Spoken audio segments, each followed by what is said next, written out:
Nature, the immersive natural experience where we sit back and let nature do the talking for us. My name is Sam, and I'll be taking us through the dam cameras, starting up here at Mashatu in Botswana, and then down in the Sabi Sands Game Reserve at Djuma. We'll also be joined by our teams out in the field at Amakala Private Game Reserve. We have Andrew and BK. At Kariga, we have our photo naturalist Rolf, and at Madikwe Game Reserve, we have Lauren and David. And it looks like it is shaping up to be an absolutely fantastic morning. There's been so much activity here in Mashatu. It has really been an absolute pleasure, and it's been so much fun to see who's going to stick around long enough for us to see them. But quite a few animals have stuck around, and I'm going to sort of bring us more onto these animals on the right. Seems as those warthog on the left are slowly moving away. Now I am guessing that these guys are all going to be quite skittish.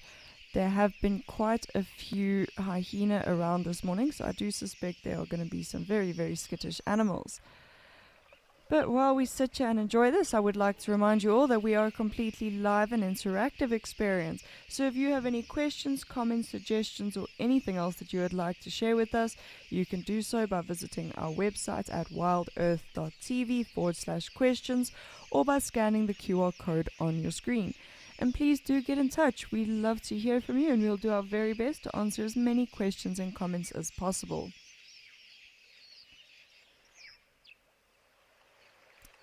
Quite a lovely early morning scene. We've got quite a few ostriches hanging around. Of course, these few zebra have wandered down with their little wildebeest buddy. There's a blue wildebeest buddy there. And then on the extreme right here, and I've only got one of them in the frame at the moment, but they are in fact two spur-winged goose wandering around the bankside as well. So hopefully they will stick around, and we will go and take a little bit of a closer look at them in a bit.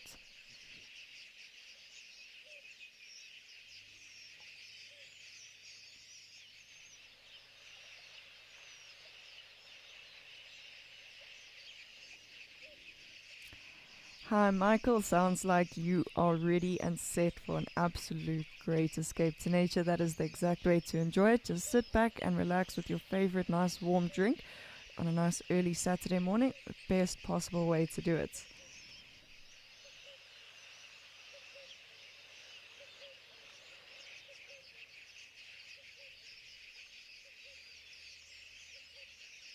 Lovely and peaceful this morning. So the direction the zebras are looking off into is where I last saw the hyenas around, and they were sort of in the shade but quite thickly covered up, so we don't have a great visual on them, but I'm hoping that they will come out again. They've been in and out of the mud all morning, so that is optimistic that we will get to spend a bit more time with them today as well. And it does look like it is going to be an absolutely fantastically hot day up there.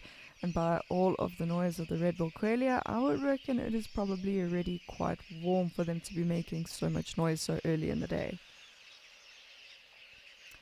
Looks like our wildebeest is going to head off in one direction, and the zebras are going to walk off in the opposite. But you can sort of see that hesitation. Someone wants a cuddle, but no, other one not so much. Choose violence instead. It's far too early for that.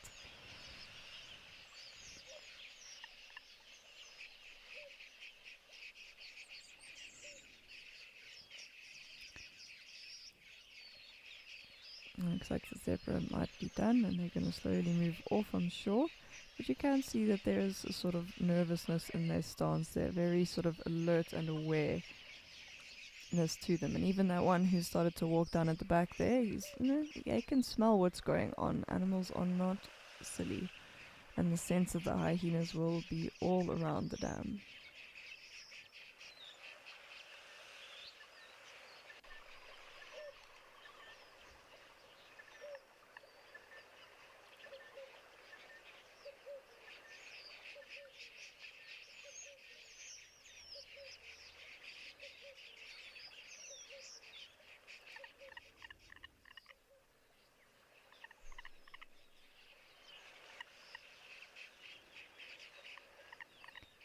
Some very, very indecisive zebra here that they're not too sure if they want to move off or what they want to do.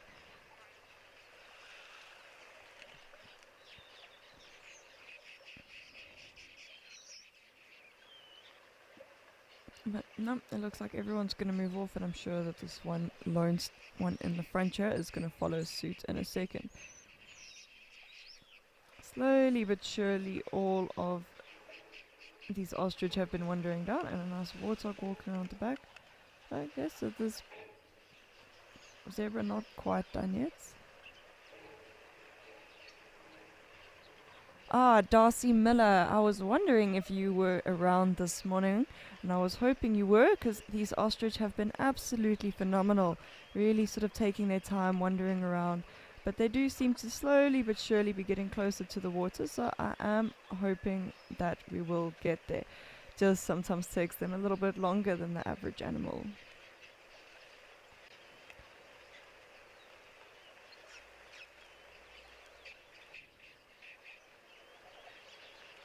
And there were quite a few around as well, that there were probably about 4 or 5 all sort of behind the brush layer here. So I'm hoping that with enough patience we will get to see a few more come out for us.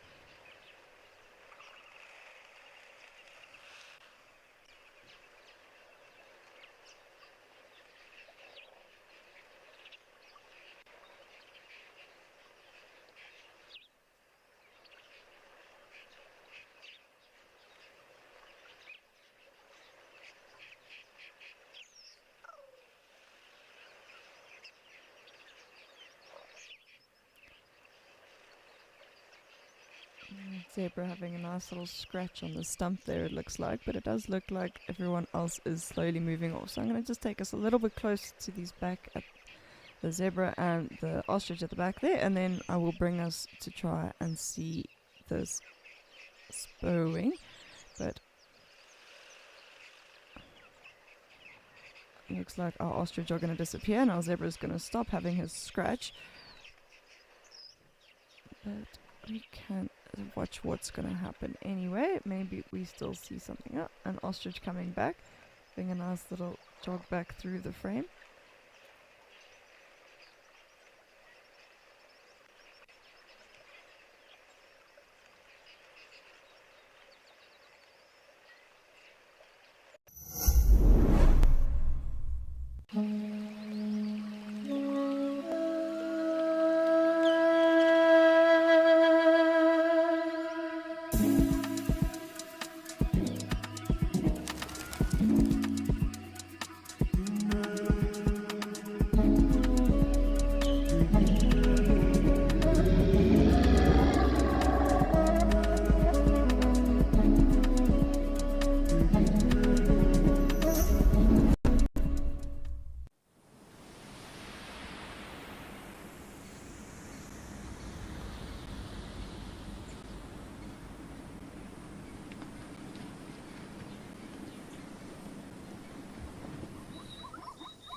So these geese are quite significantly larger. You really can see that difference.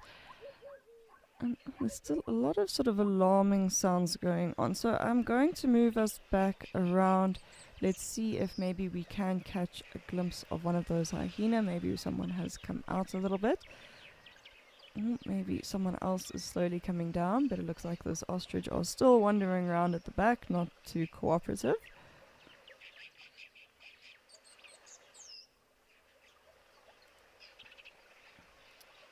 The hyena were sort of bathing in the mud wallows on this side here this morning. And then they were going back up under the trees, sort of where we've seen them before.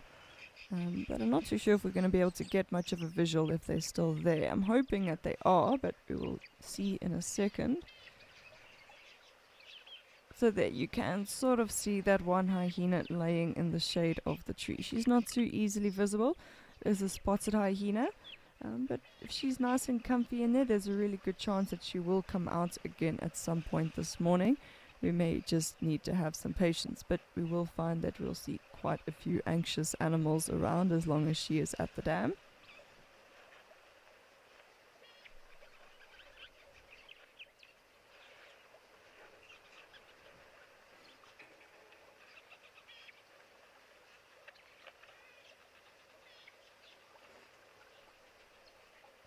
And of course, a dam scene would be remiss without a terrapin having a nice little sunbath on the log. And of course, we will always have one somewhere. And this guy's chosen the rocks as a fantastic place to go and lay out this morning.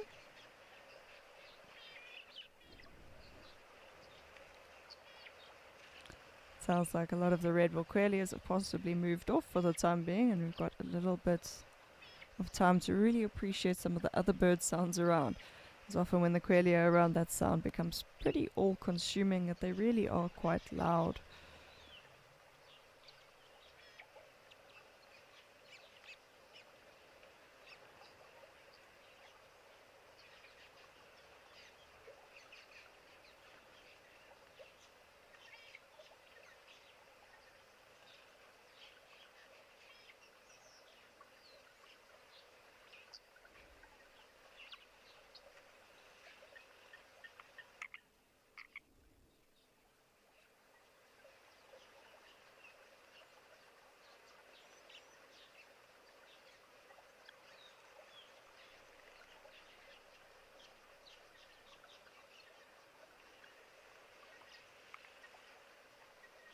This is just the absolutely perfect way to start and spend a Saturday. Sitting at the dam, listening to all the birds, watching as all the animals come and visit you. I think that's sometimes quite enjoyable. Instead of having to go out and spend hours searching and searching and driving around in the heat, it's often quite nice to just park yourself at a dam's edge and enjoy whatever comes around. This water is always quite vital, and you're bound to see quite a bit of variety just sitting at the dams. And we've seen that ourselves. We've seen loads and loads of different species come down to the dam at some point or another, or even just come past the dam, that it's sort of a lot of different parts. So it is quite a good sort of tactic sometimes, especially on the hot days out in the bush, to just go and sit near a dam and enjoy as all the animals bring themselves to you. And that is exactly what we are doing here. We just get to sit, relax and enjoy and wait for all the animals to come and visit us.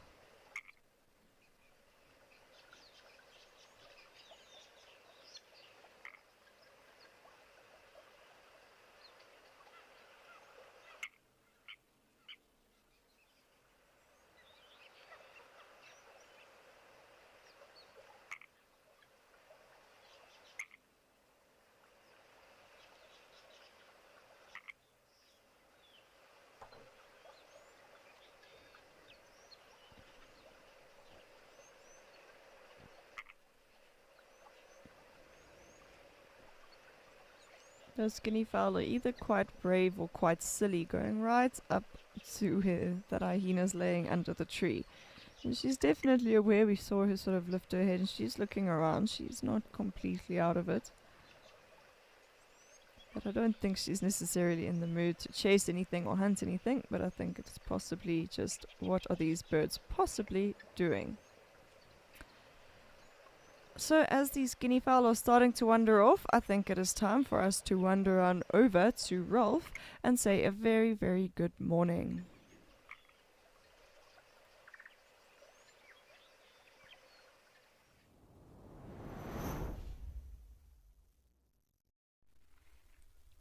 Hello and welcome to Escape to Nature. We're coming to you live from the Kariega Game Reserve in the Eastern Cape province of South Africa.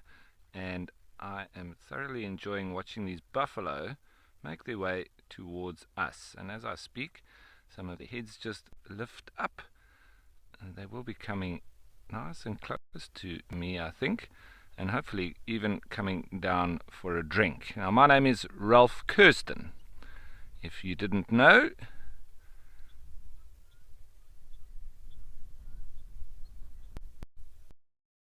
and the typical walk of buffalo. And that one there, flexing the Jacobson's organ or the vomeronasal organ. It's a difficult word to say. The Flehmen grimace.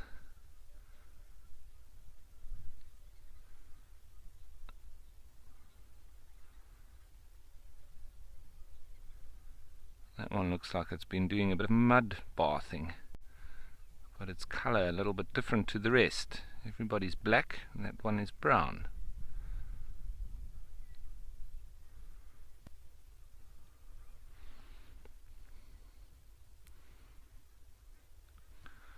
Roger, you and me both, and that's pretty much what I am doing and will be doing for the rest of the day. As long as they hang around, I'll be here, going nowhere. On a buffalo stakeout, it seems, today. Yesterday it was an ostrich stakeout. I got a lovely photo of a blesbok yesterday showing how they can seem like they have 4 eyes because of the preorbital gland that they have below their eyes. One on either side, and it does give the impression that they indeed do have 4 eyes.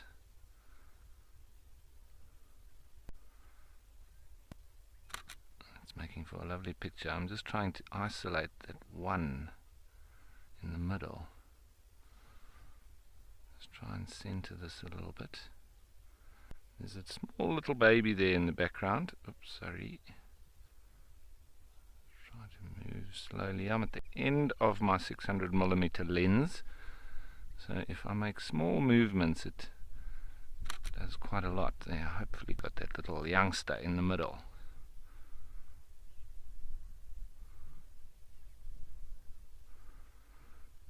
Quite curious of buffalo. They all obviously can see me. I think the wind coming from the west, so it's blowing across, so they can't smell me, which is what they're trying to do. And often buffalo will do that. They move until they can actually smell you. They do have reasonably good eyesight, but the best sense is their sense of smell. So they like to confirm everything with that.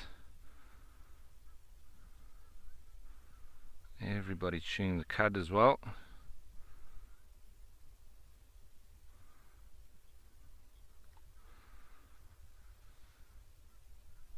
Been grazing pretty much the whole morning. Now there will be some time having to be spent actually digesting their food.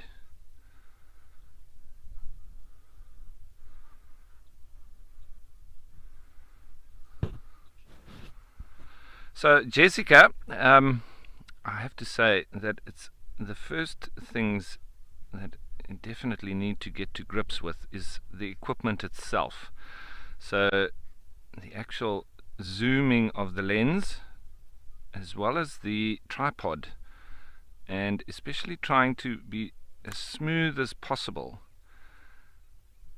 obviously for your viewing pleasure, and then just on the focus itself, learning where the distance is. So there I'm zooming past them, now I'm coming back towards them. So I've really been playing with the depth of vision and where then to get there. You see, now we're focused on the grass or these plants in front. Now I want to go back onto that little baby. So it's just learning the actual lens, and the focus is what I've been really working on in the last few days. And then obviously also with the light, trying to get the content highlighted as the light comes through. There's that little baby there. I want to get a shot of him. It's quite tricky.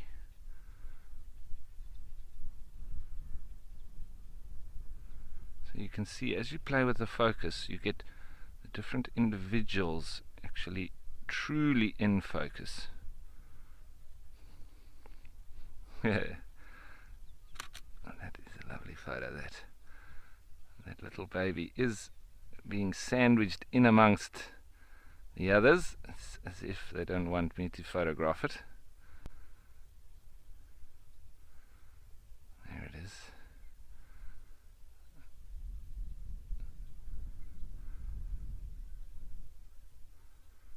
What a cutie. Look at that.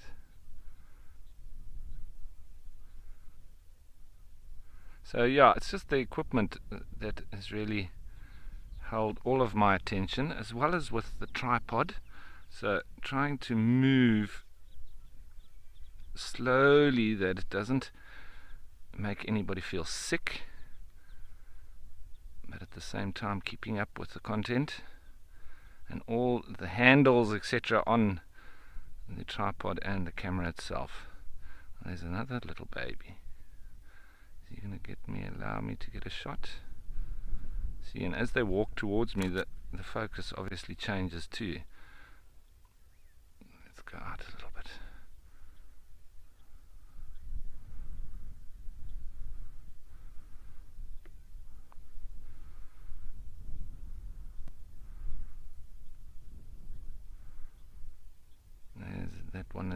The one that is lighter colored is a bull, and they are the preferred wallowers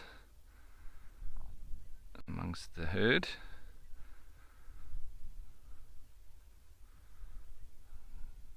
There's that little one.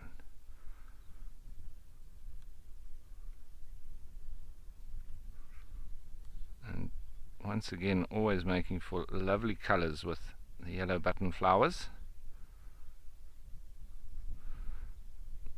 No, they're moving too quickly.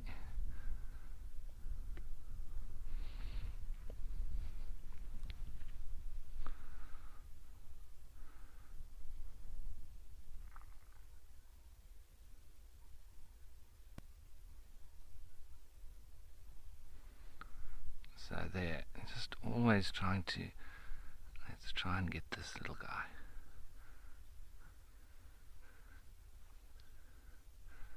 It's going to make me work hard for this photo.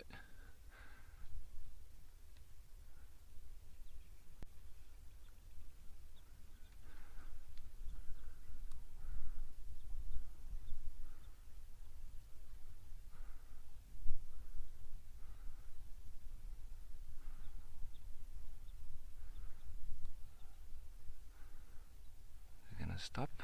Oh, see, sorry about that.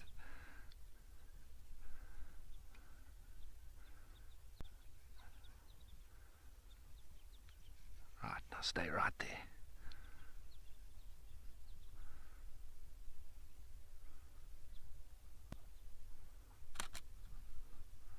Need baby looking our way.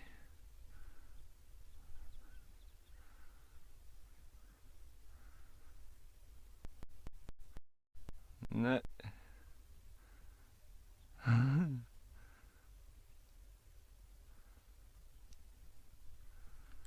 Sure.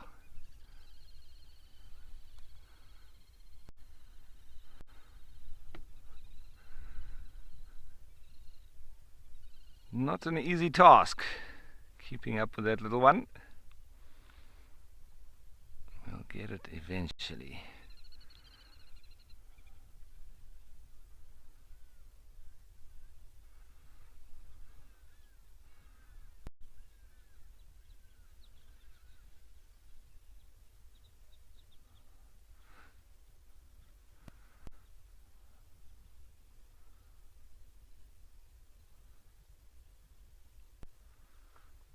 Beautiful herd.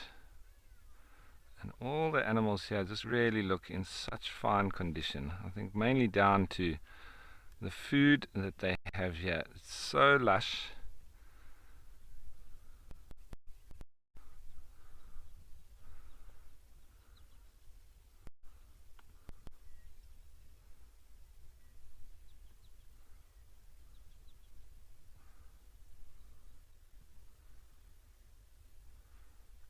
Come on, little one. Show yourself.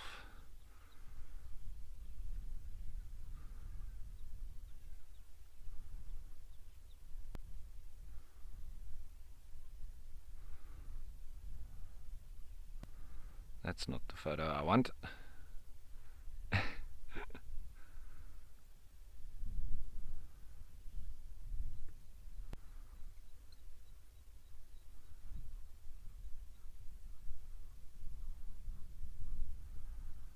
And it's always tricky just to make sure that you have the focus on the right point. Sometimes it seems that you are focusing in the right spot, but you might just be just in front or behind and then slightly out of focus for that particular focal point that you're looking for.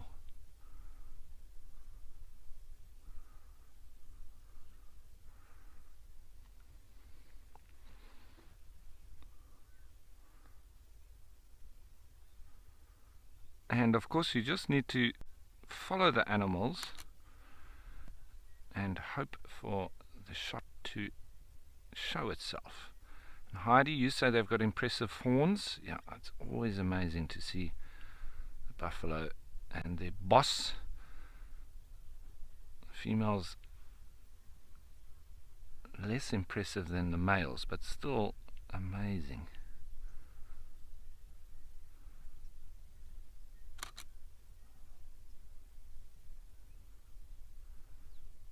That little one, you can see just the start of its horns above its eye.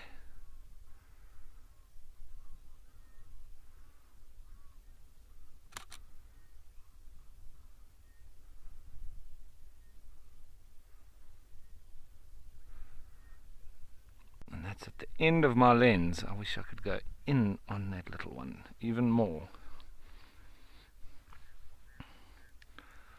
But at least he's standing still for now, so I'm hoping that we'll still get a nice photo.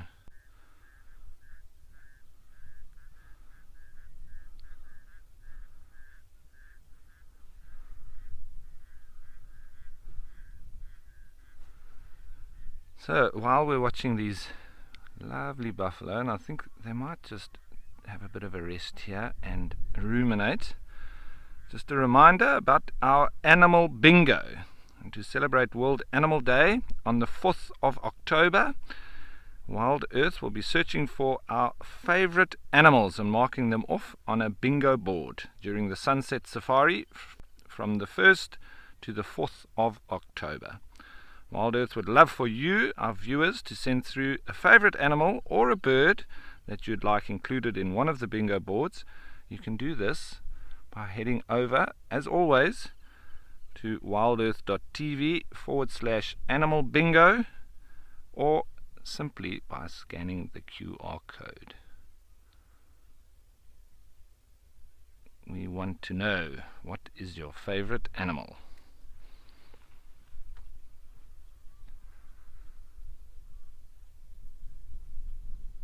See now how they start to lie down. That's always a sure sign that they're going to be hanging around and doing some ruminating, which is great for me and some photos.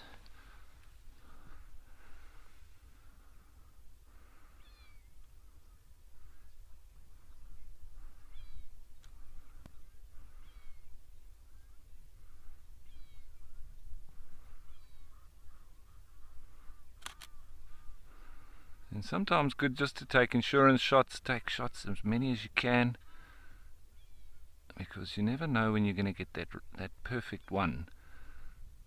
Sometimes it does seem great when you're looking at it and you take the photo, and then when you review it, it can be slightly overexposed or not perfectly in focus.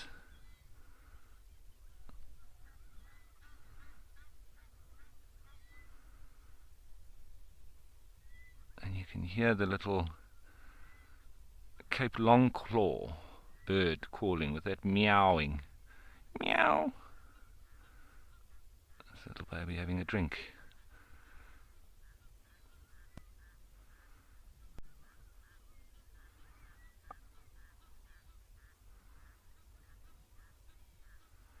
Obviously all their heads turned away from us, so that's not an ideal photo, but I'm just waiting for them to turn their heads to us.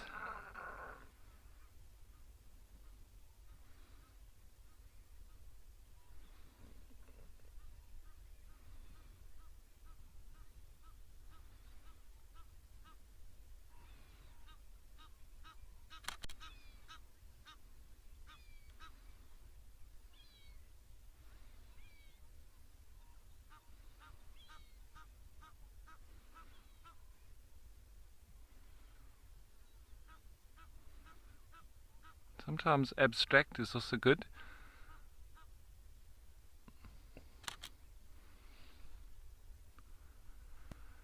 Righty, so is this little baby going to give us a chance to get a nice photo of it? We'll have to just wait and see, and be patient, because that is the name of the game. Eventually, I'm sure I'm going to catch him. But anyway, while I continue on working on my photography skills, I think Andrew would like to say good morning.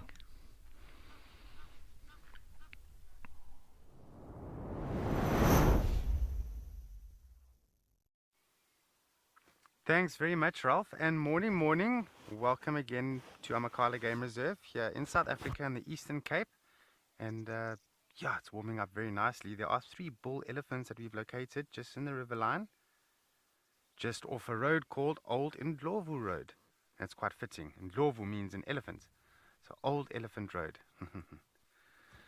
Alright, my name is Andrew, BK on board, and yeah, we are ready for escape to nature. I hope you are too.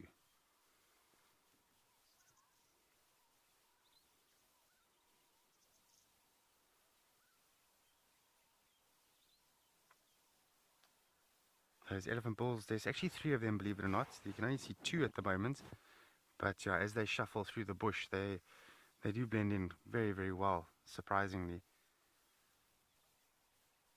And 3 bulls, sort of a bit of a bachelor group. They're not too far from the breeding group, which has gone up Witpad Road, which Witpad is a white road, Wit is white, and Pad Road. And they've gone into the thicket there. We just missed them. We saw them from a distance, but they have moved off up into that thicket, which is expected in this heat that is building up.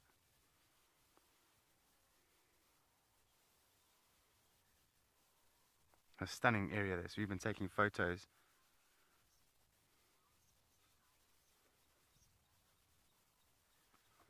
Christopher, hello. I thought you were almost going to say the Masters of the Universe over there. You know, those little action figurines that I used to play with when I was a young man back in the day. But yes, so they are. They're masters of hiding and blending in. They really are. You don't really need a thicket for an elephant to disappear. They can just walk behind a few bushes and you would never know that they're there. And honestly, in my time in the bush, I would hate to think how many times I've actually driven past elephants without even realizing that they're there. Of course, it's happened countless and countless of times. Especially when they're resting. When they're resting and sort of sleeping, they're not doing much. Not making too much noise. They're not feeding. They're not pushing trees or shuffling the trees. So the signs are not really there that we use to pick up.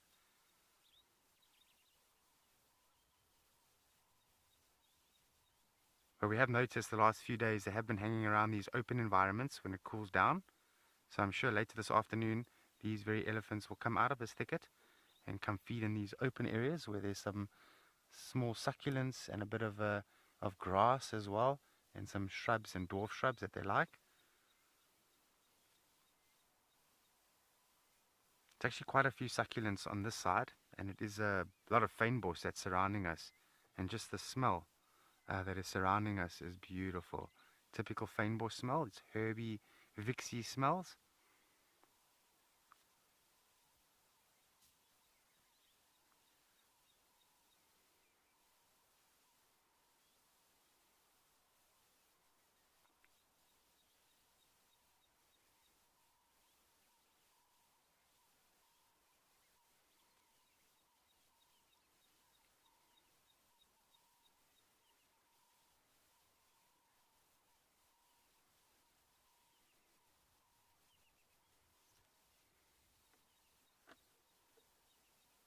Nice. There's a few birds calling at the moment. I can hear a green-backed Camaroptera. The previous name was a bleating warbler, for those that are familiar with that name. Sounds like you're taking two glass marbles and you're smacking them towards each other. This ting ting ting sound. Or rocks. I have heard the Karoo Perinia. And in this area, there has been previous sightings of Nerina trogons. Not many of them, but they have been recorded out here. So my eye is definitely on the lookout. I've never seen Nerina trogon here in Amakhala. In fact, only in my life, I've only seen two.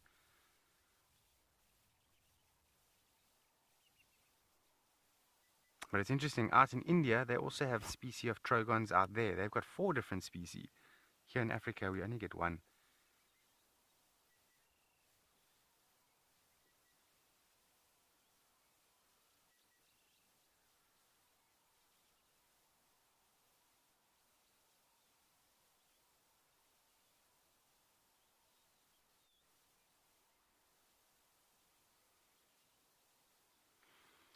So just judging by these elephants' behavior, I'm presuming that the weather reports are correct. This morning I was doubtful. It didn't look like it was going to be very hot.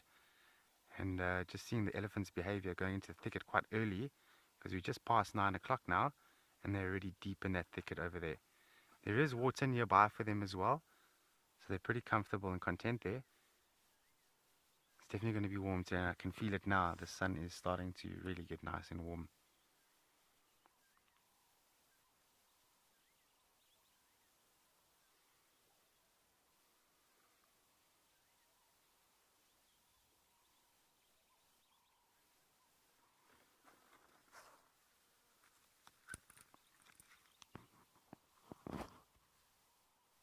Okay, in the far distance I can also see a blesbok and a black wildebeest. I don't know if you're going to be able to get it. Just out there.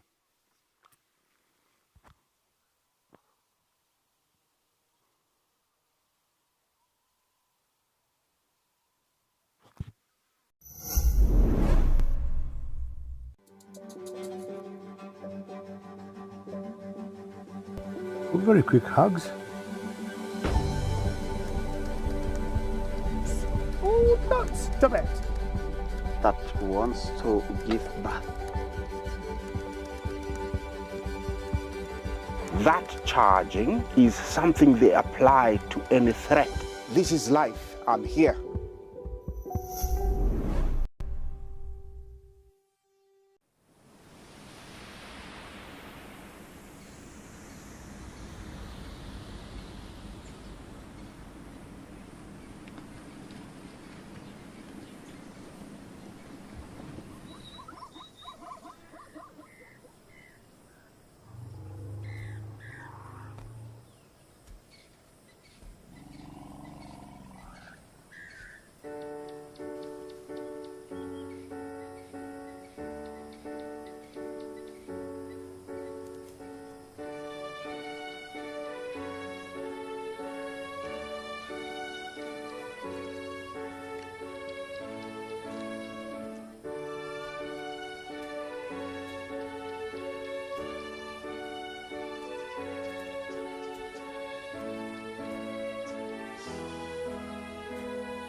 So I think I probably mentioned this before, but I will mention it again just in case you are new at watching, and hello if you are.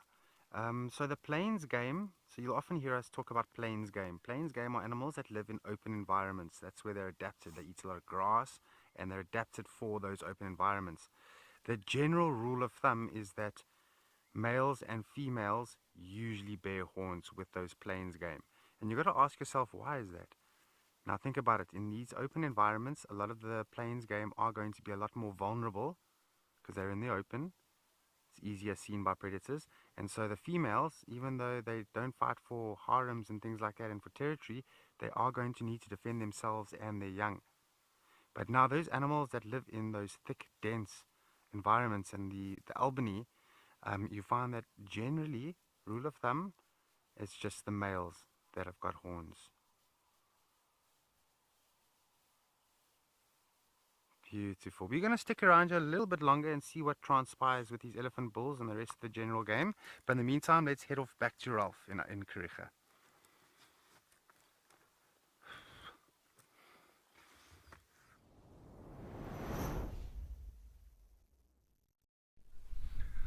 So these buffalo were very relaxed, and suddenly they got wind of something, and then they all started to run off.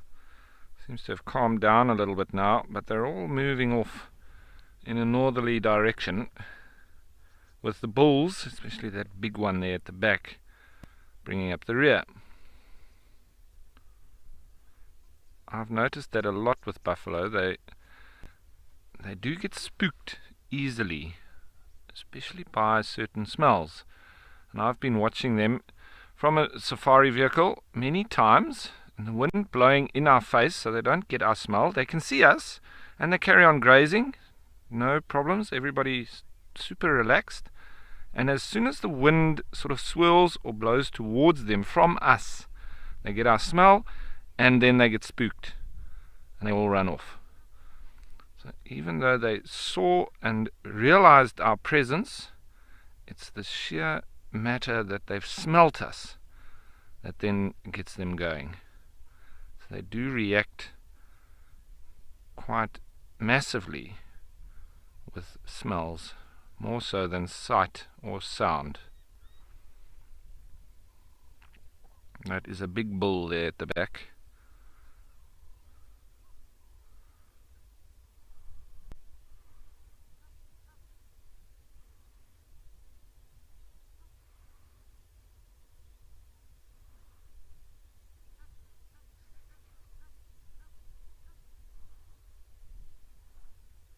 Really been testing my skills. I haven't stayed still for very long. So Ashley, yes, there are large cats here. There are lions as well as leopards. And there are more leopards seen here than at Amakhala. And I think it's down to there being a lot more thickets here on Kariega. There's a lot more place for the leopards to hide. They're very secretive down here in the Eastern Cape. We see their tracks quite a lot, but we don't often hear them or see them. And it's down to historically them being persecuted by the farmers, especially the sheep farmers. And so now they've almost evolved not to make any noise. Those are the ones that survive. Because if they make any noise, they would have been hunted. So it's one of those inherent and evolved traits. Because of that persecution, then the ones that do survive, they continue with that particular trait. And so that is what evolution is all about. It's change over time. And especially when you've got that kind of pressure, then it evolves the species in that particular area, even though it's forced. But you know, whether that's humans or whether that's other predators that do that, it then evolves the species for their survival, and that's how it works. And the progeny from there will not be noisy or loud, and those are the ones then that continue that genetic line.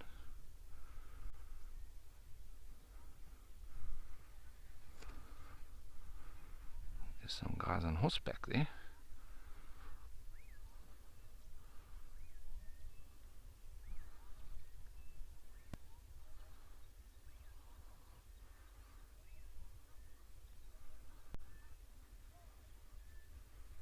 Hear some baboons alarm calling off in the distance, and this morning I did hear a lot of monkeys and baboons alarm calling here in the thickets.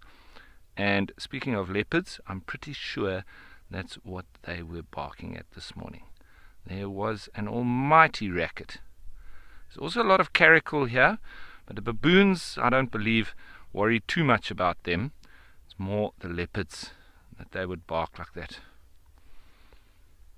So I think the reason why these buffalo did spook, they may have gotten a smell of the guys on horseback. Who knows?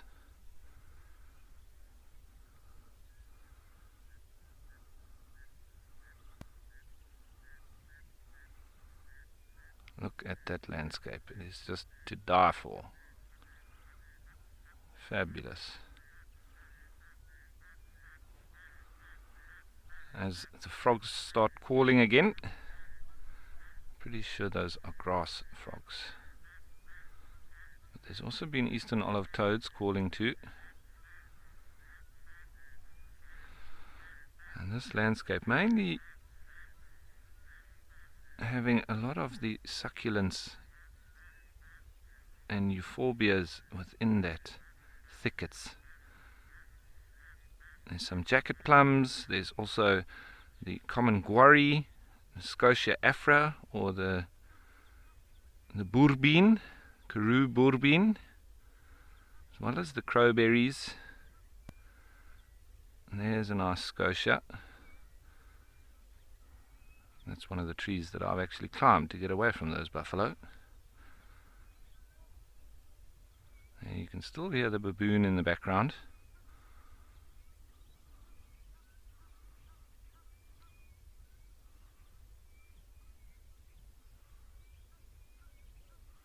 And of course the Egyptian geese continuously reminding us that they're there.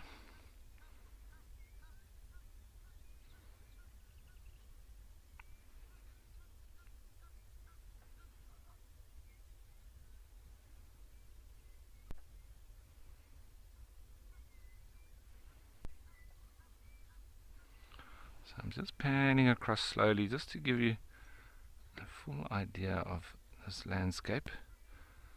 And then there is an ostrich walking through there as well that I would like to go to. You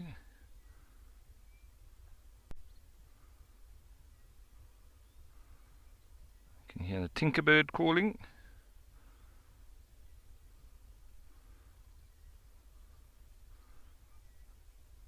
Lots of that yellow button flowers. The sun just coming through slowly and in patches.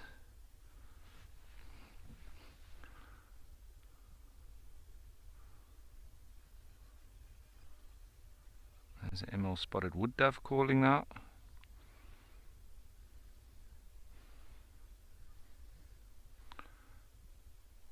There's our ostrich there.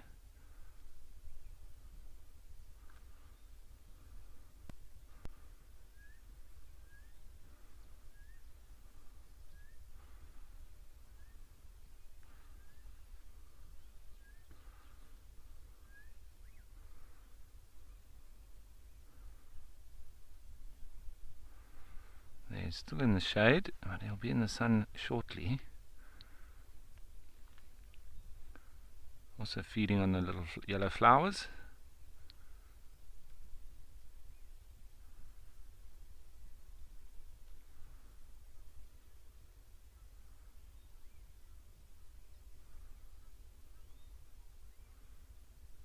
You can also hear the southern boo-boos calling.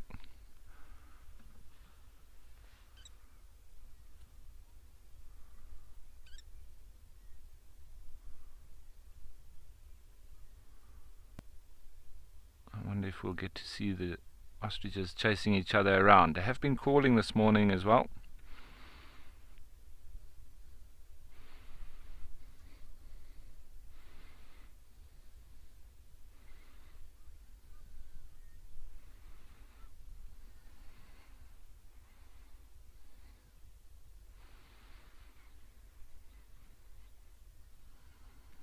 So that's one of the ostriches there.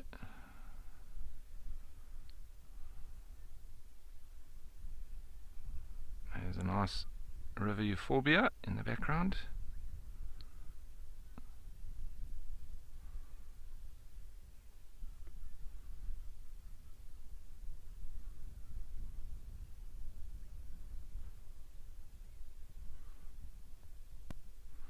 There's the Egyptian geese.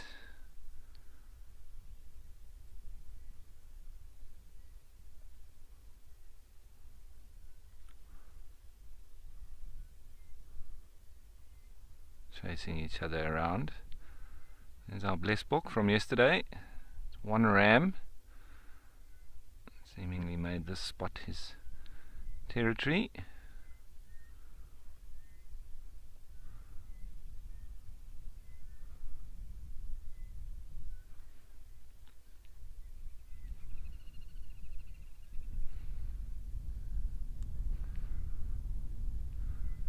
So now that the buffalo have moved off, seeming a little bit quiet in the plain, and the Egyptian geese will continue with their antics, I'm sure.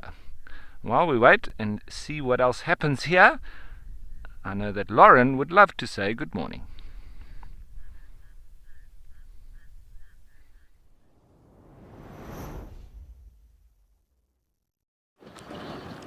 Good morning, everyone, and welcome to a spectacular but very windy Madikwe Game Reserve in the northwestern province of South Africa.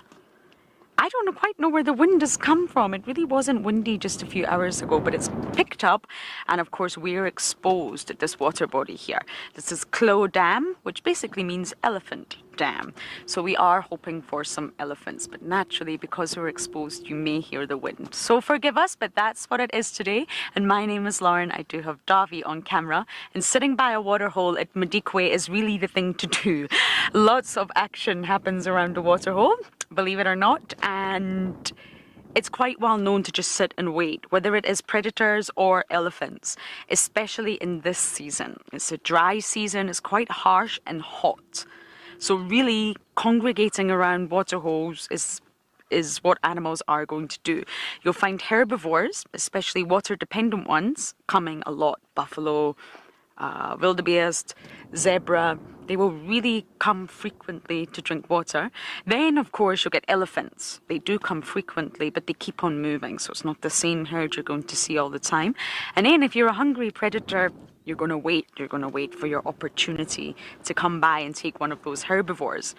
Not only that, it's fantastic birding. I actually saw my first yellow-throated sandgrouse today, and I'm hoping to show it to you all as well. So there's always a lot happening when the water levels are low, there's been no rain, and the temperatures are hot, and it's just a dry, arid environment. I'm just really shocked at this wind, I must say.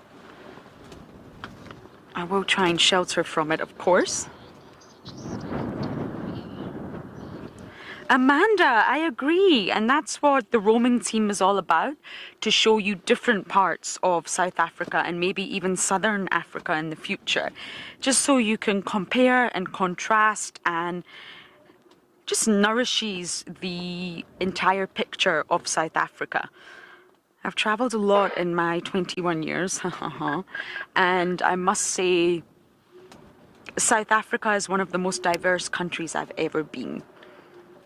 The topography, the sort of different biomes, what you can experience. You've got the Indian Ocean on one side, the Atlantic Ocean on the other side, and you've got mountains, you've got low veld, you've got high veld, you've got the Kalahari, you've got so many different experiences that you can actually have in South Africa. And that's what the roaming team is all about, to show you these different things.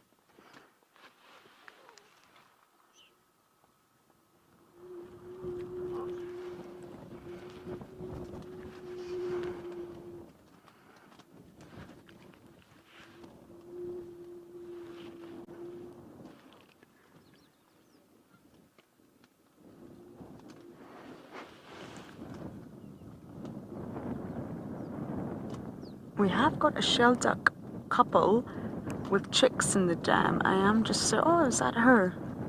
Do you see that bird in the middle? I think so. From a distance, you would be forgiven to think it was an Egyptian goose. I would forgive you. But it's a shelduck.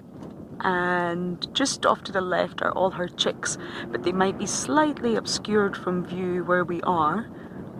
We're just sort of positioning ourselves this way to shelter from the wind.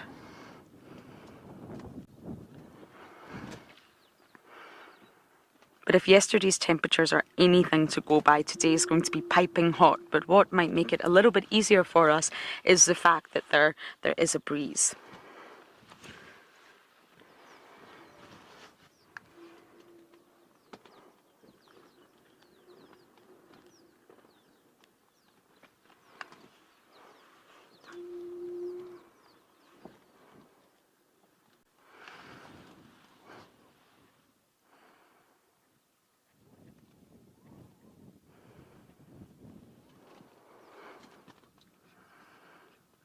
Oh, Travi's telling me he's got a view of the chicks. How cute.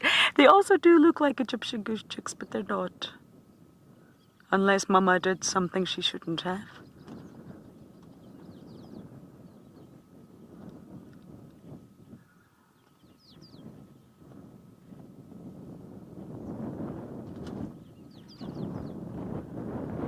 I find it quite funny. Yesterday when we came here, the chicks were just roaming about the dam themselves.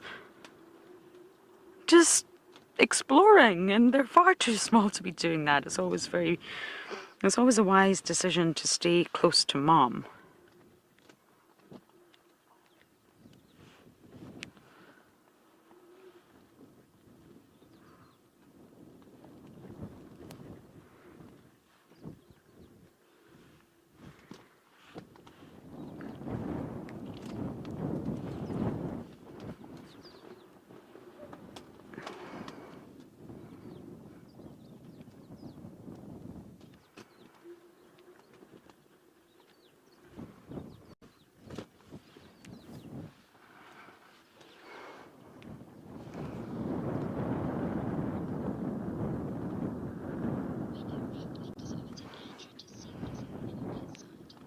Okay, we're going to sit here a little bit longer. You never know what's going to come down. And as we do that, we're going to send you over to Andrew to see what's happening in Amakhala.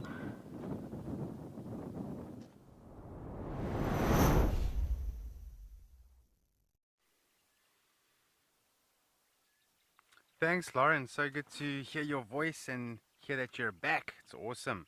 So we're still here with this elephant bulls. Just got visual of one, but he's actually come out into the open. It's actually quite nice now.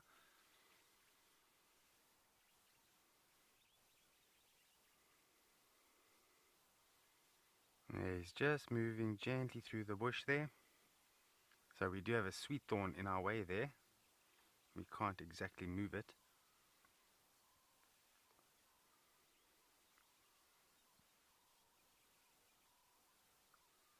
You wouldn't say that there's elephant in there. It's actually quite amazing.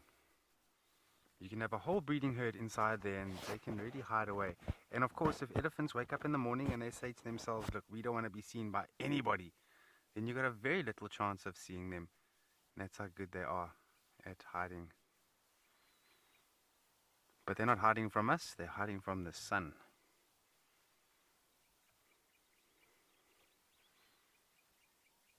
There's a bar-throated apelus somewhere around here. I'm trying to see where it is, but I can't see it. It's a small little bird with a beautiful little striped bar on its breast.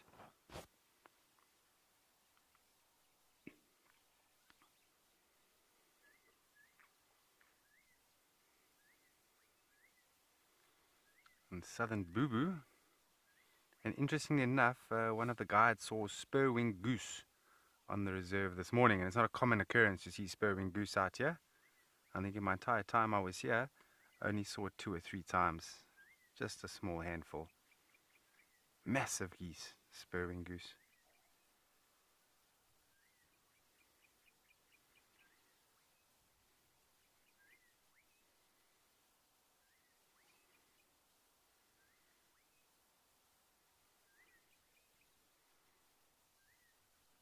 So I think we will probably move on from this area. I don't see this elephant sighting progressing in any way.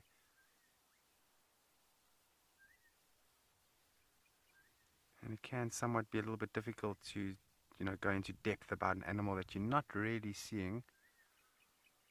You still got him there, BK? That's sweet. That's sweet one in your way there. He's moving along, so he'll come out now. But there are mud puddles down in this river line here, so they will mud bathe, just throw some mud on the body. But I do believe that probably later this evening, from what I've learnt about these elephants, is that they will go up probably the valley road called Langkloof Valley and get mobile all the way to Bukela Lodge. And there's no camp around Bukela Lodge, so they'll go right into the camp and they'll drink water right outside the swimming pool. And there's also a wallow out there and a big dam. Not a big dam, but there's a dam there with water in. But if you have any questions for us, please feel free. You can scan the QR box that's going to come up on the bottom of your screen, and you can definitely do so. We'd love to hear from you. Anything that you might want to know about elephants, this is definitely your chance.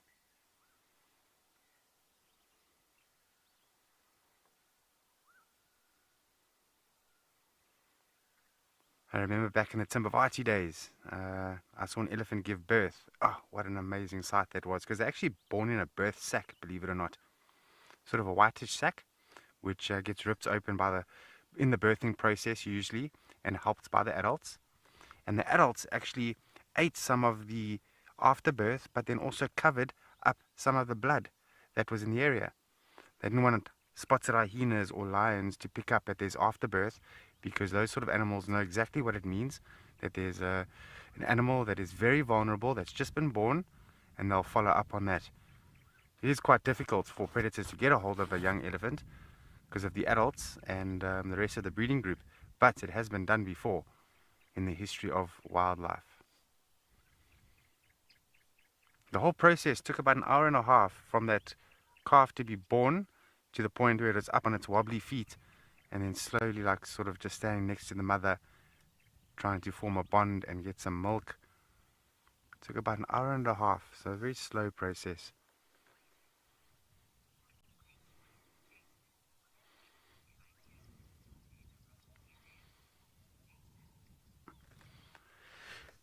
Good morning, Jason. I doubt that in a rocky area it's going to be pretty tricky for them unless the water is very close to the surface that they can smell and they know it's right there. Then they might just move a few rocks out the way, but not really. They'll go into sandy areas, river lines and dry river beds and things like that, and they'll dig from there. And with their tusk and their feet and so on, they do remove the soil and they get just beneath that surface of the sand, and then that water that starts to come through gets filtrated by the sand, and it's almost crystal clear. It's very good drinking water. I have seen that a few times in my career. It's very interesting to see them dig for water. And I think in the Bushman times, the Khoisan Bushman times, they probably learned that from elephants. They observed them doing it and realized that it can be done. And a lot of observing the wildlife would have helped them along the way. For example, there are plants that predators may rub their bodies against to get that herby smell onto their body, which covers their actual scent. And Bushmen also used to do that. They used to cover their bodies with this herby smell just to cover their scent when they used to go off hunting. So definitely a lot of observing of wildlife helped them a lot.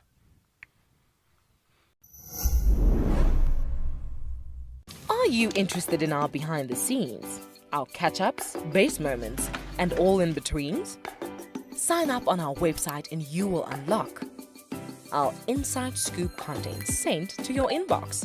Yes, ladies and gents, there's more to unearth.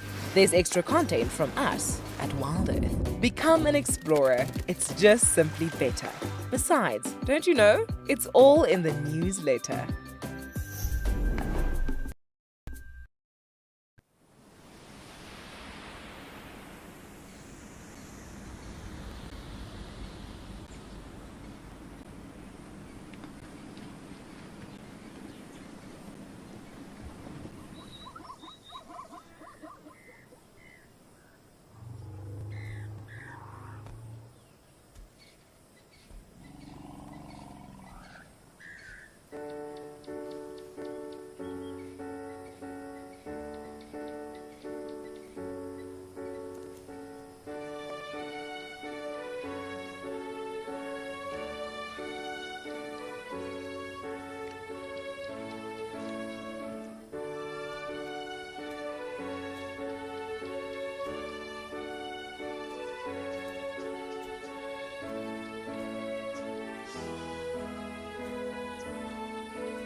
and I've just spotted a waterbuck. Are you going to be able to get that? BK is just out there. Ah, no, it's the female just moved away from the male. But the male is doing a lot of phlegm and grimace there. He's trying to pick up pheromone scents in the air to find out if she's ready to breed. And as I spotted him, he was actually smelling her on her back end area.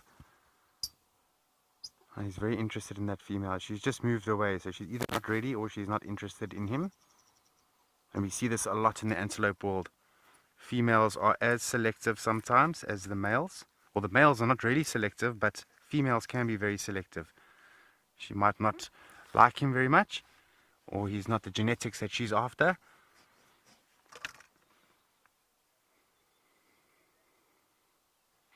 And he's actually smelling the ground there. I think she urinated there, and he might even just smell it.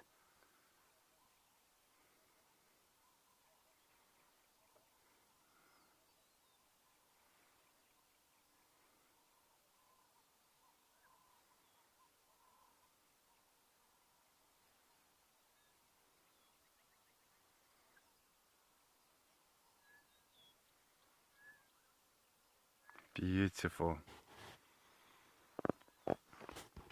I'm surprised we're not hearing the cicada beetles. Usually they call round about this time, they start really chirping away. And I did some reading up on them. They often call when it's extremely hot in the day. And the reason why it's presumed that they do that with the cicada beetles is because most of the birds have already, advertised their territories and they go a little bit quiet. And then there's a window of silence or semi-silence where the cicadas can get their messages out and be heard. And it's almost like they make it hotter when they call.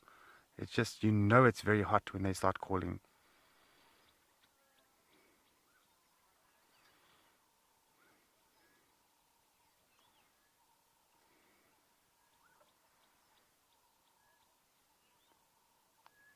And if you're unsure what a cicada beetle is, have a look in your books or your internet.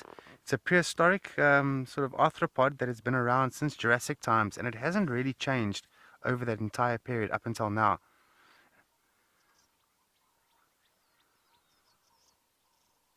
And they can, the eggs which are laid in the ground can be dormant for long, long periods of time. So the ultimate survivors. So if there's any catastrophic sort of thing that happens in the bush, like a meteorite hitting the Earth's surface, it's your arthropods that are likely to survive that, because they are subterranean and they can definitely survive underground for very long periods of time.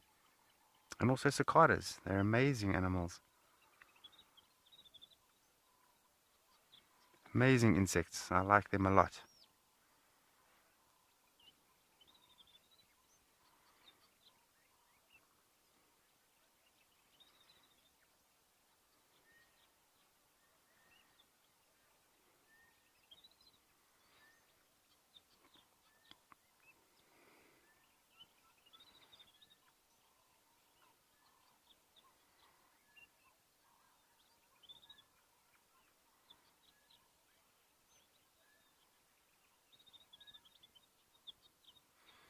Definitely time for some sunblock.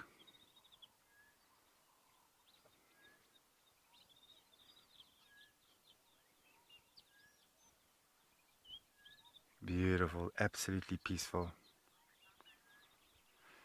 What's very special is most of the safari trucks have already gone back to camp, so basically myself and BK, we've got this whole entire game reserve to ourselves for now.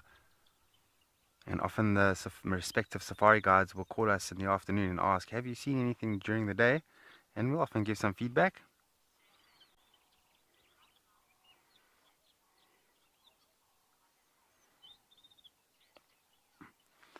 Sir 50, how are you doing? Thanks for joining us. That's a good question. I'm not 100% sure.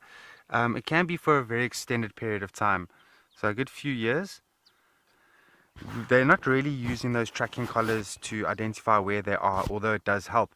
But they are trying to pick up movement patterns and understand the breeding groups and how they move for research. Because if you don't, how can you sort of research an animal or protect an animal if you don't know much about it. You can't conserve an animal if you don't know much about it. So this gives a reserve a lot of information, where they're moving to, what areas they like to hang around, certain times of the year, how they move, why they move. Then of course it does help for location purposes. If we are looking for a particular elephant bull that we haven't seen for 2 weeks as a reserve, then they might use it on a conservation basis, just to make sure that that animal's okay. Because Amakhala is a big land, but there is a fence around it, so you have to have a special team in play, like ecologists and the conservationists out here, and you need to really monitor certain species of animals. And elephants, they're not endangered, but they are extremely protected animals. And there's a lot of research to be done on them. We know a lot about them, but there's also a lot that we don't know about them. That's just the nature of the universe. There will always be more that what we don't know than what we do know. And that's just how it is.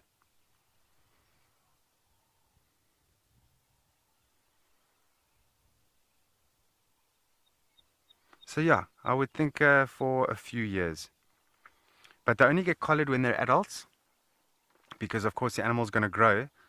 And it's no point in collaring a calf if it's going to grow, and then you need to loosen the collar. So when they're adults and they're fully formed, then a vet might come in, but they'll do a few things when they dart the animal, not just put a collar on.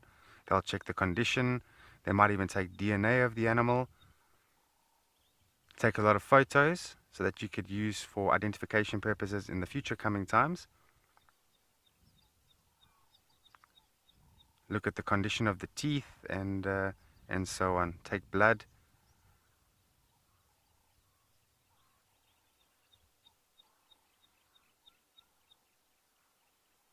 So not all the animals are collared on Amakhala. It's it's mainly elephants, but the matriarch elephants in the family group, because if you know where she is and how she's moving, generally you're going to know how the breeding group is moving.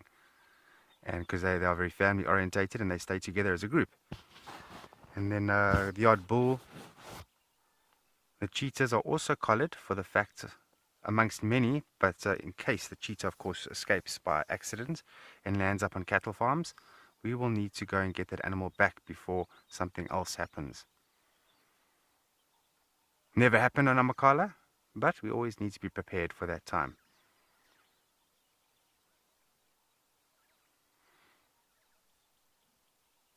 There's an interesting lion that lives at Kuzuko, and we had a few photonaturalists there in the past, like Samantha and Jade.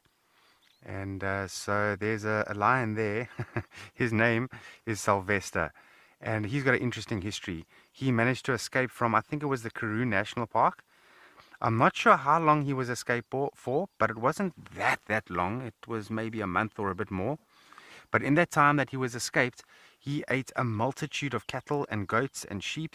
The numbers are crazy on how much he ate and how many livestock he actually got a hold of.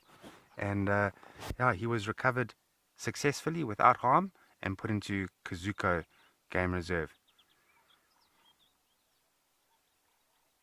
Sylvester, he's a world famous lion out at Kuzuko. And he's a beautiful animal as well. He's sort of getting on now. He's not a young lion.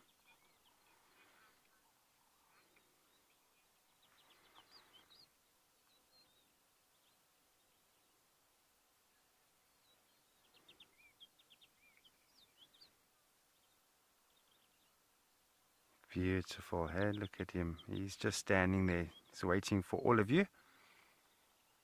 The other two, they're just having a nap.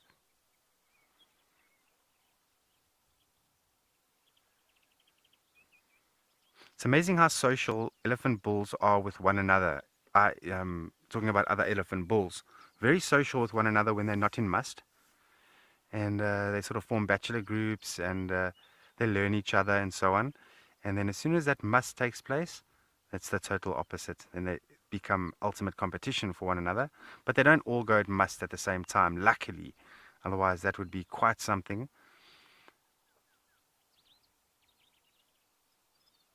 It depends on the condition of the animal and how the animal's doing. If it's in good condition, he's going to go into must. And the longer he maintains that condition, the longer the must will last.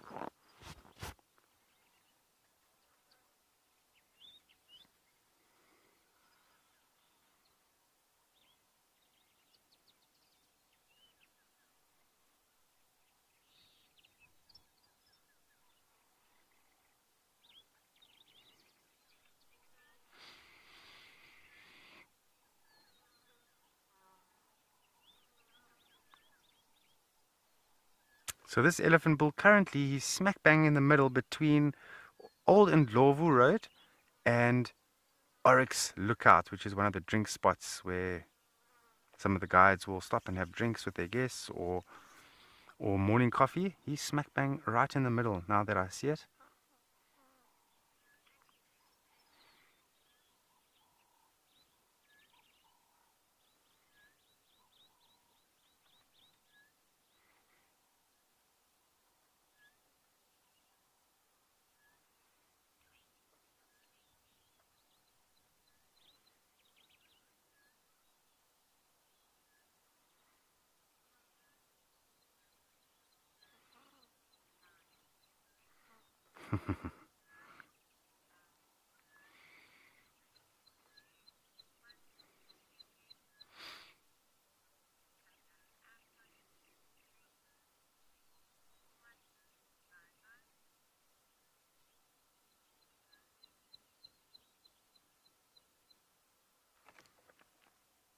Yeah, it'll be nice if this elephant does manage to go up to one of the lodges, a Bukela lodge up at the top. I also might go to another lodge.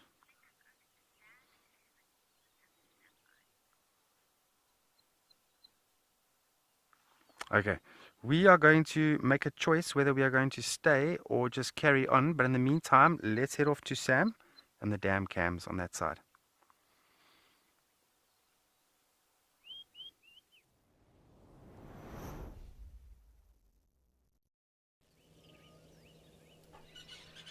Wow, wow, wow. It looks like everyone has been having such a fantastic morning out in the field with so many great sightings. It has been truly beautiful. But up here in Djuma, I thought we could have a bit of a change. Instead of the very dry landscape of Mshathu, let's hit a little bit of this very green landscape here in Djuma. And the little bird that I've got as nice and focused on at the moment is a little African jacana, which is one of my absolute favorite little birds. That they are really quite special, that they just have quite funky little personalities, and it always appears that they walk on water, that they've got these feet that are completely oversized, and it does give that appearance when they walk across the lily pads and things like that, that they don't actually sink down despite their weight, that their weight is very, very well distributed.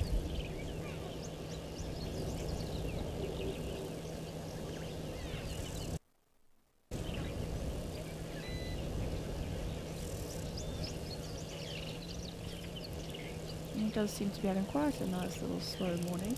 He has been sort of walking along quite a bit, having a little bit of a snack, eating all the little insects and things that he can find. It does look like he's decided to stop for the time being and just have a little bit of a cleaning session. But it does look like he's just having a nice slow morning. You can see that it is quite windy there, so I'm sure that he's also just trying to help to keep that temperature up as much as possible. So they're also one of those bird species that we're not really going to be able to see the difference between male and female too easily. They do look alike and only really have a slight difference in size. So unless you've got two that you can compare, it does make it a little bit tricky.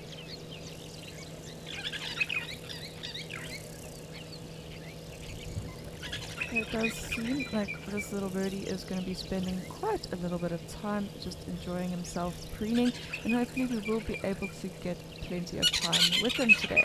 But in the meantime, I'm going to send us back on over to Andrew in Amakhala.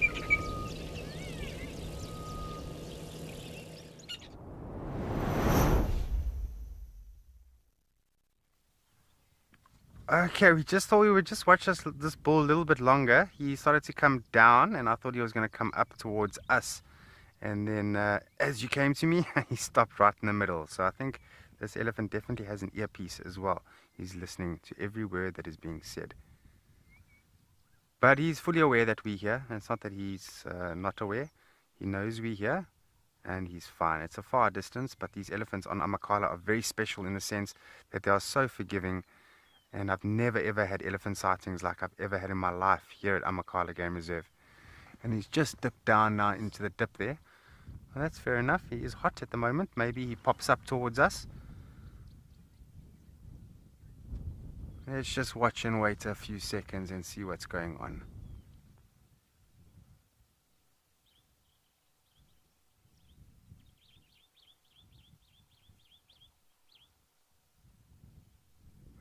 Okay, looks like he's gone more into the shade, which I thought he would be doing.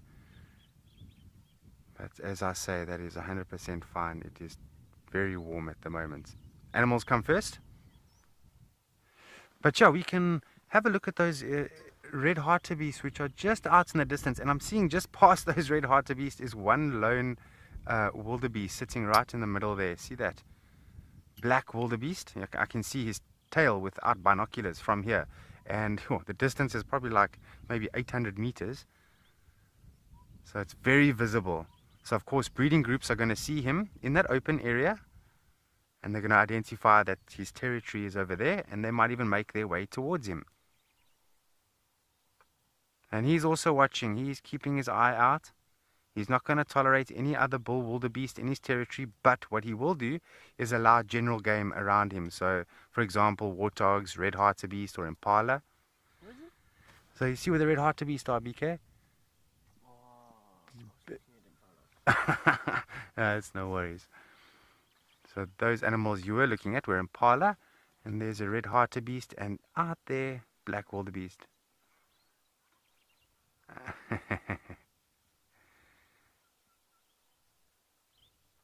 There, you got him there, BK. Black wildebeest, swart wildebeest.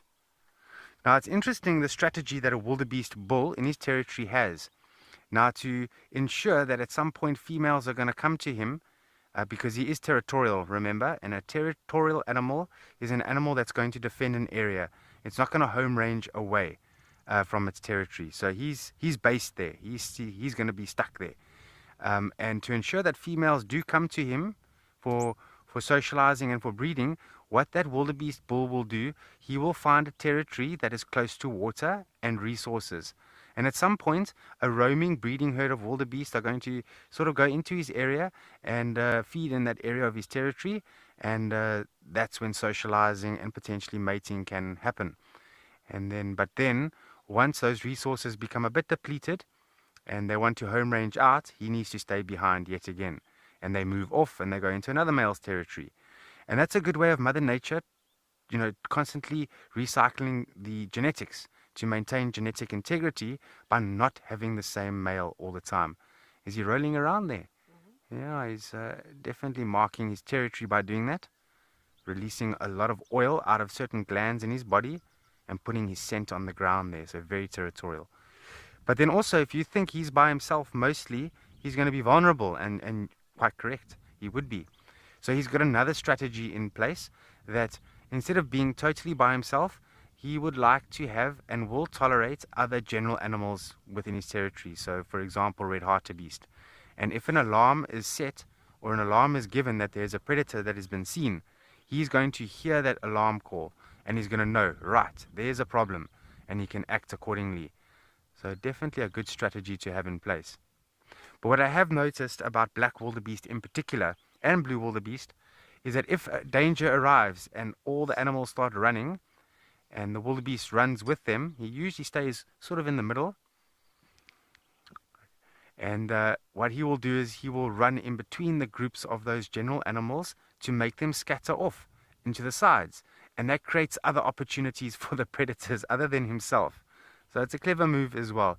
If you're a lone animal, you need to think about how you're going to sort of have mechanisms in place to help you survive. Oh, look here, Beaks. Yeah, the elephant bull just came out into the open.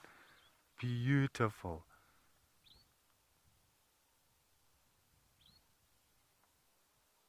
Look at that. Wonderful. He's just deciding what he wants to do. See how he's looking around. He's not quite sure. He's looking perhaps for shade. He's wondering to himself, does he want to feed?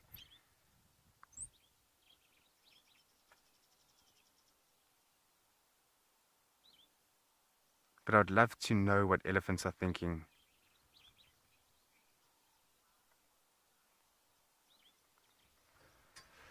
Sure, Maurice, hello. Oh, wow. Nah, that's a tough question. Because there's so much wildlife, and I can't say yes, it is, or no, it isn't, because, each wildlife, each species on its own merit. But the way I've heard warthogs screaming when they're being caught by predators, I think they really do feel pain. Elephants, Humans do have a high threshold. Of course, even with humans, each human on their own merits. I'm very lucky. I've got a very low threshold of pain. And some people, like my sister, she can't even look at blood, and she really does not do well. And small little blisters on her body, and she's crying. So different humans, different sort of merits. But with the wildlife, I know elephants particularly, they of course can feel pain. All animals can. But elephants walk into environments where you'd think, yo, with all those thorns scratching against the body, and sometimes even piercing the ear by accident, also wearing down the edges of the ears, making it tatty or serrated, they don't show any sort of feeling. And I think it's because they know that they need to go in there for whatever reason, and they can anticipate that pain. But warthogs in particular, they really do scream. And once upon a time, I did see a warthog that there was a hole going under a fence on a game reserve, and there's of course electricity on the fence, which is between 7 and 10,000 volts, which is surged at a low ampage, so it doesn't harm them. It just gives them a bit of a wake-up shock, just to let them be aware that they are close by the fence, just like a little zap. And this warthog wanted to go through the fence. Before it even got to the fence, it started squealing until it went under the fence, obviously got a shock, and then popped out the other side. But it was squealing before it even got to the fence. Yeah, so it anticipated, this is going to be not so nice. So, wow, Maurice, that is a very fascinating question. And we do see wildlife with big injuries on their body from time to time, and they just carry on as normal. And give it enough time, they survive. It heals over. So sometimes not necessary to worry about them too much, because they're strong. They're not going to just fall over and pass away from that. They want to survive. They want to live more so they can promote their genetics more and more and more. It's just the way that they are wired.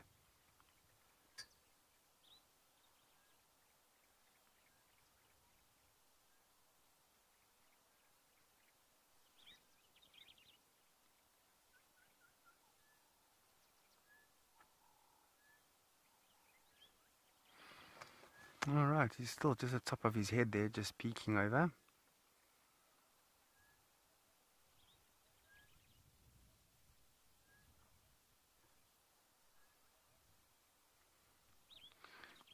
It reminds me of another story that is quite famous in our industry when I was a safari guide, or in the industry when I was a safari guide. I'm not sure where exactly near the Greater Kruger National Park. I think it was the Palabora area, so the northern parts. There was an elephant somehow breaking out of the Kruger National Park, going onto the citrus farms and eating the citrus from the farmers. Now the farmers noticed this, but they could never get a visual of the elephant, and they had no idea which elephant it was. But they knew that elephant bull came from the Kruger National Park, because section rangers in the Kruger National Park found droppings of an elephant filled with orange peels. So they knew that it's a Kruger National Park elephant that was breaking out, going into the citrus farms, eating citrus, and then sneaking back. And he didn't do this once or twice or 3 times. He did this over a period of 3 years. Yeah, and the citrus farmers were pulling their hair out, had no idea which elephant it was. Very interesting, that. Nobody saw him. Nobody knew who it was. But they do love citrus, let me tell you. And that's why if you ever go on a bushwalk, the respective trails guide rangers will make sure that you don't have orange juice with you or any citrus-based fruit, because if elephants are in the area and they smell it and they want it, they will come looking for it.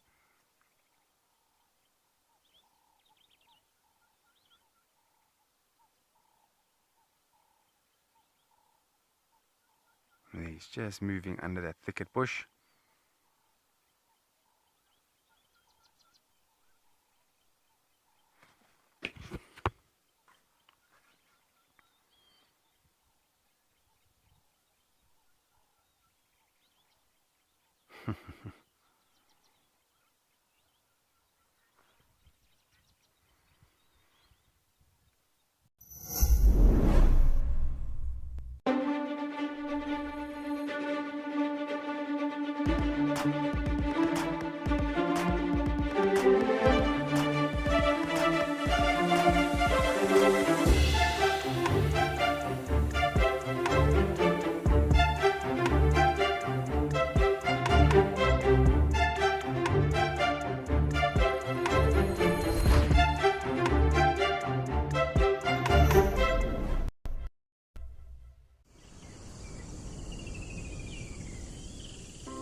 It's wonderful to see this particular bull again. His name is actually Corley, so C-O-R-L-I,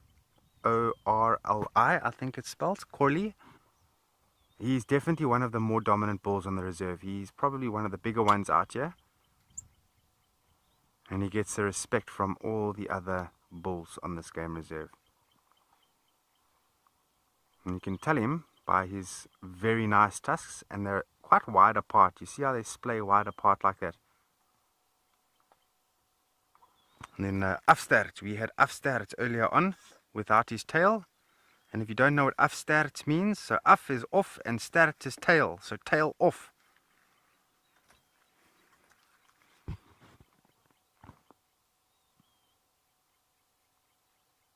Alright, let us just see what these elephants are doing and going to do. In the meantime, let's head off to Lauren. I believe she also has some elephants on her end.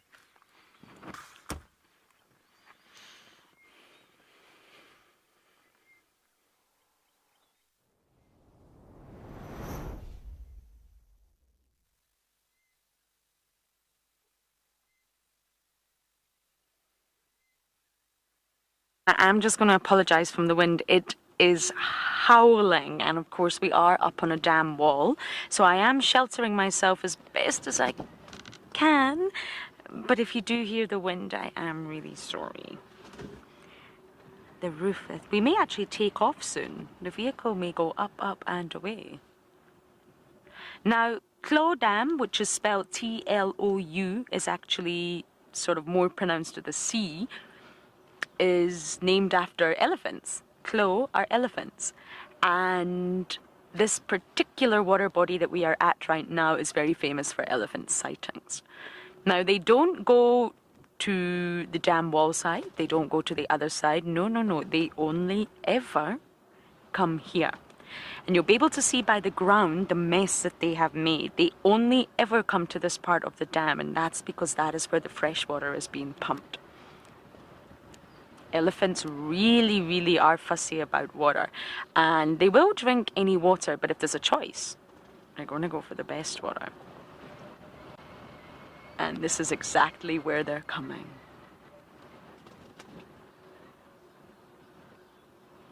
I'm so happy to see them. Let's just sit for a moment and watch what the elephants are about to do.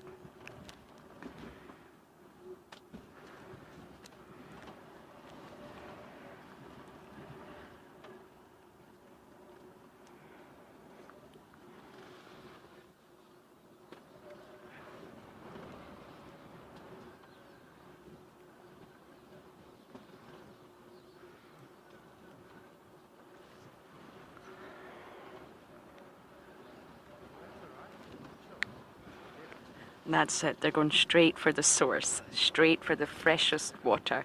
Elephants love water that comes from the groundwater, which is drawn up. And I think often as humans, we forget about groundwater. We forget that there's an entire living system with living organisms and a freshwater system that lives below our feet because it's completely out of our realm. We think that the earth stops at our feet, of course, because it's our perception, naturally. We don't feel anything below us, really. We don't feel vibrations. Once our feet are on the ground, to us, that's earth. And if you've sort of taken a long-haul flight, they always suggest that you should ground yourself, and by doing that, just take a walk in nature outside in your bare feet. Whether that works or not, I don't know, but you're grounding yourself. And it's just easy to forget that actually below us is an entire sort of water column, a table of water. There's organisms, okay, albeit bacteria and all sorts of things that maybe we don't necessarily classify as animals, but there's a lot of life down there. But because once we plant our feet on the ground, we tend to think that's it, it's done. But the Ellies know better, and they know that the most delicious water that you can ever taste comes from under the ground. Helen, you're seeing such a fascinating sighting. Absolutely. It's nice to see elephants in a different environment. Madikwe elephants. They're still African elephants. They're not a different species, don't worry. But it's always nice to see the same species in a different environment with different color palette, different topography. And just going back to groundwater, about 30% of all sort of readily available freshwater in the entire world is actually groundwater. 30%, that's quite a high number. And it's basically water in the ground. It fills all the spaces between soil particles, if you like, and rock and fractured rock beneath the Earth's surface. But humans can draw it up. We can bring groundwater up.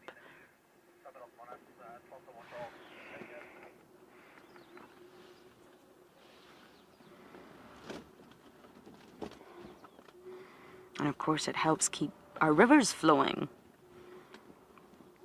And it is used for drinking water. It supplies drinking water to a large percentage of our world's population. Crop irrigation, agriculture, it has so many uses, and yet we sometimes forget. Why don't you do a segment? What would you even talk Now, elephants can be slightly reactive in the wind. It sort of messes with their senses, just like it does for us. You can't hear things as clearly, and you definitely can't tell what direction that sound is coming from.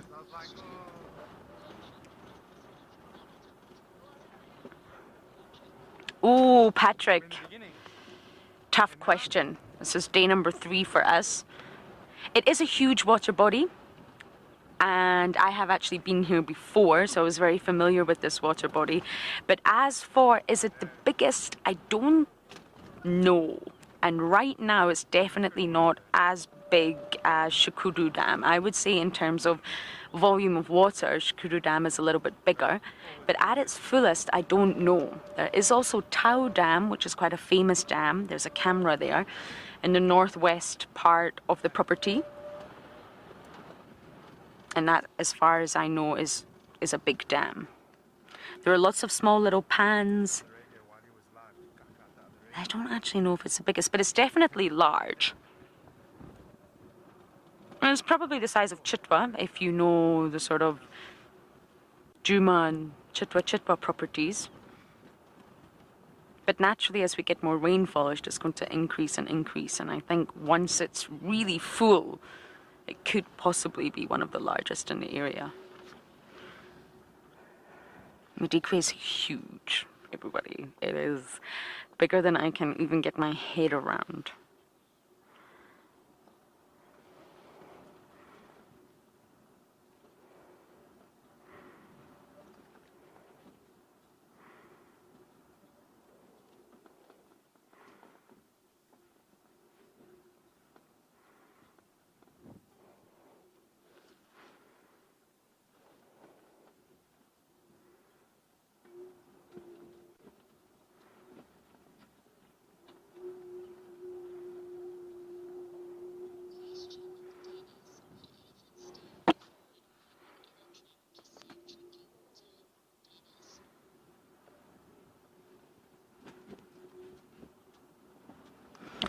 Dennis, you are asking, would elephants stay away from drinking in mud wallows?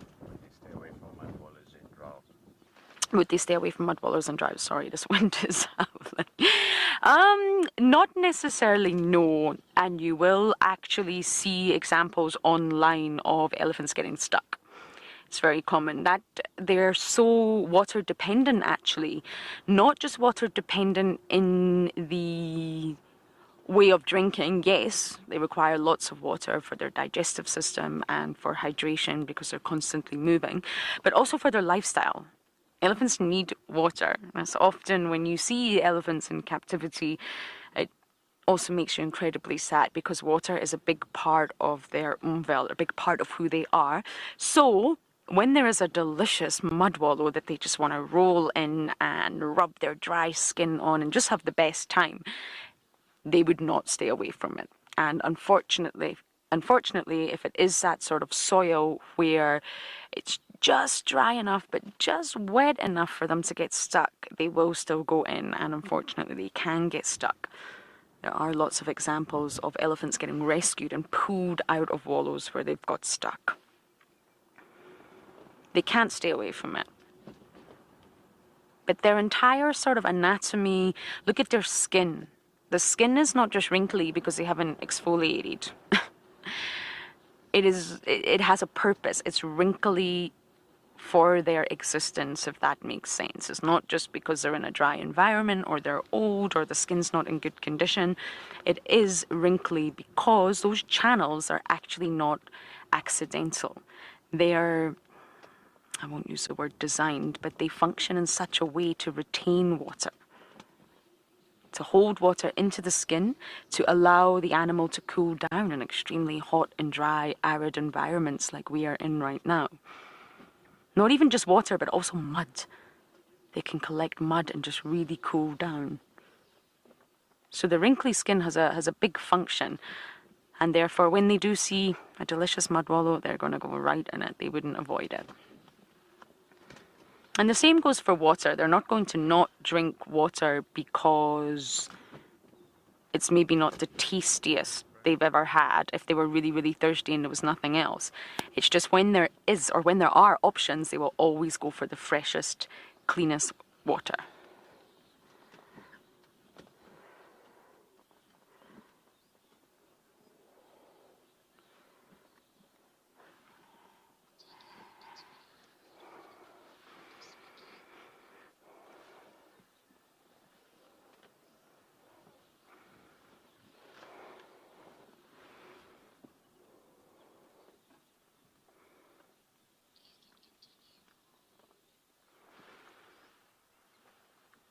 When that breeze stops, the heat is incredible.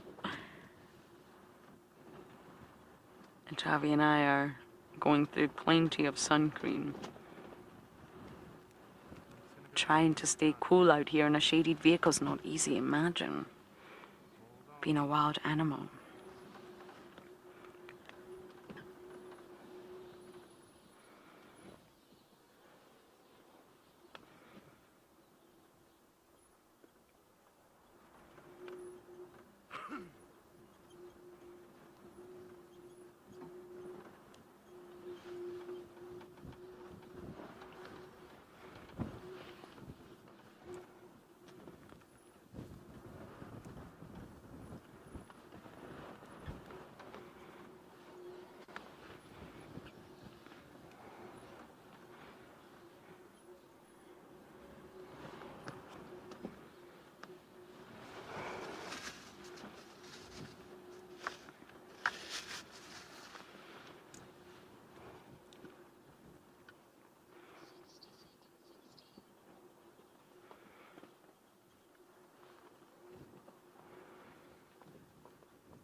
I don't know. Oh, that's a young boy, I think, who just arrived on the scene. And I thought he was coming to join his own herd, but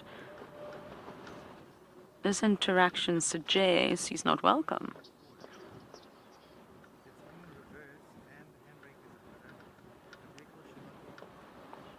Although that youngster is going to greet him. Look at that.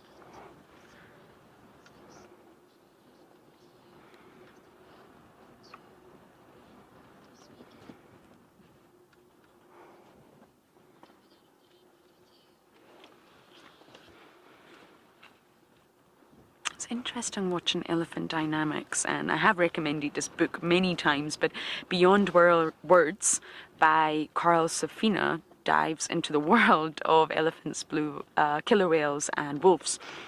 It's a very interesting book. It's heavy, and it really does teach you how to understand elephants as best as you can from your human perspective. And it really does all involve time. In order to understand a herd, the herd dynamics, and even pinpoint who the matriarch is, you absolutely must spend time watching the dynamics. It's not as simple as you would first think. It's not just, oh, the biggest, oldest female is a matriarch. You've got to watch how they all behave and respond to one another. Who are they gravitating around? Who are they listening to? There are people who have been studying elephants for years, especially in areas like Amboseli, and they still have so much to learn about these animals.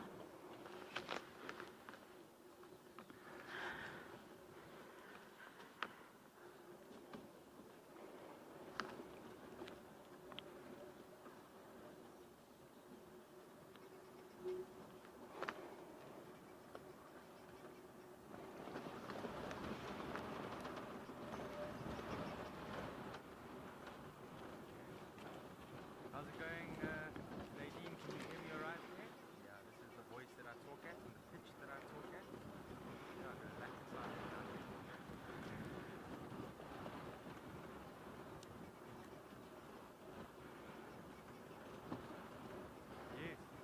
Yes. I just want to join them. They make it look so much fun. I don't think they would be too happy if I joined them, but, you know.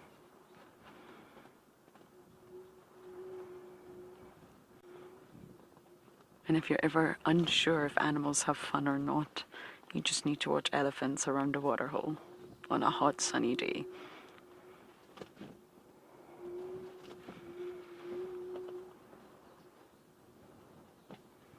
Okay.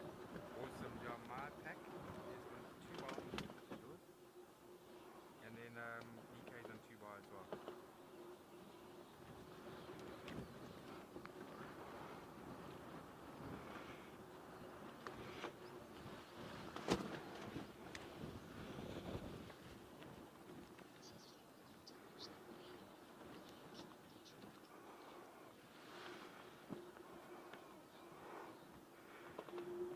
There's a whole water body here, do you know that? An entire water body, but oh no. They just want the water on this side of the dam.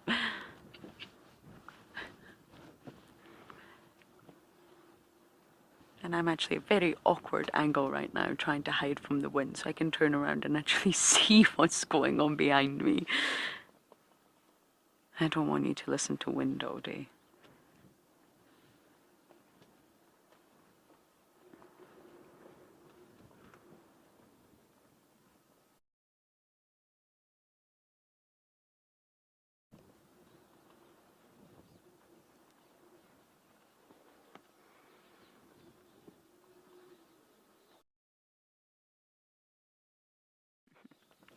They like to annoy one another, they like to play, they get scolded, they like to touch one another with their trunk. It's a very tactile form of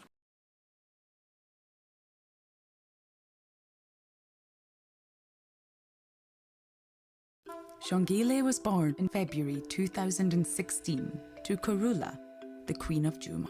We watched her grow from birth to enforced independence when Karula disappeared. On the 19th of August 2016, Tandy, Shongile's sister, was on the prowl. From nowhere she appeared, and a traumatic fight ensued. That was the last sighting of her on Djuma. She disappeared into the wilderness just as her mother before her. Look at that. There's a tiny, tiny leopard cub. Karula has given birth overnight. Look at the little guy. We just came around the corner. That is incredible. That's probably his first solo kill. Oh, and have a look. Here comes Hosana with the monitor lizard. Hosana, of course, at the same time decided to go climbing up the tree. He's just nearly fallen out of it again. Look at that. He's running away. The buffalo is chasing Hosana at the moment. Run away from this very big animal coming. That was so funny. Okay, we've just gone down Witpad Road. Oh, have you got that little wagtail there? That little wagtail just jumped out the way. Cape Wagtail. But anyway, so we just... Oh, he's back now. There we go. Good work, BK. It's difficult to get the birds. Very, very difficult to get them on the camera. So good work from BK. But it's called a Cape Wagtail. They've also got a fairly nice call. It's also one of my favorite little calls. And typically to identify, you'll see that it will wag its tail. But there are other species of birds that also wag their tails. But if you have a look carefully at this bird, it's easily identified as a Cape Wagtail. And can be future noted Very common in Africa and most reserves. So if you ever come out here, you will see them at some point. Just gone behind that little bush. Oh, and a Knysna woodpecker just called.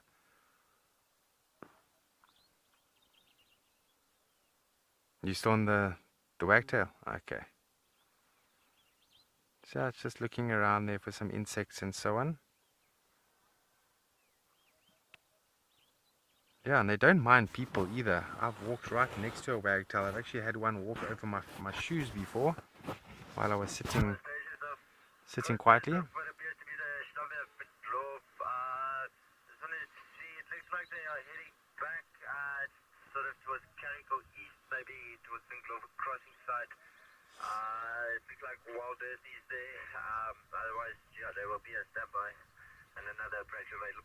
So I was just listening to that message on the radio. So it sounds like the breeding herd of elephants are moving on the opposite side. Let me just turn this off. We might catch up to them on the Karakal East area, which is not close, but not far either. Heading back towards Ndlovu Crossing. As I said, they were planning to go up the valley, I'm sure, which is where they're aiming towards. But it's interesting, just before I was deciding, yeah, no, let's move on, and BK said to me, no, let's just give it a bit more time, let's just see what's going to happen. And yeah, definitely the call was made correctly, because look now, it's an incredible sighting.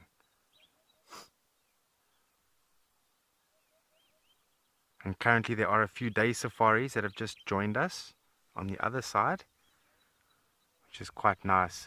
Things to do out here is if you don't want to spend the night, or if you can't, then you can always book a day safari.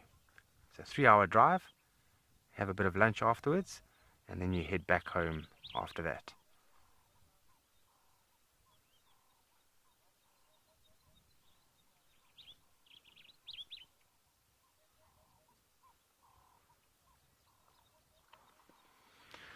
Sure, if you have any questions or comments that you would like to provide us, please do. I would like to hear some of your questions, and I will answer them as accurate as I can. You can just scan that QR box that's going to come up, and if I don't know the answer, I will get back to you on that. And I was stumped by a question a few days ago by Jacob. Maybe Jacob, you're watching, about why do elephants have wrinkles on their skin? And so I didn't know the 100% answer to that. I knew a little bit, but not enough to say, right, it's like this. So I did some research, and it's quite simple, actually. I should have known. But when elephants do go into water, and also when they pack wet mud on their body, the water and the mud sort of fills up on those cracks on their skin, or the wrinkles on their skin, and sort of deposits in there for a period of time, and it keeps them cooler for longer. So a very good way of thermal regulation. And then also, because it's a big animal, they are going to need to stretch their skin at times when walking and so on. And so having a wrinkly skin like that, it does enable a bit of stretch.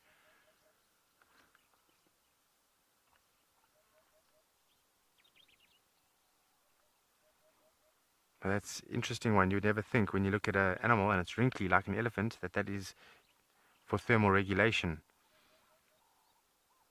So the water just pools in those little cracks and stays there for longer than on the skin, the flat skin.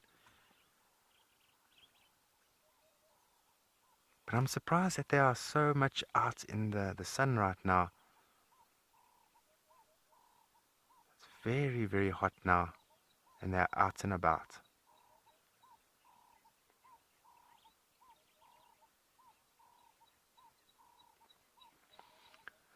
Hello, Olivia. Thank you so much for your question. Nice to hear from you again. I do recognize that name. So elephants, they will often press their heads against each other. It depends on what they are doing. So it could be that they are about to fight and they're sort of pushing each other around, wrestling or something like that. But they also do spar. Now, sparring is very different to fighting. Sparring is building their strength. And how else are they going to do that? And so to press up against another elephant's head and sort of use all your power, and the other one uses all of its power, it's going to help build their strength, help them get big and strong as they're growing. And that's going to definitely help them in the future, that when they are becoming dominant, that they've got the mass and the strength to support that. Because if an elephant goes into a battle or into a fight with another dominant elephant, and it is weaker than that dominant elephant, it is going to really get thrashed. So elephants are very smart in that sense. They get to sort of know, they memorize. And from a young age this starts. When they're young in a breeding group and they are playing with one another, they sort of test each other and they get to realize who is strong, who is weak. And as they go into their adult life and they come across those elephants that they were once, with when they were young, they will remember, hey, I used to really push you around when I was young. I'm much stronger than you. Or the opposite. You were very weak and I always won the fights. And so they pick their fights very carefully because, I know if you're an elephant and you don't pick your fight carefully and you lose badly, you're going to get hurt. And I have seen elephants get hurt during fights. They can get stabbed by tusks. They can even get pushed right onto their side of their body, which is no good for them. It can crack and break their ribs, which usually ends up in puncturing a lung. And then that's very bad. They will surely die from that if they puncture a lung. Because the lung will fill up with fluid and blood, and essentially the animal would drown, even though there's no water around. It would drown in its own fluid and blood if it has a punctured lung.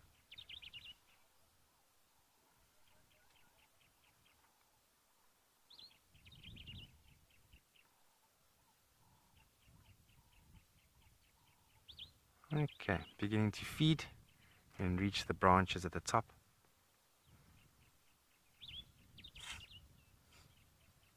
There's a bar-throated apelus calling. There's cluck, cluck, cluck, cluck, cluck. Cluck, cluck, cluck, cluck, cluck.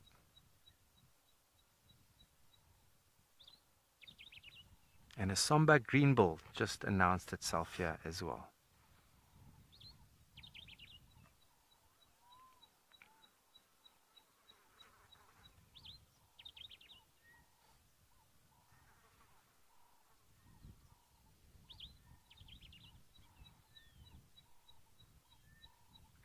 Oh, beautiful. There's some kudu about to join these elephants here. I saw them early this morning. Here they come. Nice group of kudu. Look at that. There's a female and there's a young male.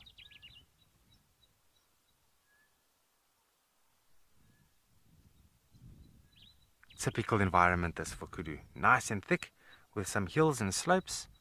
Typical environment for kudu.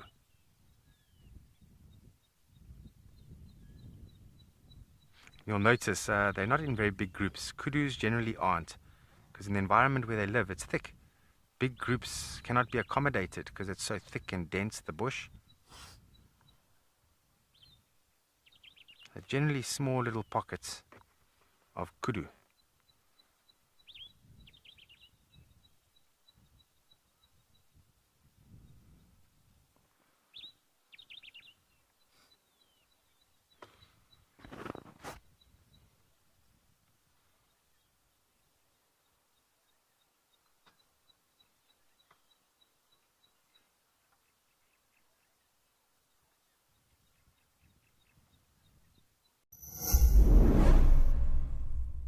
Erin Strawn has grown up amongst a crash of wild rhinos. She knows each of them by their individual personalities and names. She understands the complex issues this species faces. I am one of 3 generations of rhino custodians trying to be a part of saving a species. And it's time to shift the global narrative so that people want to save rhino and want to do this with us. Join Tristan, Cedric and Erin on World Rhino Day for this fireside chat.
it looks like that one the elephant in the middle there has got a branch in its mouth and it's just holding onto that branch. Takeaway, yes, that's it, BK. It's a bush takeaway. So in South Africa, it's a common thing for us to use the word takeaway, but I know in the States and other countries, take out is another word. A little bit of socializing happening there. Shame, it's just getting pushed out the way there. Look at that, eh? That's Collie. That's typical Collie.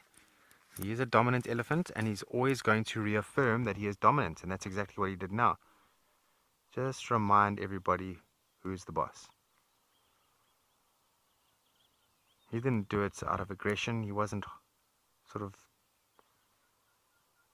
what's the word I'm looking for? Wasn't too serious. Just a little bit of a nudge, just to remind them.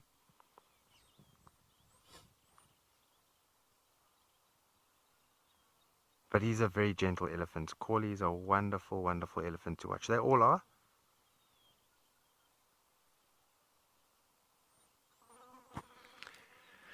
So BK, if you have a look at that elephant on the right side, so that's Collie, right? He's busy reaching for some vegetation. Do you see on his hind leg? There's a little bit of a bump there. Just almost horizontal with his tail. I hope all of you can see that. That is scar tissue. So he was stabbed in his top leg there at some point by another elephant. And that has definitely healed over extremely well. So a little bit of scar tissue there.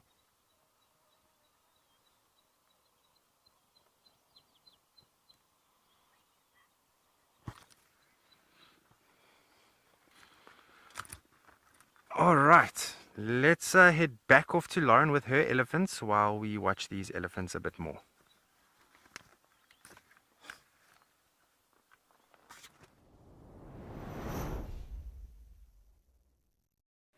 Collie! Oh, I know that elephant well. I have to say, I love spending time with elephants. Whether it's Asian elephants, African elephants, Djuma, Madikwe, but there is something extremely special about those Amakhala elephants. Really, really special. Now, this is the same herd, and they're just living their best lives. What else do you do on a hot summer's day?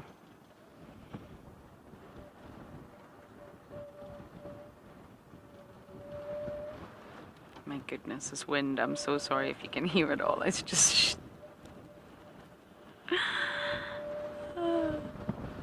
Oh, Davi's saying you can't. That's good.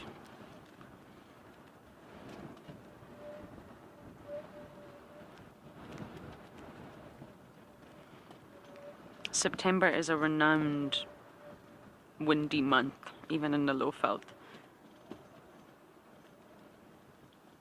But I'm not complaining.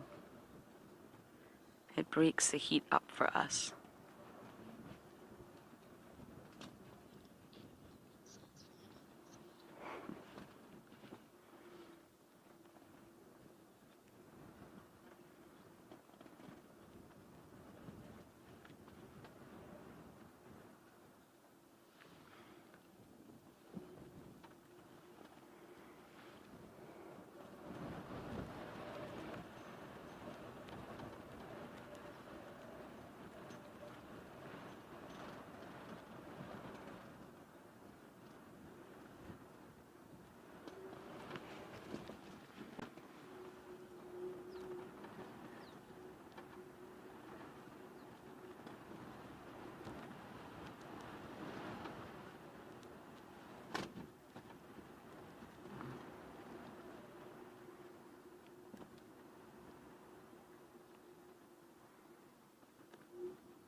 Madikwe Game Reserve, when you look at it, is such an interesting area because it lies in a sort of transitional zone, if you like.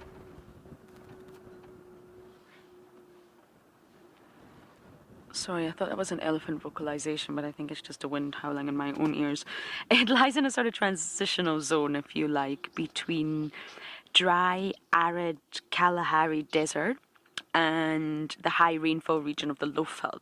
So it's a sort of in-between zone, if you like, when you think about the climate and the biomes, and it's just very, very rich in both the flora and fauna from both regions. It's a really, really interesting game reserve, and it is around 75,000 hectares. It's over 70,000, that's for sure. So it isn't small. But it's rich in terms of predators, herbivores, and everything in between. And Cheryl, you're right, it looks like they are just having the best time, and I'm honestly sure that they are. You can never sort of presume or assume what an animal is feeling or thinking, but I do think it is safe to say that they are having the best time. It's a sensory experience. Water smells good to them. Incredible sense of smell. They can smell water from very, very far away. It smells good. It stimulates those sort of chemoreceptors that fill that trunk on both sides. It'll taste good. I love the taste of water. As Davy, I'm always drinking water.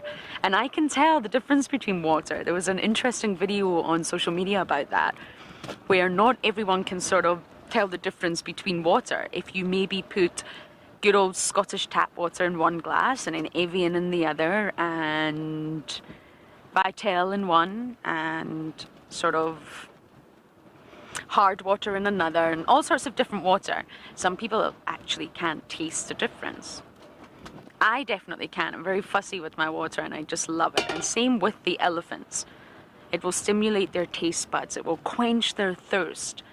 Then they can splash in it, and not only will it cool the body down, but it will feel good on the body. They've got very, very dry skin. They can't itch it, or slap on moisturizer, or exfoliate, or do any of the wonderful things that humans do. But splashing on cold water, that is going to feel good for a number of reasons. It's also going to soak into those wrinkles. Probably the sound of the splashing also sounds good to elephants. So it's a whole sensory experience. It's stimulating all of their senses here, or almost all of them.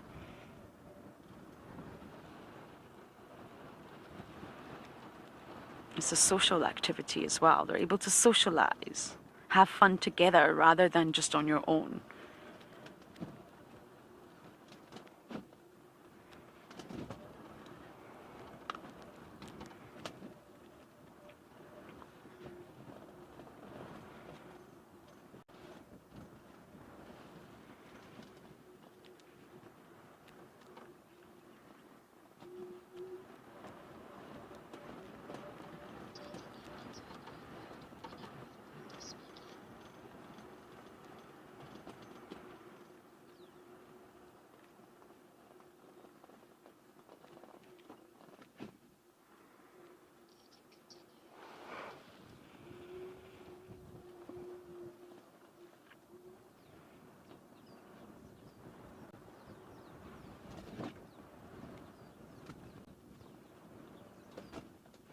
Now, I don't see any big bulls in this herd, but yesterday, Davy and I came across quite a few big, huge bulls, and my goodness, their tusks, I honestly could not believe it. They really have huge, huge tusks.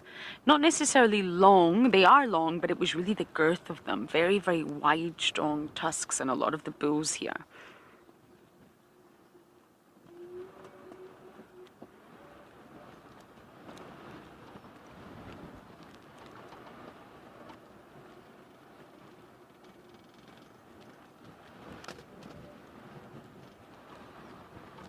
And I do believe it's a lot to do with the fluoride level in the groundwater. Surface water, sorry, I'm thinking about groundwater. In the surface water, it's a high level of fluoride, and that is said to contribute to the sort of size of the big male's tusks. They are just teeth, after all.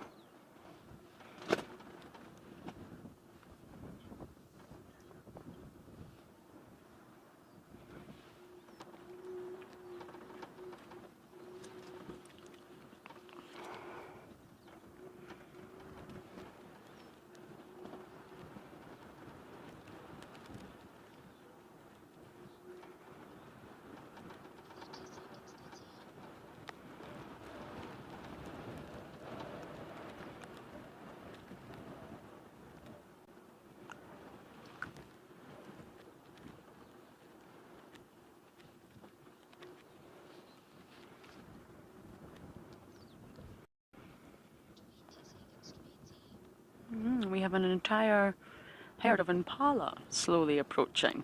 Ever so cautiously, you never know what is lying in wait at the dam.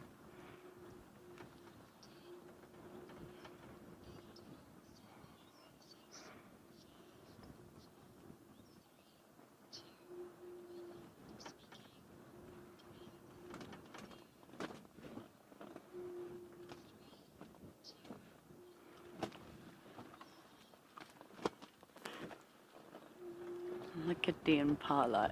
Who's the leader? I want to have a look at who's. Ah, it's a female. They probably want to drink the water next to the elephants because that's the safest bet. If you're with a herd of elephants, well, you're probably pretty safe from predators. Elephants do not like predators. They do not. But there's not really much water or space, so they're going to have to go to the edge of the dam here.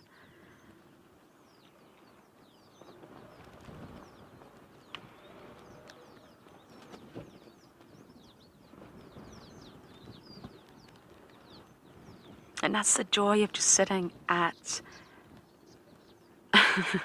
that is the joy of just sitting waiting at a waterhole, really. It's... In an environment like this, Madikwe is well known for its waterhole sightings.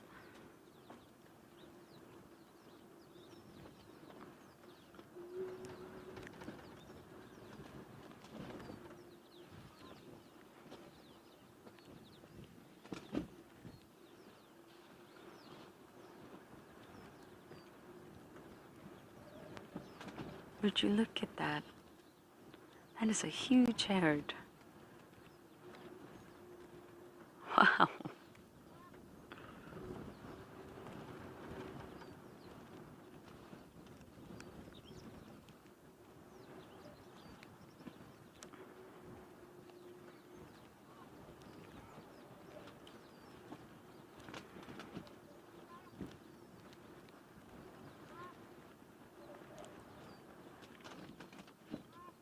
Oh, something's spooking them. Do you see that? It's just the wind. I don't think they see anything.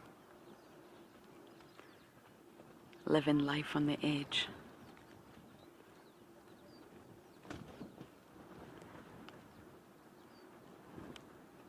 And it's fascinating because in terms of biology and fear, it's not physically possible to live in a constant state of fear, or maybe it is physically possible, but in terms of your biology and your physiology, it's not going to be healthy to live with spiked cortisol and on that constant state. And a study was done on impala where they do show a spike when they get scared or they're alert, but it goes back to normal quite quickly.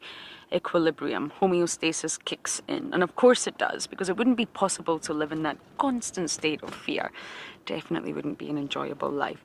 But this is just incredible. So we are going to continue to sit here and we are going to send you over to another location to see what's happening there.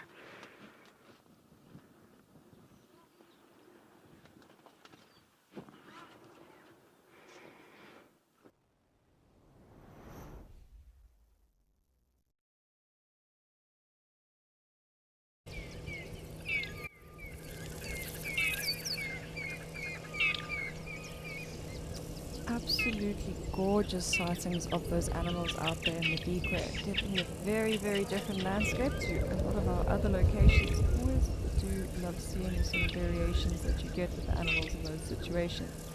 But we are back at Djuma, and I'm going to see if we can find that beautiful African jacana again. It has sort of been walking around the reeds quite a bit this morning, so I have hoped that we will get another good look at it. So I'm going to take us in and we can do a little bit of panning and scanning on the water's edge. And I know at the very, very least we will also be able to find our little gosling family who have been doing very, very well on the water's edge here as well.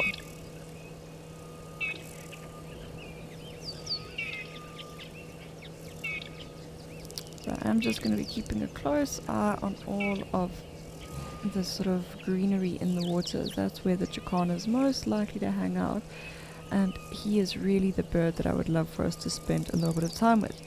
But while we are scanning around the dam like this, I would just like to remind everyone that we are going to be celebrating World Animal Day on the 4th of October. And in honor of this, Wild Earth will be searching for our favorite animals and marking them off on a bingo board during the sunset safaris from the 1st to the 4th of October. We would absolutely love for you, our viewers, to send in your favorite animal or bird that you would like to be included on the bingo boards. And you can do this by heading on over to wildearth.tv/animal bingo or by scanning the QR code on your screen. And I think that is going to be a very, very fun event. It's going to get all of the competitive nature of all of the guides out. So that is definitely going to be an event to look forward to. But I'm not seeing too much luck in terms of the jacana on the edge of the water here. And it is a bit of a slow and patient game to try and find them. But we will keep persevering and hopefully we will come right. So let's just pan over this little knoll. And it does look like he is in, or on rather, these little plants growing on the water's edge, looking for all little aquatic insects and invertebrates that he can, as that is going to be the bulk of their diet. They're very, very water dependent for their diet because that is their preferred sort of feed, is all the little aquatic invertebrates that are going to be around. But absolutely gorgeous birds. Really do love these guys. And you can see when he lifts those feet up, look at how big those feet are. So that is what gives that sort of illusion that they can walk on water, where instead they just have absolutely phenomenally low senses of gravity, when their weight is so well distributed that they're able to sort of keep it distributed over a large surface area and sort of stay buoyant on top of big enough greenery.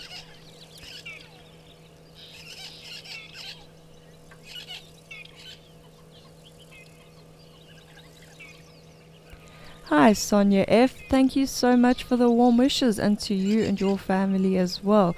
I think that this is definitely one of the best possible ways for us to be spending Heritage Day, just appreciating all of the little animals and little birds that inhabit our beautiful country as well. Hoping this jacana is not going to be difficult and go behind the banks, but rather stay where we can see him. And it's actually quite a beautiful scene on the water's edge. You can see all the dragonflies flitting about overhead. Something about it that is very, very nice and peaceful. And you can see he's quite an active little hunter, definitely finding lots and lots of food for him to eat.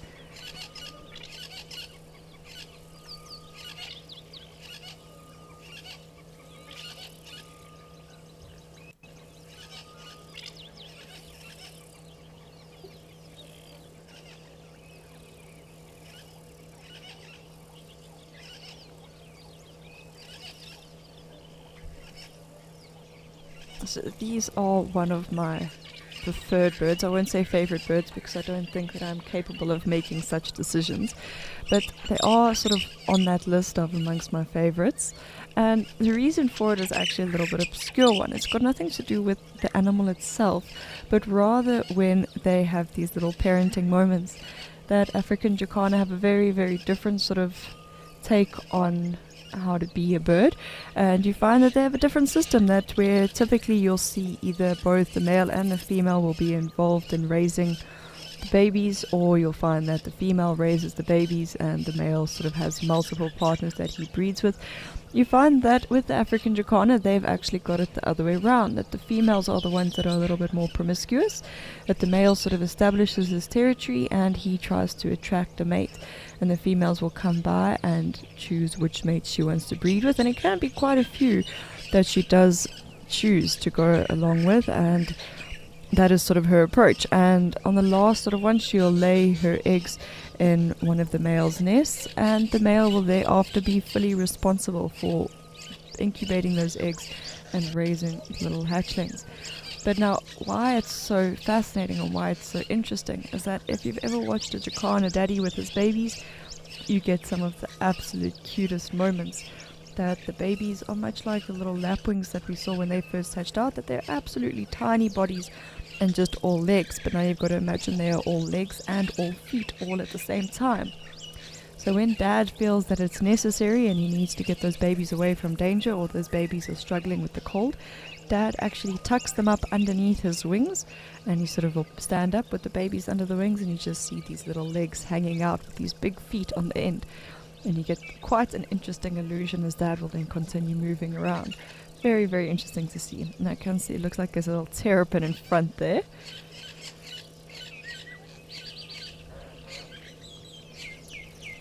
Gabriel, that is an interesting question. I'm not too sure where that name actually comes from.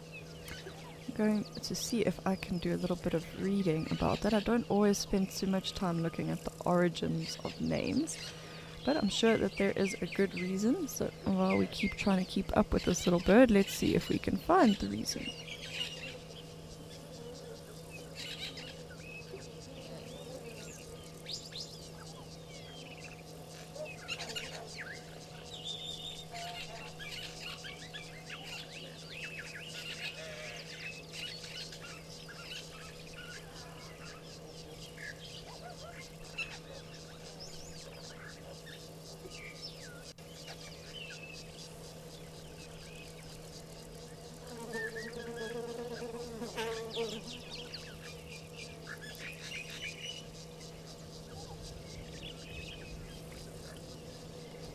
He really is quite adamantly on the move here, so I'm just trying to keep up with him.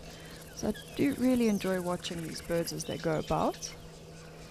And I'm trying to see if I can find any sort of information about the origin of the name.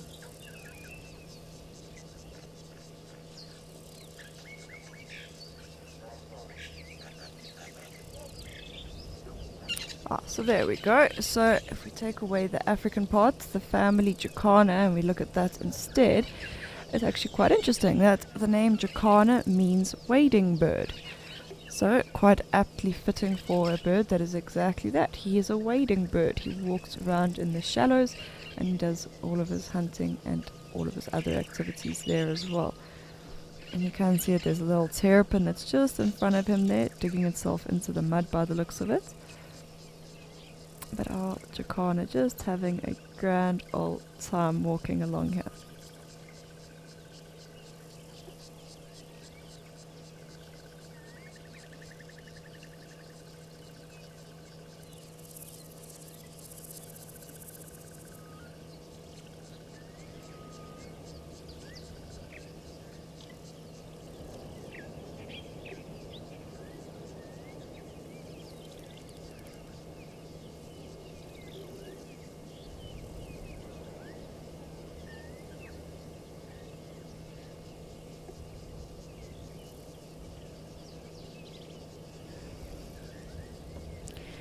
Hi Beverly, so you may remember how Rolf has been showing us down at Kariega how those little grebes down there are building that nest that's sort of floating on the water in the greenery.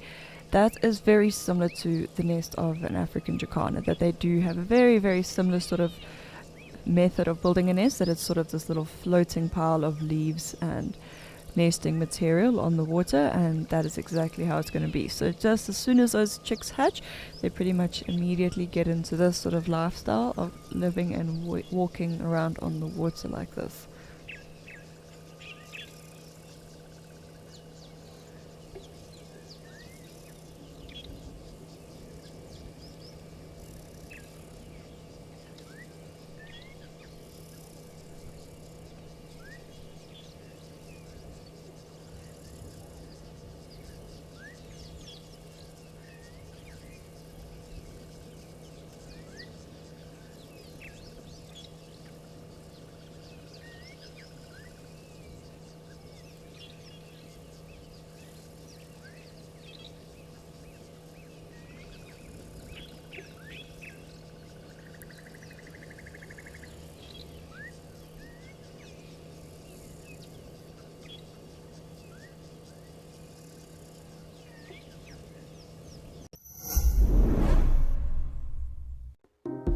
Did you know that the heaviest rhino weighs up to 3,500 kilograms and that despite their size, they can run faster than Usain Bolt?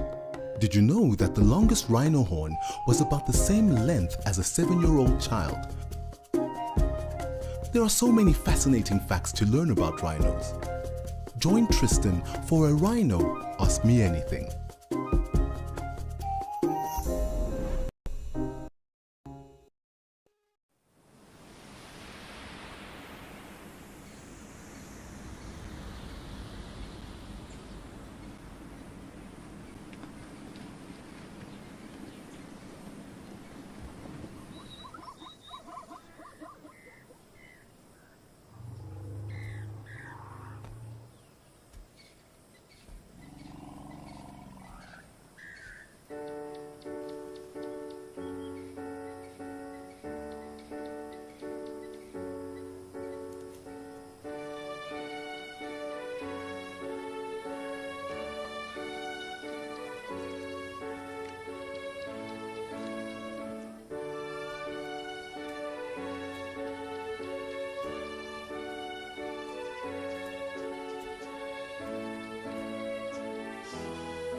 So our little Jacana has wandered his way right against the bank, so we are not going to be able to follow him anymore.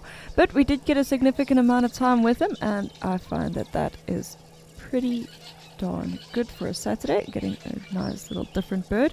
I think it's the first time I've seen a Jacana on the dam cams, so I'm quite happy with that. But I am now going to take us all the way to the sort of left of our field of view here at the cams. And we'll start again with the panning and scanning and see what happens to be coming down. And how's that for something different coming down? I was thinking we may find some antelope or something, but instead an absolutely gorgeous Ellie coming down to join us. And isn't he gorgeous? It is likely to be a nice big bull. It does look like a nice big bull. And I'm sure he's going to come and have a fantastic little time drinking and throwing mud around down here. So I think we're going to stick with him for as long as possible and just watch as he has the time of his life.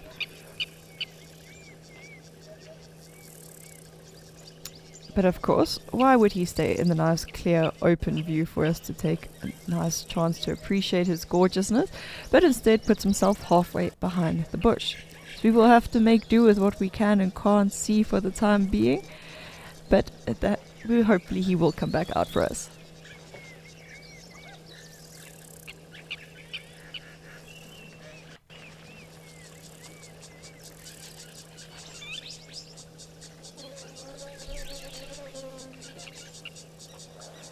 You can see him still throwing all of his little mud, all of his sunblock all over himself. So we've been watching and hearing from Andrew and Lauren about all of the very interesting facts about elephants and how they thermoregulate. Yeah, we are going to get to see the very practical example of how they thermoregulate. Lots and lots of mud and water and fantastic little showers of it at that.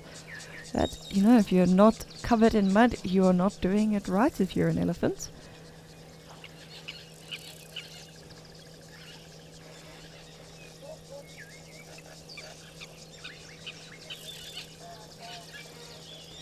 Hi, Bobby. I have to agree. Every time I see these Ellies on the camera like this, having these beautiful little mud parties and pool parties, I get very, very jealous indeed that there's nothing that looks like it's quite having as much fun as an elephant near water and mud. But they always just look like that. It is what makes their whole life worth living, these few moments that they get to spend at the water. Now he's starting to give us a very, very clear display that he is a little boy. Looks like he's maybe going to start moving off, so I'm going to try and follow. Let's see what he's going to do. Usually he'll go for a nice scratch afterwards. Most of the Ellies do stop for a good scratch. I'm sure he'll be the same. Yep, found the first tree, the closest one, and start the scratching process. Get rid of all of those little itchy spots, and lots of little biting insects in Africa. They do create a lot of nice itchy spots on all the animals, and you've got to find a way to deal with that.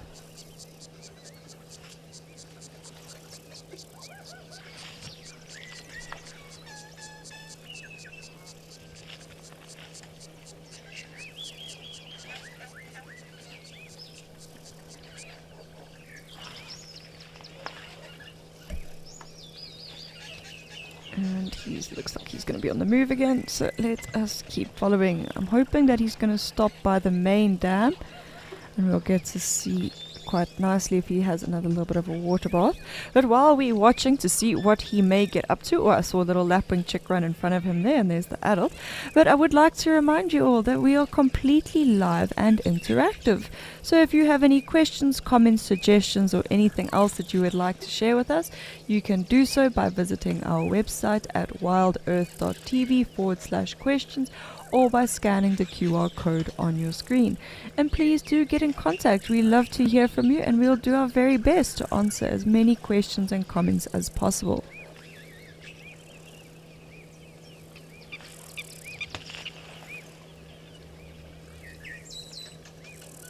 You can see just how big those feet are. And I imagine that if we were a little bit closer, we would even be feeling it.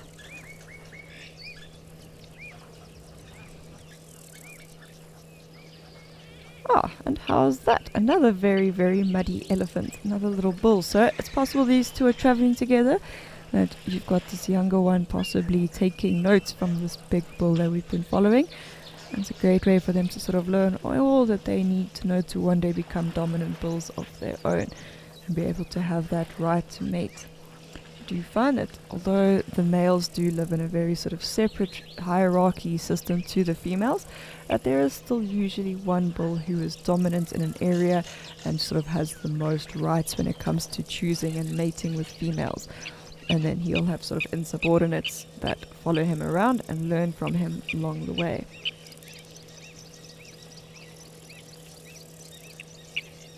So it looks like this is just quite a nice slow moment that bull obviously had his nice little shower with all the muddy water at the wallow.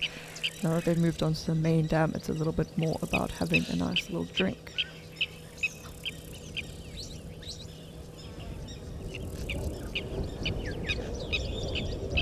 And, you know, when in doubt, use your trunk as a way to get all of those little itchy spots. I suppose it is a fantastic advantage that elephants have, that you don't need opposable thumbs if you have an opposable trunk. Even better if that trunk does have two little finger-like projections on the end that you have control over. You can do whatever you need to do. And I think elephants are very, very intelligent when it comes to learning all the different sort of antics that they can do with their trunks and the different movements. They're definitely quite well versed in all of the possibilities. But I suppose if you have your whole life to master an object, that is exactly what's going to end up happening, especially when it is one so vital as a trunk.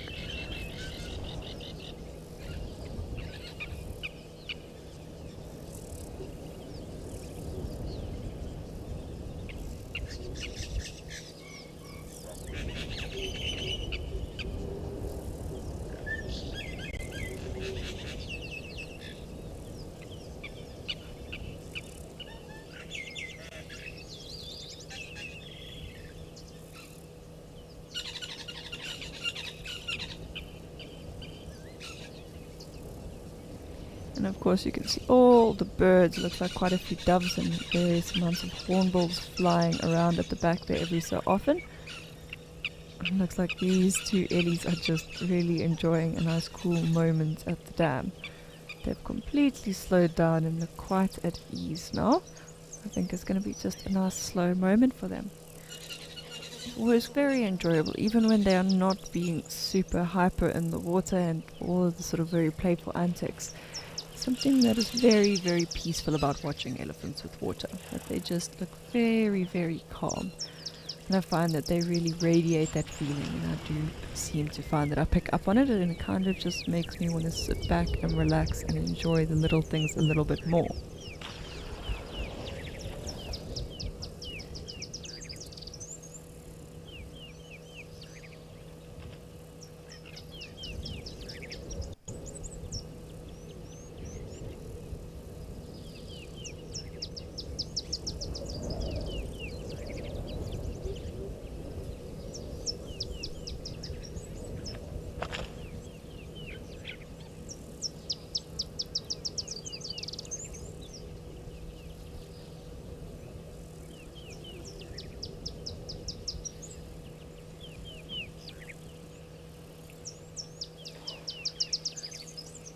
Sounds like just an absolutely perfectly calm day in Djuma. We can definitely see the wind, but there's so many birds calling. The sun is out and shining.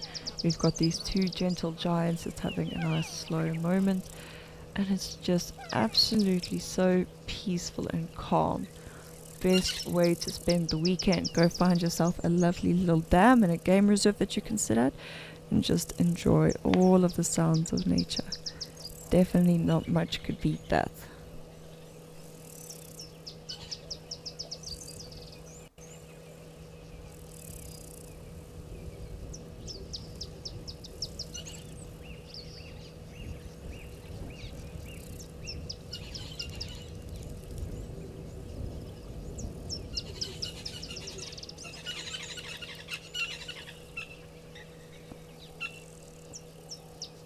And having a good old sniff of something.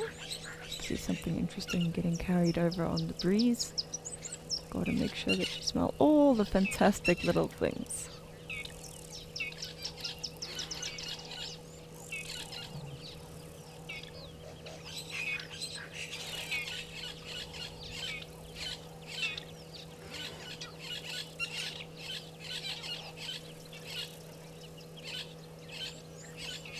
I am quite surprised that we've managed to sort of go around most of the dam's edge now, and we didn't really see the little geese family. And to be fair, I didn't feel like I was maybe watching as much as I should have, but I do wonder. I know they are still around. I did see the zoomies found them this morning on the camera, but I would like to see them for myself and show you all how well those little goslings are doing.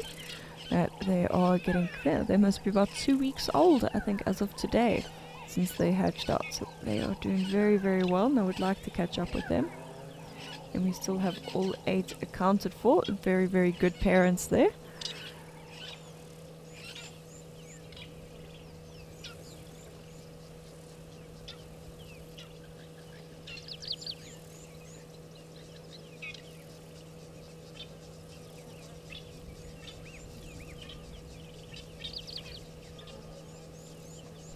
Have to imagine that by standing in the water like this, that it must probably be very, very nice and cool on their feet and their legs. This is probably another fantastic way to help with that serious heat out there today. It definitely does look hot. You can see a little bit of the heat shimmer on the ground. So I do think that they're probably struggling with that heat a little bit. I do see ears are not pumping too vigorously, but they have just recently had their mud baths. But I'm sure that water is going to be one of the big things on elephants' menus today. So I'm sure that as the day progresses, there'll be more and more elephant coming down to the dam here as well. And hopefully one of those really nice sized family groups comes and spends a bit of time with us. There are often some very sweet little calves with them that like to play in the water. And it gives us a fair amount of entertainment to watch as they have so much fun.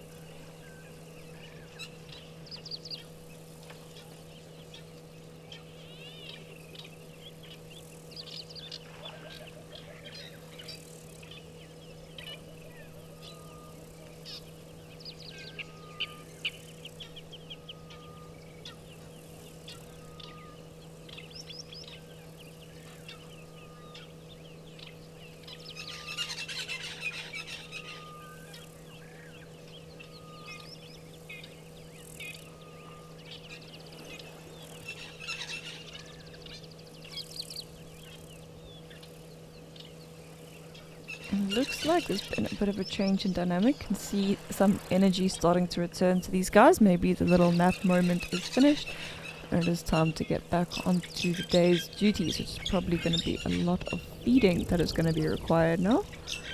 But we will watch and see what ends up happening. They don't seem to be moving too quickly. But of course I don't think that elephants really do anything too quickly most of the time. Most of the time it is really just slow enjoyment of the environment.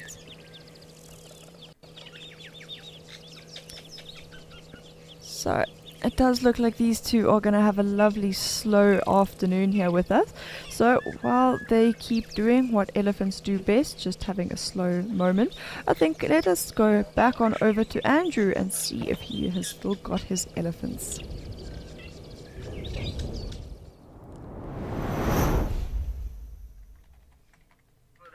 Sam, we most definitely do have elephants on our side, and it's turning out to be a wonderful sighting. The one is the big bull, the Collie. He's now in the mud wallow. And then this one, according to Nadine, one of our directors, says it looks like he is vacuuming the ground, which actually it does, picking up all the seeds on the ground, and it did. It looked like it was literally cleaning up the grass over there. It was very well put. Luckily, didn't walk up here. I was worried about that to begin with. As you can see, we are sort of giving them ample space, and then also we are not on that game trail which is in front of Collie, who is busy mud bathing at the moment. You don't want to block that game trail because they will surely use it if they go that direction. So we are out of their way, and we have got a nice place to view.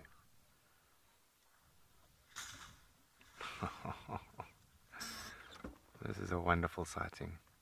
Let's just watch a moment, folks. I'm going to just cue a silent moment and let you enjoy.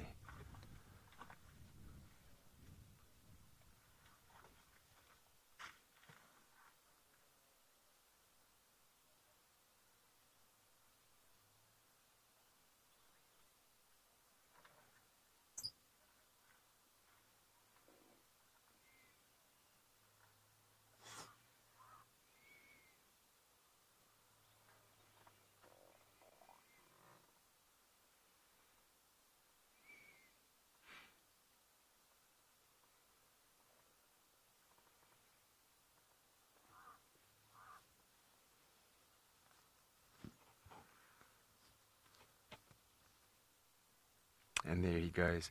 So we do need to be careful of this bull, because I thought he was out of must, or heading towards out of must, but now I did see him urinating on his back leg. So he's still very much in the prime of his must period, and we just need to definitely make sure that he doesn't come towards us and goes opposite way. He's obviously really keeping an eye on that bull there. As it walks away, he just stopped, got out that mud pool and stared at that bull. And now he's following that bull. You see that? On a game trail. You can actually see the game trail the elephant is on right now.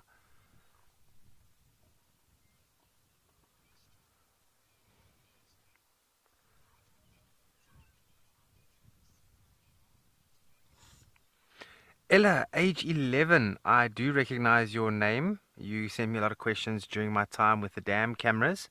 So Ella, thank you so much for your question. So they do have hair not only on their trunks, they've got hair on other parts of their body. It's helps them also with the thermal regulation. So Ella, look at your arm quickly. You're looking at your arm there. You see your hairs on your arm. I'm looking at mine too. So when you feel cold, next time you are cold, you have a look at those hairs on your arms. They're going to start to rise up. You see that? Okay, and then of course when you are not so cold anymore, the hairs just lie flat again. So that is your body busy maintaining thermal regulation, which means that your body's trying to maintain the heat and coolness of your body. So when you're too hot, you need to cool down, and when you're too hot, you need to warm up. And this is a big way with your hairs, that when elephants do phyla erect the hair on the trunk, it's going to help to keep him warm. But of course, when we are too hot and we need to cool down, it's got nothing to do with the hairs, we have got sweat glands. Now, elephants don't have efficient sweat glands, so I'm just going to roll forward. Elephants don't have efficient sweat glands, so for this elephant bull to cool down, we'll go into the mud and mud wallow. I know it sounds, oh, it must be quite dirty, but for an elephant, that is not dirty. That is an exfoliation, keeping his skin clean, protecting himself from the harsh sun. And then also when that mud does start to dry, Ella, it's going to remove those parasites, the ticks, the unwanted ticks on the body. But good question, Ella. It's to help with maintaining the heat in the body. What we call, and it's a big word, thermal regulation. Check this out. BK, check, there's some beautiful kudu right next to the vehicle here. Ah, she's just going off into the bush now. Kudu. I do love kudu. Okay, let's try redirect the vehicle here. Oh, I've got to just do something first. Keep forgetting this mechanism here for a security. Okay, let's redirect this vehicle and go and have a look at some elephants.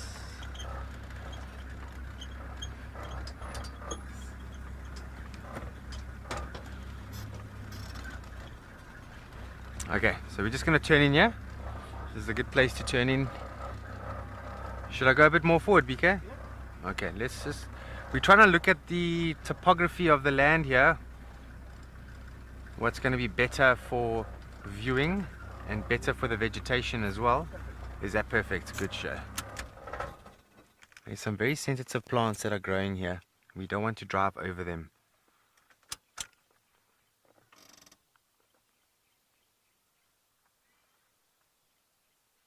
Look at him, he is huge. So about 5.5 tons, maybe a little bit more.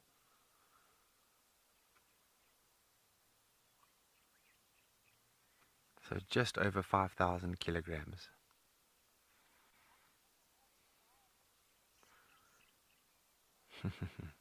Beautiful. Alright, in the meantime, let's go off to Lauren and Madikwe for a very similar scene as this one.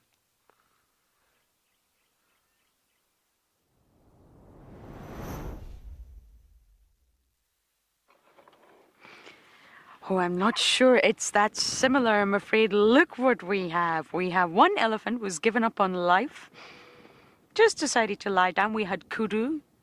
They are slowly moving off because they're not terribly thrilled to be at a water hole. The impala are back. And everyone's just chilling. Elephants are not moving much, which is making me think they're staying cool in the water at the same time as napping. Elephants can take sort of micro naps, if you like, standing up. The youngsters will be lying down, and one adult is lying down. And the rest of them are staying very still like that. They're still flapping their ears to keep cool, although there's a nice breeze. But generally, when you see elephants all sort of tightly packed like that, staying still, most likely they're taking a nap.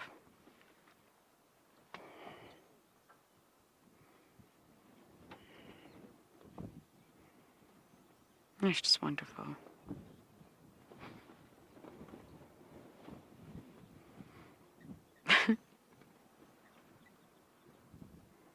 If you didn't know any better, you could possibly think that there is something wrong with that elephant. But there's not.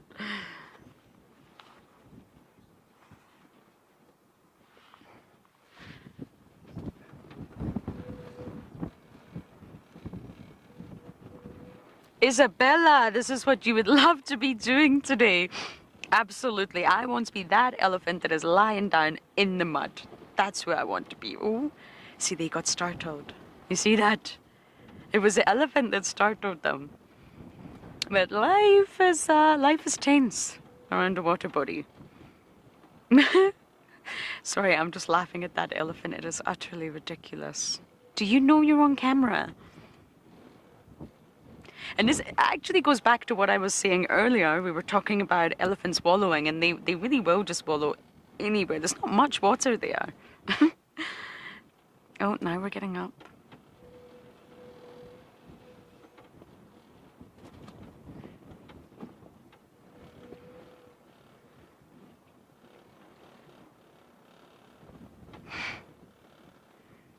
And of course, when that mud dries, it will slowly cake off. But right now, for that elephant, that will be so refreshing. But that's the elephant I want to be today, Isabella.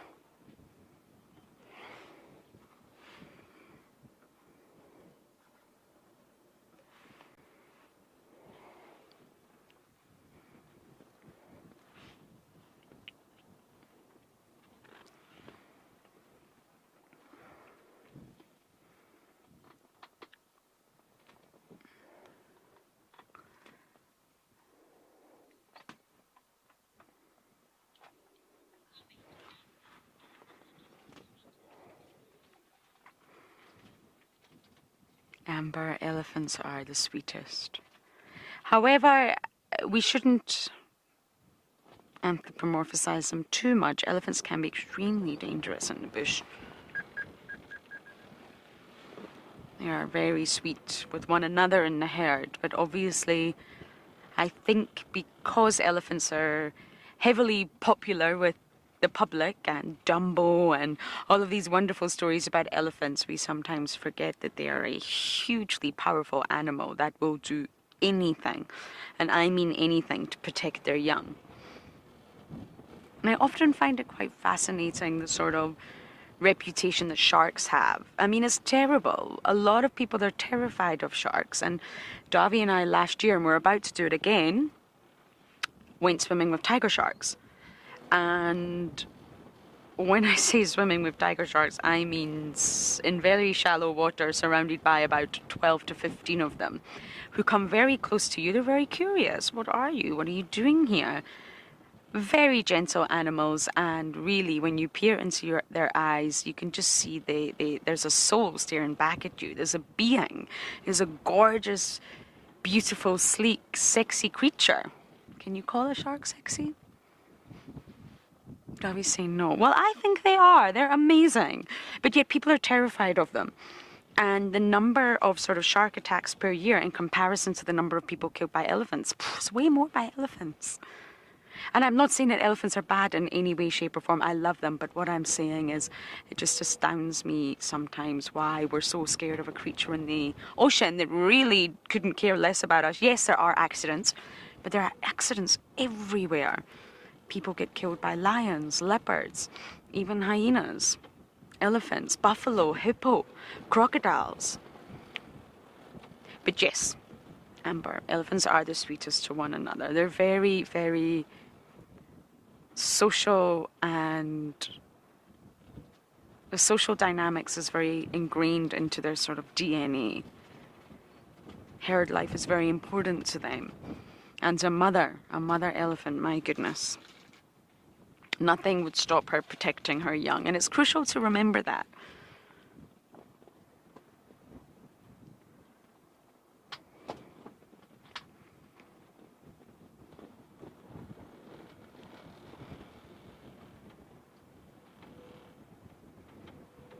To be honest, mothers in the animal kingdom, across the board, you have to be careful of.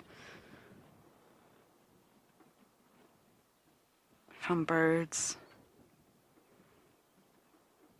even crocs, mammals, fish. My goodness, if you go too close to an anemone fish, and she's got babies, he'll bite your head.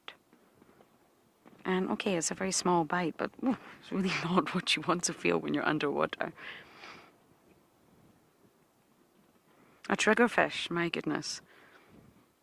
I would swim with great white sharks, tiger sharks, bull sharks. I have no fear of sharks. I adore them. I'm respectful of their presence, but I adore them. But a titan triggerfish, that is the stuff nightmares are made of. Google it, people. Google a titan triggerfish. They come after you, and people end up with stitches. I have a huge hole in my $500 fins. MC are Googling it now.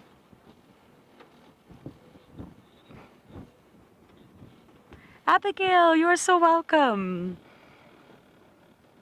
I love to share stories.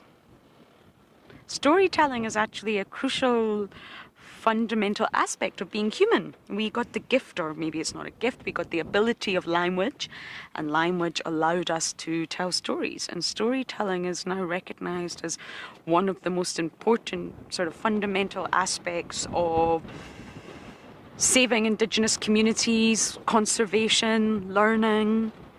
So thank you, Abigail.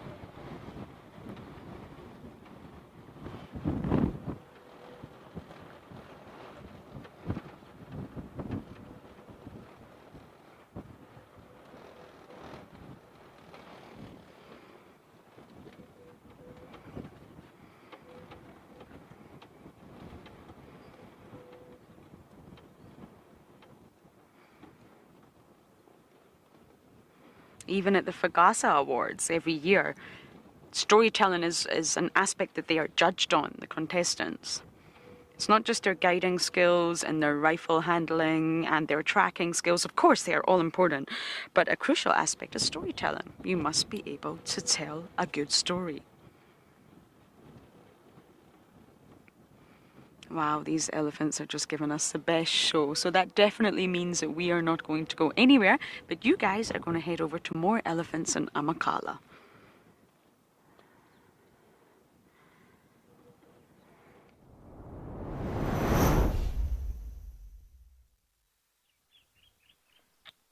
It has been an absolute spectacular last 10 minutes or 15 minutes. And this elephant bull's now just standing in the road, sort of in between this arch of sweet thorns. And it's just a beautiful scene.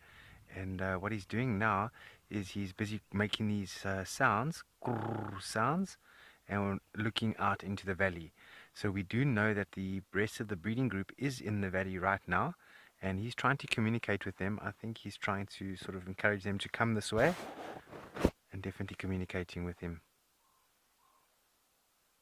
Most of the time you're not going to hear that sound, but then every now and then we do hear it. It sounds almost like a growl. And if you don't know elephants, you would think that they're growling, but that is them talking. Look at those hairs on the trunk there, and he's smelling for the breeding group now. Putting the trunk back down. He might actually walk towards us on the road here, and yeah, we have T-boned the road here, so we need to make sure that we can reverse, which we can, and I'm ready for it.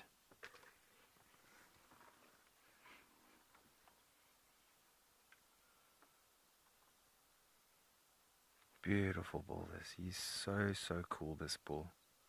I worked with him for 4 years before coming to Wild Earth, and I've gotten to know him very well. It's a lovely elephant. See what he's going to do now? He's going to smell. He's trying to smell that breeding group again.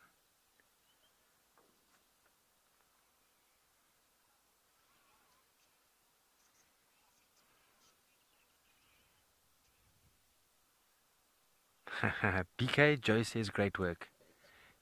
BK says thank you. You can't see him, but he does say thank you, and I see the smile on his face. Thank you for that comment. But Jano, BK's got some mad skills, I won't lie. It's absolutely amazing. Do you see what the elephant's doing now with the trunk? He's actually trying to smell us, and he's wrapped his trunk, or he's leaning his trunk over his tusk, which is common. So it is a hot day right now, and he's getting tired. And lifting the trunk always for the females, it's making him tired because it's very heavy, that trunk. Some individuals like him, maybe 80 kilograms, just the trunk. And so he's just trying to lighten it by putting it on his tusk. And he's trying to smell us again.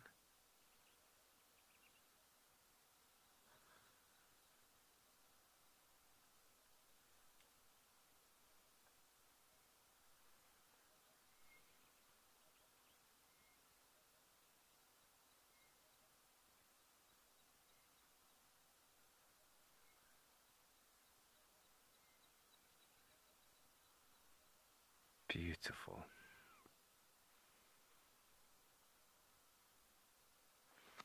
So he's semi-falling asleep there.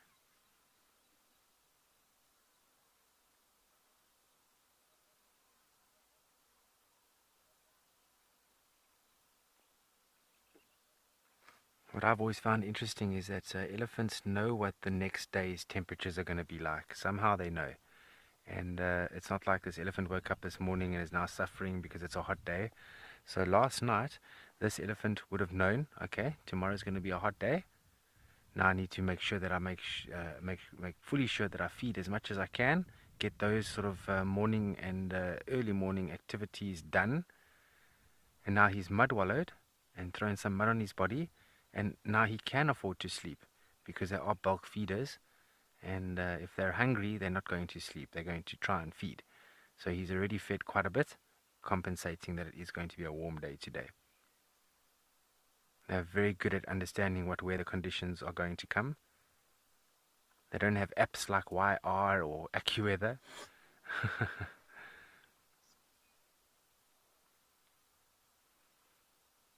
Beautiful.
So you may do this a few times in the daytime. Just catch a little bit of a siesta. It may last a few minutes. It may last, up to 15, 20, even more minutes.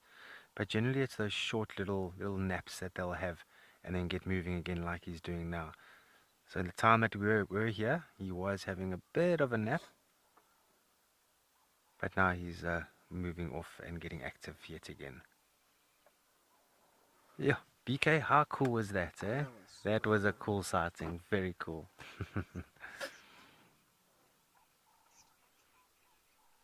Alright, in the meantime, I think let's head off back to Lauren and her elephants. I hope you enjoy it.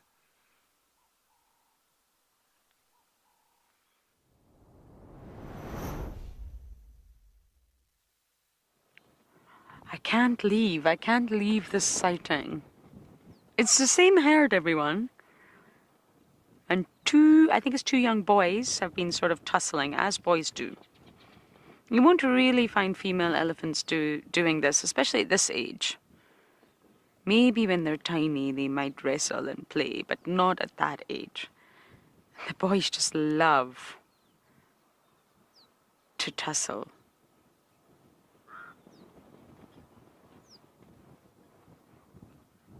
And I just want to point out the zebra in the background. I will slowly show you that again. Want to make their way to the waterhole, but, you know, it's a lot of things to consider.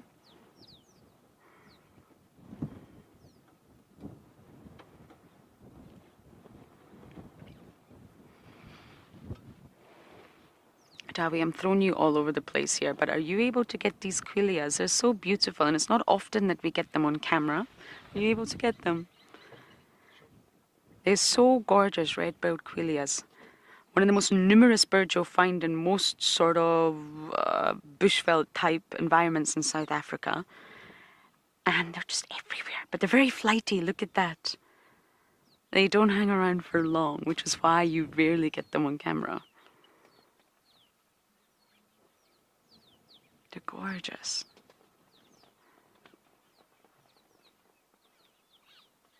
I'm not sure about this area, but they definitely are the most common bird you get in the Lowveld, for example.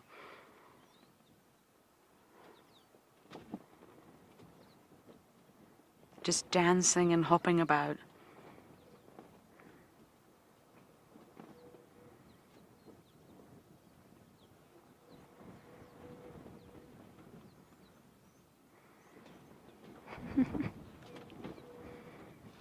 Whoa!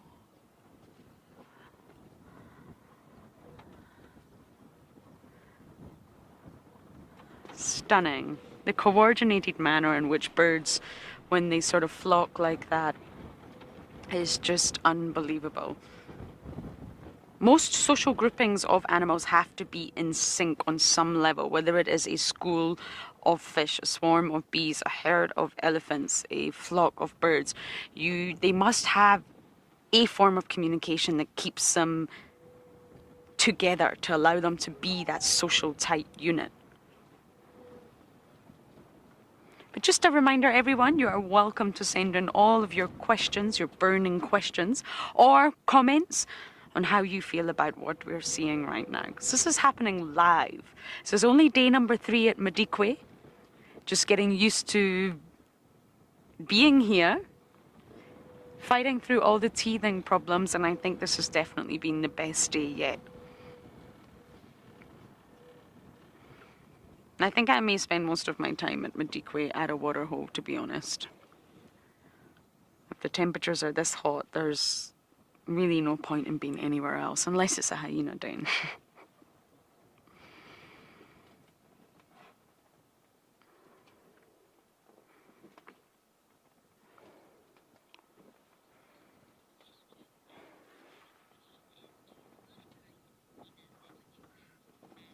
And, oh my goodness, yes, you do. You absolutely do. And we've been to the spotted den. There are 4 cubs. We've seen the 4 cubs. Sadly, we didn't go live, but that's okay. We'll work on that. It's right under the Vodacom Tower, which is perfect. Thank you, hyenas. And there are brown hyenas. We saw one last night. Yes. And there is a brown hyena den. Now, sadly, it's not in a signal area, but I refuse to believe that it cannot be. It cannot be that for the first time in my life, I have the opportunity to sit at a brown hyena den and we can't go live. So somehow we will keep trying with that. I will do my very best. But yes, you get the spotted and the brownies. Which is interesting, but the reserve is large enough for both. Because sometimes the spotties can struggle to thrive in an environment where the spotties are. The brownies will struggle to survive where the spotties are because they are just so dominant and their numbers are so high and they're just far too good a competitor. But yes, Anne.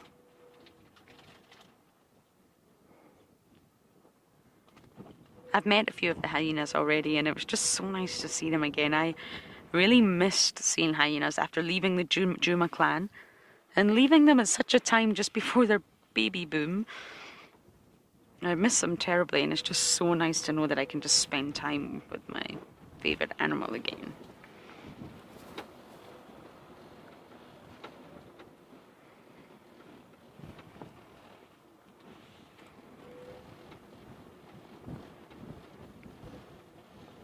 And we saw an African wildcat this morning.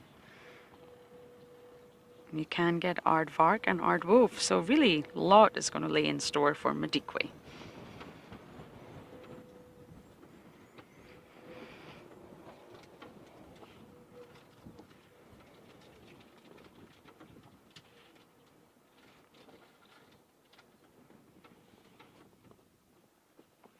We came here at about 9. I'm not sure when these elephants arrived, maybe around 10 actually, but that's been here for almost 2.5 hours in the exact same spot. They haven't moved. That's how good it must be over there.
See some warthogs walking in the background.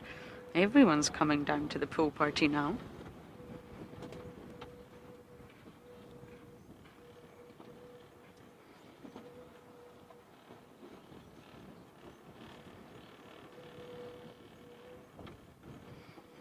Warthogs are approaching, incoming, and the zebra are still... Oh, they're coming, they're coming. Zebra are heavily water dependent.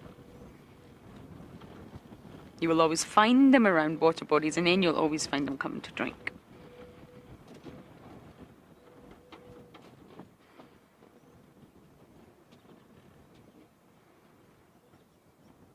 It's nice to see big numbers of species all in the same area. They're not interacting, any of these species, they're just cohabiting the same space. But it's still nice to just see an array of different organisms.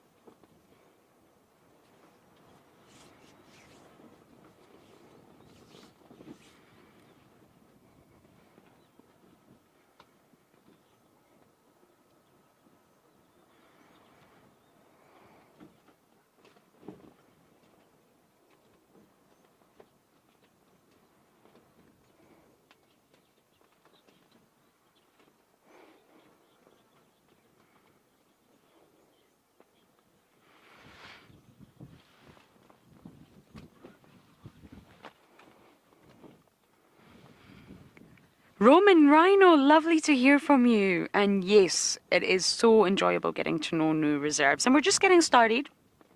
There are always, you've sort of got to learn the areas, good and bad signal. You've got to learn where to go and where not to go. You've got to learn the rules of the reserve. It's incredibly important. Every reserve, I mean, there are standard rules, but you've got to just learn the rules that they implement, how it is sort of managed. And where to go, really. I mean, Amakhala felt very vast when I first arrived there, but actually, in comparison to Madikwe, it's actually quite easy to navigate. I am more than sure that I am not going to get to cover this entire reserve. I will do my best, but my goodness, 75,000 hectares.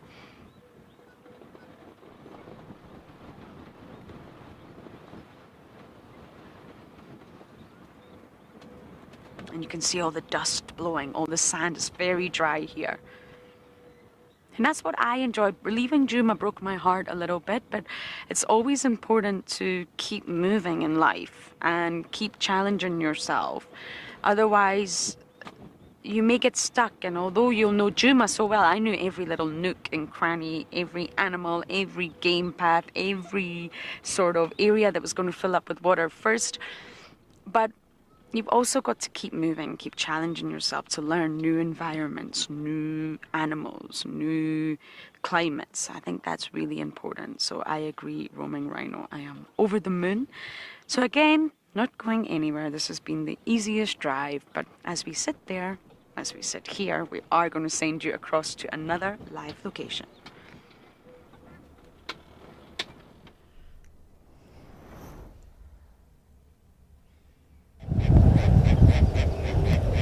Absolutely beautiful waterhole scene there. It looks like Lauren is having a fantastic time in a dam of her own. But up here in Djuma, those two gorgeous bull elephant did eventually wander their way off. But as soon as they wandered off, these three little pigs came down and made sure to get as muddy as possible before now moving on to this part of the day, where we are just going to guzzle down as much food as we can. But you can see that we have some very wet, very muddy little pigs. I suppose just the way a pig should be. Much like the elephant, you know, they also struggle with that very dry skin, the excessive heat. They don't really have any fur to help them out, to avoid that direct sun on their bodies. So that wallowing is very, very important for them, and very, very common to find warthogs really quite far into different little wallows. Almost look like they're taking a nap a lot of the time. That they definitely do seem to prefer those spots to others. But we've now moved on to the groveling and foraging stage, and I always love watching warthogs in this pose, front knees down and head on the ground and just having a grand old feast. And it does look like this one on the side has decided that maybe it's time for a pause from eating, and he's maybe just satisfying all of those little itches that he has. I'm sure he would have some. As it's just bound to happen when you're out in the bush. You're going to pick up some external parasites, and they do tend to make itchy spots. But now it looks like this has turned into maybe I want to have a bit of a play fight, shoving around. I think that's about as obnoxious as you can possibly be. Come and try and eat out of the exact same place as someone else, despite there being sort of relatively a whole field that they could share, but rather go and try and eat out the same spot. But it looks like peace is restored and they're back to it.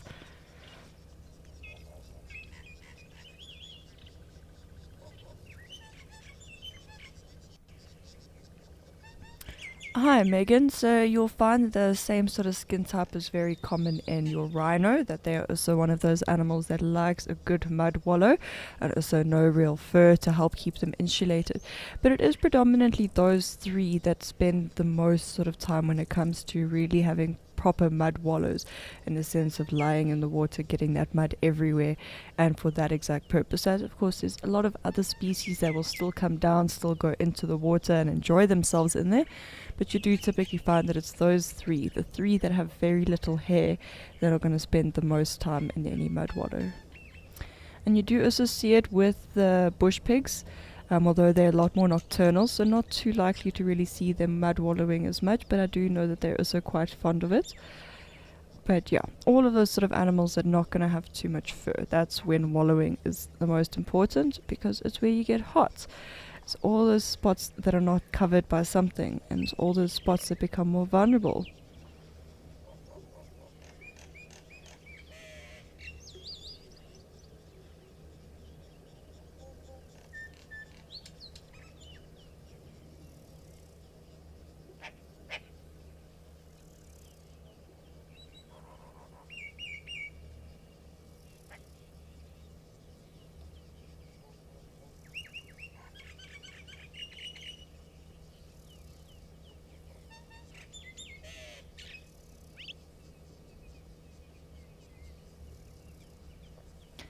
We got one pig down. It looks like he's reached the epitome of laziness. We'll eat while we're lying down, because who wants to go through all that effort of trying to stay upright while you're feeding yourself? So it looks like he's plonked his bottom down and is doing the very ungraceful feed and laying down position. But no, probably not the most efficient way, and it does open yourself up to quite a few problems. So no, back to the more tried and tested way of doing the grovel. And it looks like this lapwing's quite adamantly going to be following the pigs around, as they do tend to attract quite a lot of insects. And they flush out a lot of insects while they're feeding as well, which is the perfect little opportunity for the lapwing to find all of those little critters that have now been kicked out their homes.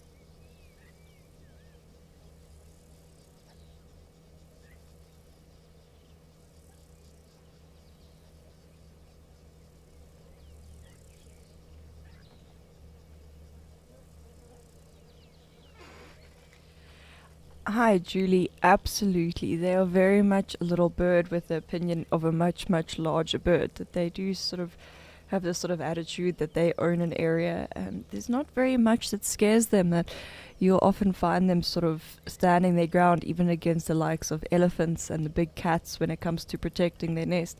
And while obviously neither elephants nor big cats are really going to be worried about a little lapwing like this or his little nest, it means very little to them.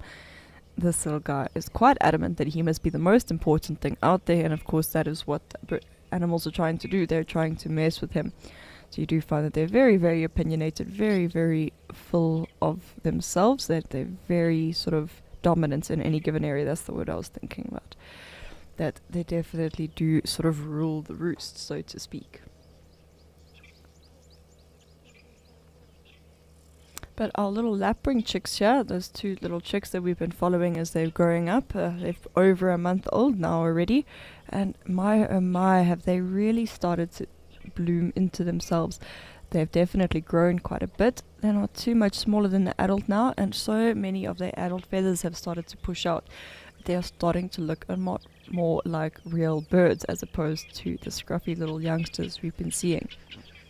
I'm sure it will not be too much longer before they will sort of be in their prime. They will have fledged out completely, and then we may even get the fun joys of as they start to work out what wings are for. It's always quite funny to watch little birds when they've just realized that they've got wings attached to their body and they start to understand what those wings do. It can be very, very entertaining. Often find that it's something similar to when dogs discover their tails. That you know how your pet will often run around after his tail, like, oh, this is the most fascinating thing. What is it? I must have it. You often find that baby birds are also quite like that. That obviously they're aware of their anatomy, and they would have cleaned their little wings and all that from when they were quite young. But they don't always seem to have this innate ability to understand that if you flap wings hard enough, you move. And it's quite interesting. And I've seen it specifically when I've worked in rehab with doves, that baby doves can be the funniest when it comes to this, because their sort of way of getting mom or dad's attention is to open their wings up and flap their wings quite viciously. And it's always quite funny when those feathers start to get to a certain length. These baby doves will come running when it's time for their food to be put in the cages or for cleaning or any sort of movement. They all come running and they flap their wings so hard and they take off the ground, and they always look slightly startled for a while as they realize, like, did I do that? Did I do that? But I didn't jump. How did I do that? And they kind of get a little bit sort of perplexed as to exactly what worked it out. And it can be very funny to watch. And the same goes for just about all birds. So when they first work out that they've got wings and what those wings do, it can be very, very funny to watch as they learn.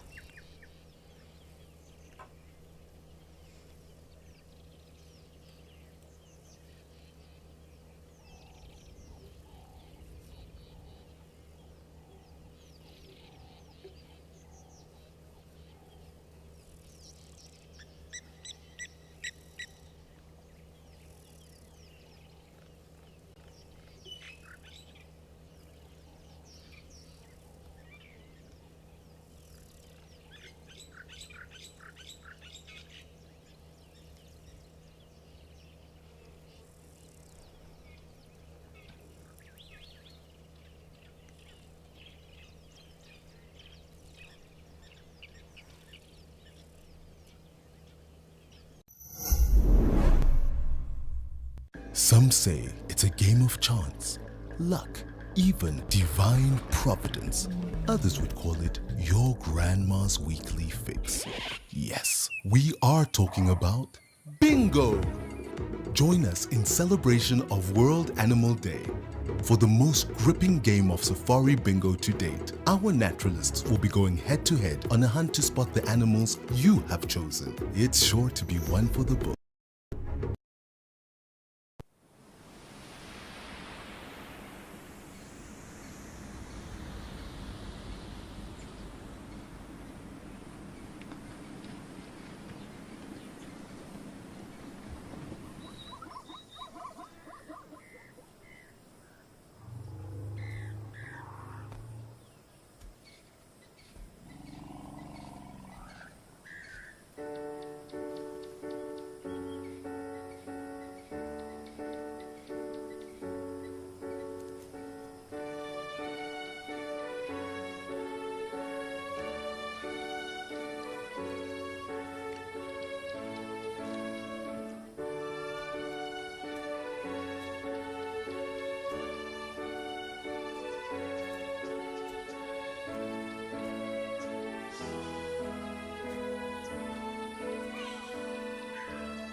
So we have been sitting with these warthog for quite a while now, and as gorgeous as it is to look at little pig bum while they are feeding, I do think I'm going to see if we can catch up to the Egyptian goose family and take a look at how they are progressing, as they have been growing quite beautifully, and we always love the cute little guys.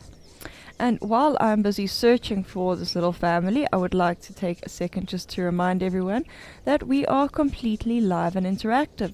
So any of those burning questions or the comments or even any little stories you would like to share with us, you can do so by heading on over to our website at wildearth.tv/questions or by scanning the QR code on the screen.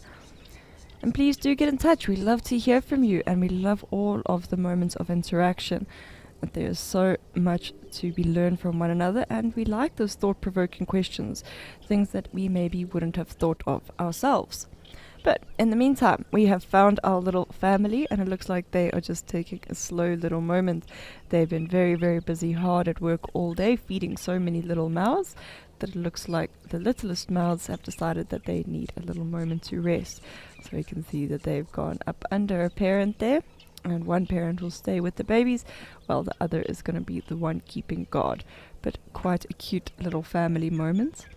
And we do still have all 8 little goslings still with us. They're still doing exceptionally well. It looks like us parents are going to see if we can get a little bit of feeding in. Just because we're on baby duty doesn't mean we can't feed ourselves.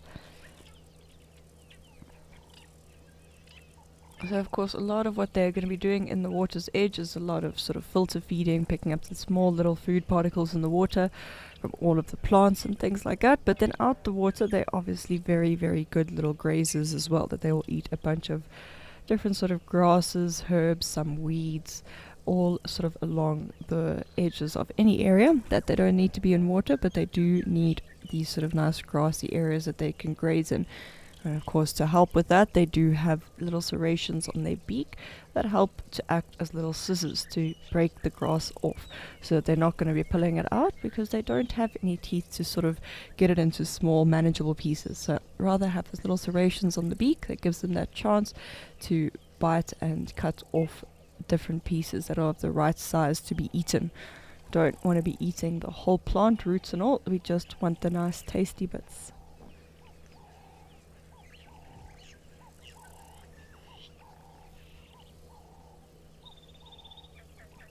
Hi, Khaki Boss. So you asking if the Chicana's nest is waterproofed? Yes, so they obviously will need to have quite a well waterproof nest, same as any bird, that if the nest is not going to be waterproof, that they are going to struggle to maintain the temperatures necessary for successful incubation. Remember that for incubation to be successful, those eggs need to stay warm continuously and within a very narrow temperature range.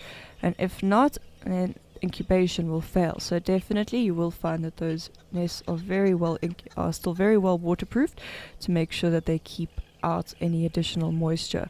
A little bit of rain or something like that splashing on the tops of the eggs is not going to be a train smash, but when your nest is floating on the water or right next to the water, obviously there's a much higher risk of severe sort of water and being sort of divulged onto the eggs and destroying those nests. So yeah, you will find that the nests are as waterproofed as possible to try and protect the eggs, keep them warm and incubated.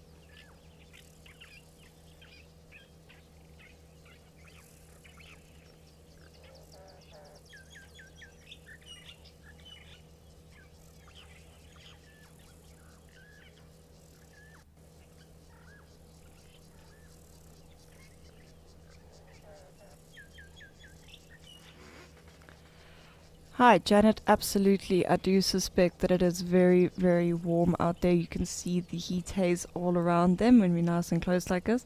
So I do suspect that that is exactly it, that it is very, very hot out, and heat is not so great for any animal. But because they are having a very nice sort of sleepy and lazy moment, I would like just to see who else may be around. So I'm going to take us all the way left first, make sure we didn't miss someone on the furthest little sampan, and then we will move back across. But it doesn't look like we've missed anyone out there in the far distance, so I'm going to move us back around slowly and we can see what else is happening. We know that we've got our little warthogs as well. We can always go back to them. They're still having a nice little foraging moment here. But I do still want to just check, make sure we didn't miss someone else coming down to the dam. It is such a lovely hot day that I would not be at all surprised to find that someone snuck down on the other side here.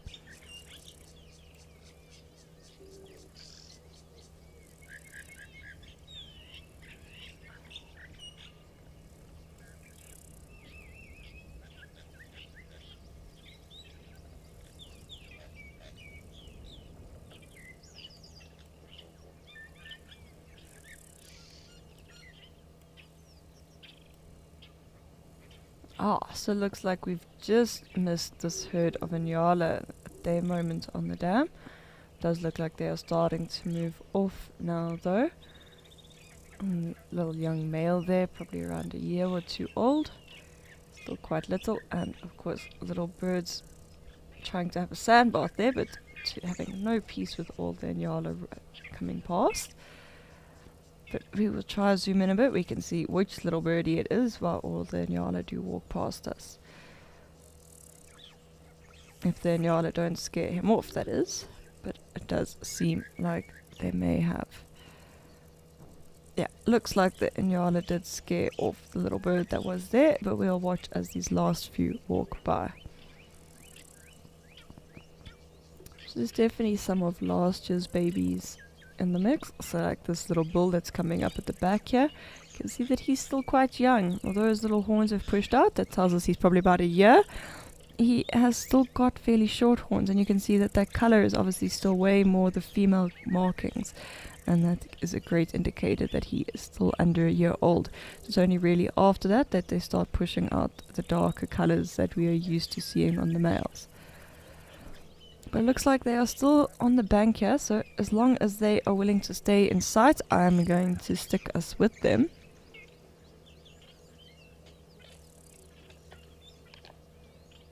Everyone's got their ears open listening, but obviously nothing too stressful if everyone can still be moving slowly off and suddenly picking up quite a bit of speed there. So something got them all a little bit uptight, and I wonder what it may have been.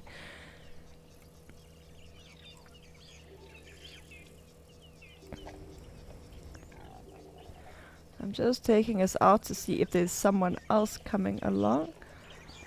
Ah, and it looks like we have a couple kudu on this side. I think that's a kudu walking through. But anyway, I'm going to wait and see if these animals are going to come and join us down at the water's edge so that we can take a beautiful look at them on the water. But while I wait for them to come on down, I'm going to send us back across to Lauren and her beautiful little dam scene.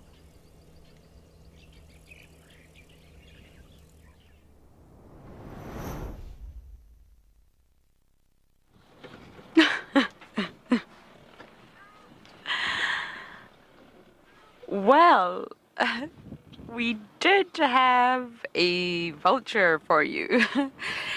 That vulture has been there for about 2 hours. Never mind. I was actually very excited about that. Vultures are one of my favorite birds, or type of bird. I really missed them in Madikwe. They had a population crash, not Madikwe, sorry, Amakhala. And a lot of the vultures, unfortunately, were poisoned, and the populations are just no longer existing in that part of South Africa. I was just very happy to see one, but never mind, it clearly didn't want to be on camera. So the elephants have left us, and the zebra are still just a little bit unsure of what they want to do today. Do they want to go to the waterhole? Do they not? They really can't make up their mind. Also, like the question, why do zebras have stripes? People can't make up their mind. But it actually has been scientifically proven. I'm not trying to be one of these typical guides. I try not to talk about the typical things. Why do zebras have stripes? But it was originally believed for camouflage, to sort of mess with the eyes, the dazzling effect, mess with the eyes of predators.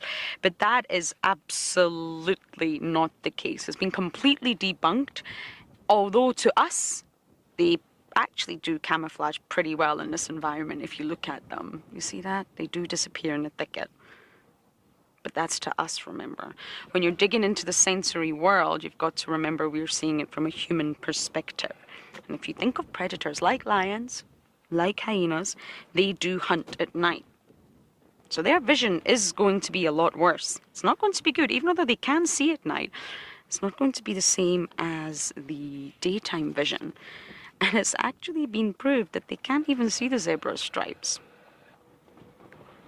Now, humans have excellent eyesight during the day, and we can actually see black and white bands just like this from about 200 yards away. We're pretty good.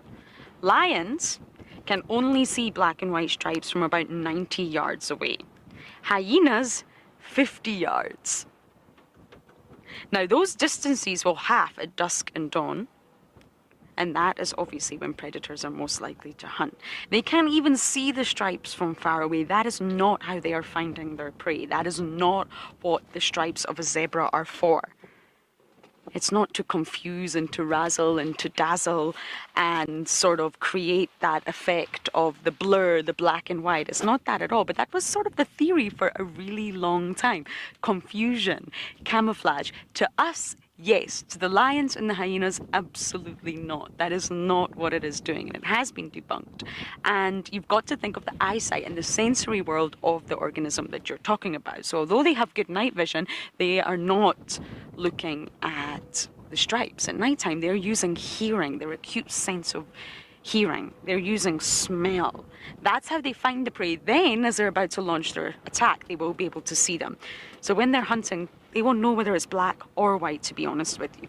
And of course, it has been proved that it is the reason zebras, well, not the reason, because there probably are more reasons that we're not aware of, but the stripes are said to be a way of warding off those blood-sucking flies, if you like. They keep all those pesky pecks away, like the horse flies or the tsetse fly that Davy knows all about. It's your favourite insect, isn't it? Yes, very much so.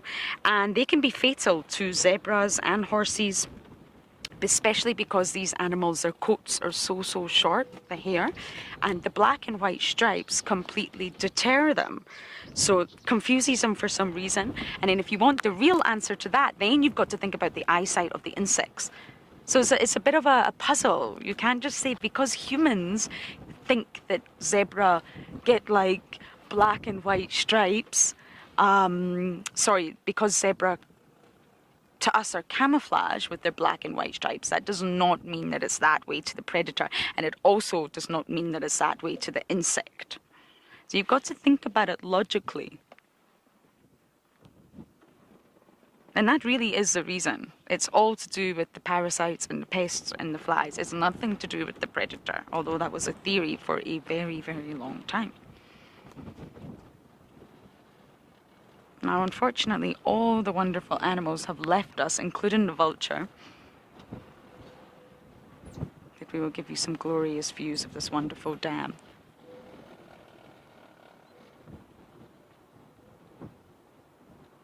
More animals will come, I'm sure of it, but I think that's our little shelduck mummy right in the middle here on that island.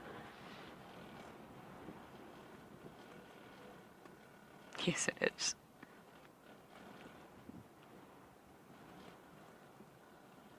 Oh no, maybe it's not mummy. I don't see any chicks.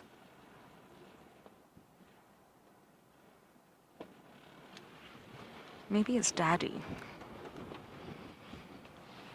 Just like Egyptian geese, they are monogamous.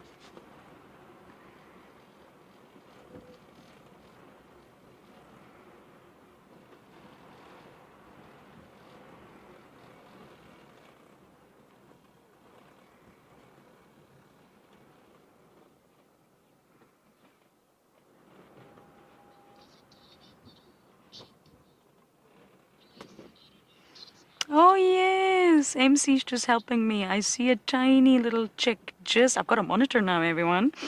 A tiny little chick just crawling out of the water here.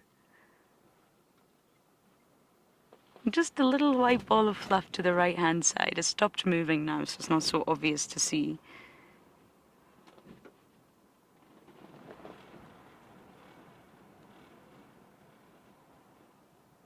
I'm glad we actually can see the little chicks. I was wondering where they disappeared to.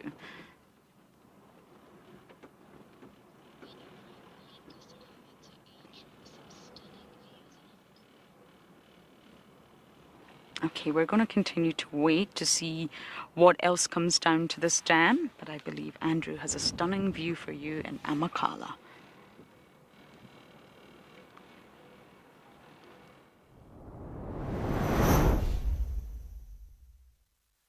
Thanks very much, Lauren. And it's definitely stunning views here. The ridge has always been one of my favorite places just to come along.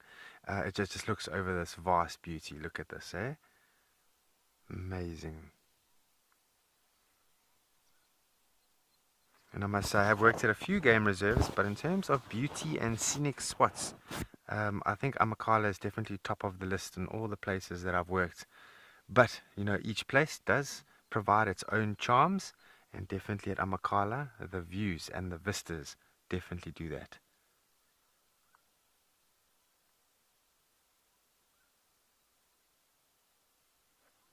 So we do spend a bit of time up here sometimes just to scan with binoculars, because if there's anything that is down there moving, we will see it.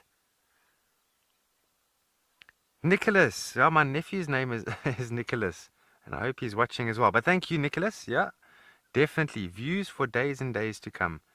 You can't get bored out here. And if you're a photographer, this is everything that you need. Just a beautiful, beautiful view. And you must see the sunsets out here. The sunsets and sunrises out here are spectacular. If you have any questions or comments, please do feel free. You can definitely do so by sending them through to firstly, scanning the box at the bottom of your screen and then sending them through to us, and you can definitely do that. It's made very simple. You just scan it with your camera function on your phone, and then it'll take you straight to a page where you can write your name and a nice little message or a question. Just going to scan down here at the bottom. Not sure if you're going to get that, BK. You see that pan down there? There's a warthog drinking from it. BK's definitely going to get that. He is the man. See, there's 2 warthogs there. And that's just filled up with the recent rainwaters. It's the first time I've seen water in that little spot. So definitely after some heavy rains, the water gets saturated, got nowhere else to go. And then you get these little mysterious pans that suddenly pop up on the reserve. But this is the area where we were viewing a lioness early this morning. It's very hot now, so as expected she has moved off. But we thought, no, we'll just give it a bash, come through here and see if maybe she's still around. But she has moved off. She won't be far. I think she's going to be in the shade somewhere here.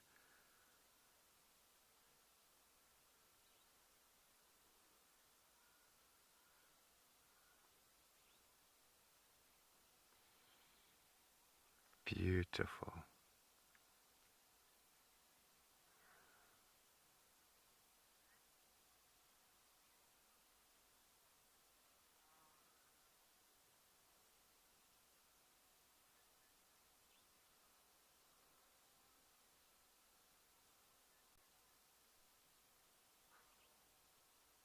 Fantastic little viewpoint this. And also on this ridge, just further on to the west, so on your hard left side, there is a cave. And I know Ralph did a beautiful segment in there. And so there is sometimes sleep outs that happen here on Amakhala. There's a very good trails ranger that is here, based at Quartermain's camp. And his name is Rian. He does overnight trails and also just normal, 3-hour, 4-hour bushwalks. And so they sometimes take the guests to the cave and they sleep there overnight. I think that's pretty cool. To wake up in the morning with a fire going and coffee on the fire with a beautiful sunrise overlooking this must be just bliss.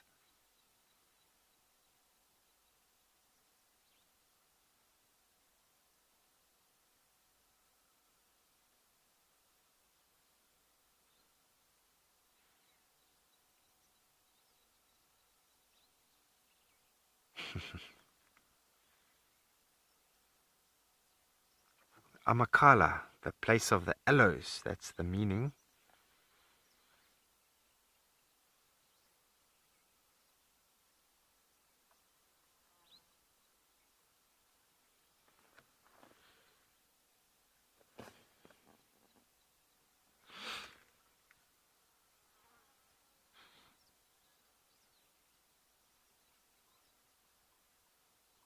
There's warthog still there, BK.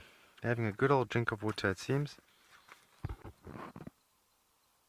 Oh, there's 3 now. Perfect little pool for a sounder of warthog to wallow in.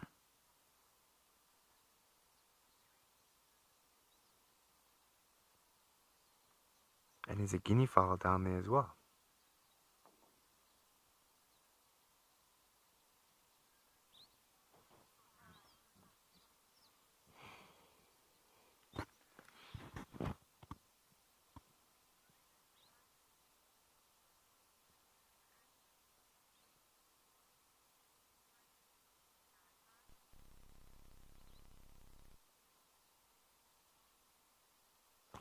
So there's a lot of theories as to how this basin formed.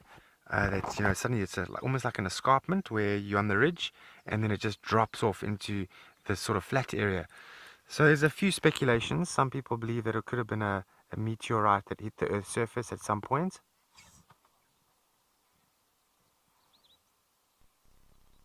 And then also it could have been an underwater volcano many millions of years ago, that sounds about right.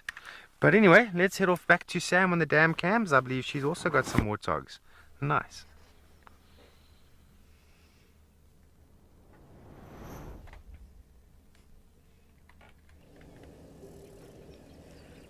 Absolutely gorgeous scenic view there. I'm sure Andrew knows that the little photographer in me is buzzing. They would love to be out and capturing some of those stunning sceneries moments out there in Amakhala. That really does seem to have some of the most beautiful landscapes that I've ever seen. But we are back up here in Djuma, back to following our little pigs around. That those kudu we were watching did come on through, as well as the Inyala bulls that were having a little bit of a fight at the back there. They also came through very quickly before heading off just as quickly. Very, very nervous animals. Kudus are not too well known for sort of being brave, and neither are Inyala. So I think they've just made a very quick pit stop, filled up their water tanks, and off they went again. But not to worry, at least these warthog are taking a much, much slower approach to this game. That they had their mud wallow, and now they're having a fantastic moment grazing. And I think they've gone and been exceptionally intelligent right now. Go into the shade and do your grazing if you can. Definitely going to be beating the heat of being in the exposed sunlight. So I definitely think they took the right approach up. The shade is definitely going to be preferable.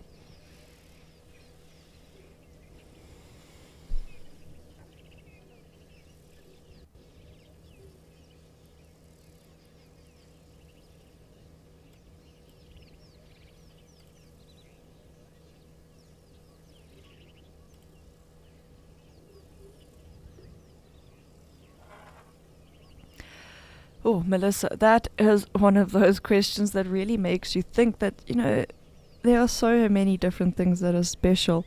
But I'll have to say that one of my favorite sightings on the dam cameras, and this I can't even restrict to one particular sighting, but it's some of the days where the elephants come down to the dams and they are in these very playful moods. And you see all of the calves sort of go into the water and play their very own version of mermaid. I remember playing similar games as a kid, and we'd all pretend we were mermaids and we'd spend as much time under the water as possible. And it always reminds me when I see these elephants come and do it on the dams, that those babies do seem to have that look. Or when the little elephants start developing their little temper tantrums and want to chase the other animals. Those really are some of my favorite moments on the dam cameras, is any sort of the moments that you get to really just see a little bit of elephant personality coming out, as sometimes they do take a little while.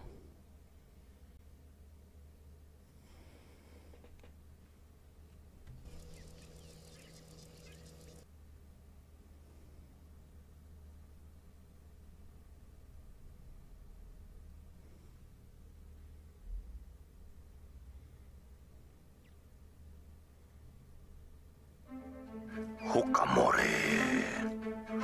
Oh, he is an impressive looking male leopard. Look at that neck on him. He just looks ready for a fight. This is only the third time that we are seeing him that is known as the Hukamuri male, and he certainly has a lot of character and atmosphere. This is gorgeous. Hukamuri having a drink at one of the little seasonal pans that's filled up after that beautiful rain we had last night. First time seeing Hukamuri, isn't he beautiful?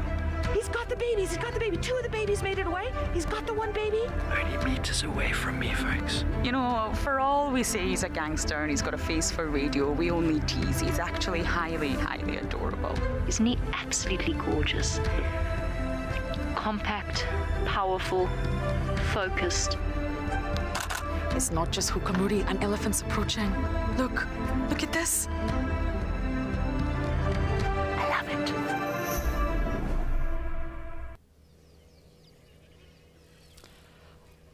So sorry about that. I think the camera in Djuma just lost signal for a second, but it is back quick as a flash.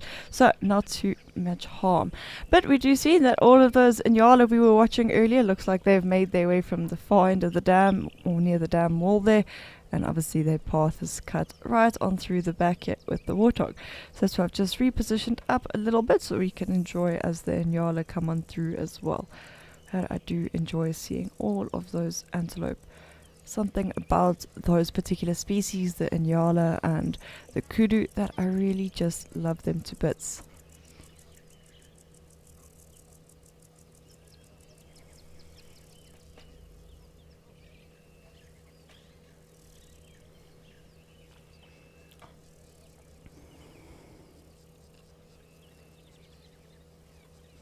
Does look like these pigs are probably going to move more off into the bush soon.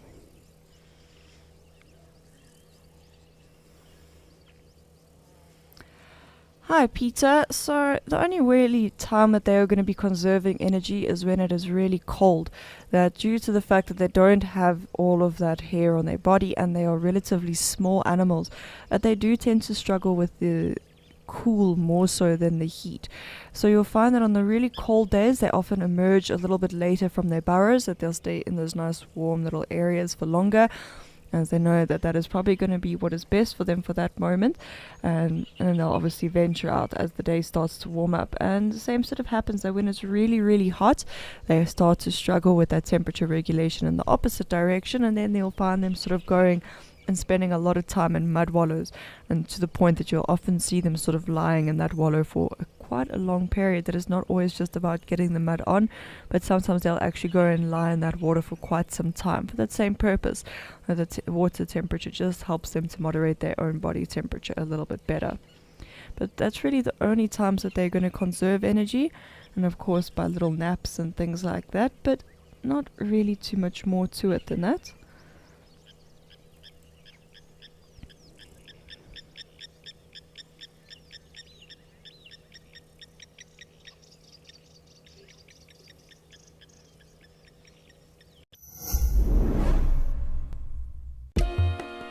Have you heard? World Animal Day is on its way, and with it, a very exciting game of Animal Bingo. Join in on the fun with your very own Animal Bingo shirt. And who knows, perhaps wearing one of these lucky shirts in support of your favorite naturalist could help them win. Find this and more in the Wildrith shop today.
So I can definitely see at least one, possibly two little terrapins sort of lying in the shade on the logs there. So that goes to tell you just how hot it must be in Djuma today, that even the reptiles have decided that it is too hot to be completely exposed to the weather, and so they are also trying to find a little bit of shade to spend some time in. But I do imagine that they will be getting way too hot and risking dehydration if they stay out the water all day. Which is probably exactly why they've moved themselves into the shade. But let's keep moving back around. We didn't see anything on the way, but it doesn't mean that something isn't coming down now.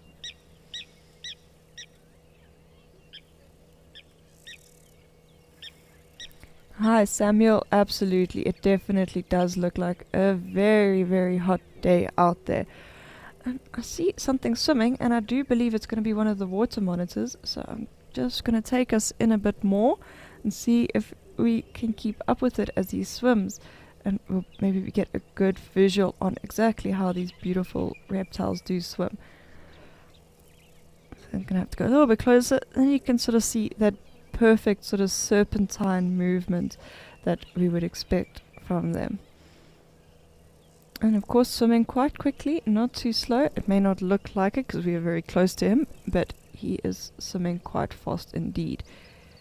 It looks like he's got some insects that are going to be interested in him as well. See what he's going to be up to. Very determined guy. And I wish that I could give a proper indication of just how fast he's swimming. But now that I suppose we've seen how he's swimming, I'm going to zoom us out and you can see just how fast he actually covers that distance to get across the dam. Because that is exactly what he will be doing, is he'll be swimming likely across the dam here. So you can see as he swims there that it really is quite fast. It is not a particularly slow swim. He is definitely motoring it on over to go and probably beach himself on this bank here. Likely move off and go and do some hunting in the bushes. But let's stick with him and see what this monitor does decide to do. I'm going to try and get us closer as he sort of starts to reach this other bank, so we can see exactly where he's going to go, because we will lose him quite fast if we do not.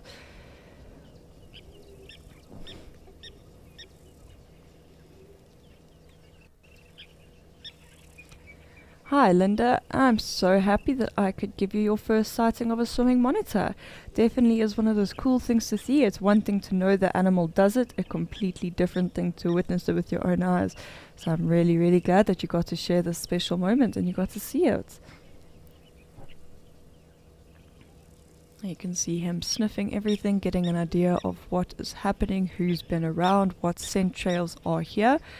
He'll sort of just get his bearings and use this to make a decision about where he's going to go. You can see this is definitely quite a nice size monitor lizard. Good little water monitor. Very hard to judge size on the dam cameras if we don't have something we know the exact size of next to him. You can hear the lapwings shouting in the background there, and the lapwings know that water monitors definitely will go for birds given a chance. It looks like coming out the water there, he's really just taking it slowly. He's probably dropped his core temperature a little bit. He'll slowly heat up, and obviously as he heats up they can be incredibly fast. That this is really an exaggeration of how slow monitors can be. And when their body temperatures are sort of more at the regulated point at the heat of the day, you find that they can be exceptionally fast movements. So don't let him taking a nice little slow stroll here persuade you otherwise. Monitors are in fact exceptionally fast both on land and in water. Doesn't really look like he knows exactly what he's doing. You can see a lot of scenting going on there. Same sort of tongue as what we'd find on the snakes. Of course, same sort of function, that a forked tongue gives you a way of telling direction of scent. So they have a very, very advanced vomeronasal organ. So obviously most of us do. It's what allows you to sort of taste scent. And while humans have a fairly poorly developed one, a lot of mammals do have them. But you find that in reptiles that organ has become exceptionally sort of mastered at what it is meant to do. So like I said, it sort of helps you to taste scent, if that makes any kind of sense. Oh, that was a very funny sentence. But by the monitor flicking his tongue in and out like this, he'll be catching all those little scent particles on either side of the forked tongue. And when he withdraws it back in there, it comes into contact with that vomeronasal organ, and it is able to detect which side of the tongue picked up more of a particular scent, and that sort of allows the animal to know which direction to move in order to follow scents. So very interesting to see how all those little things interact. I do see that there's a little terrapin bobbing his head up here, right in the bottom right of the corner. Not too sure if he's also going to beach himself or if he is just sort of sitting on the edge of the water here.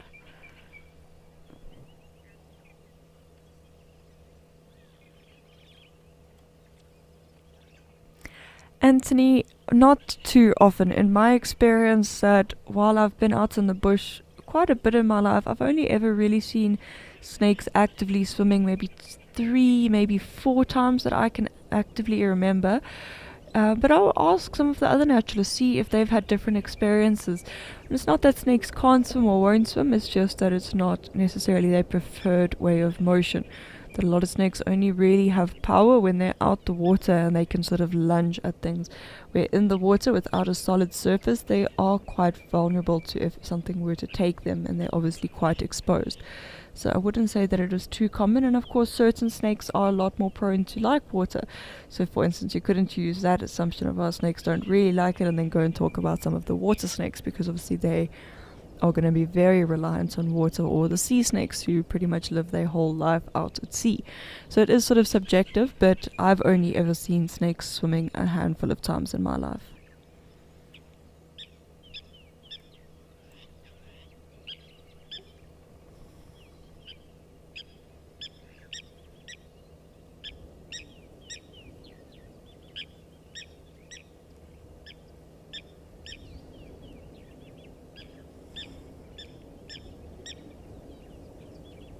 Really just taking his time moving along. I'm not too sure what he is after. He may be looking for other small reptiles or any eggs that are on the water's edge.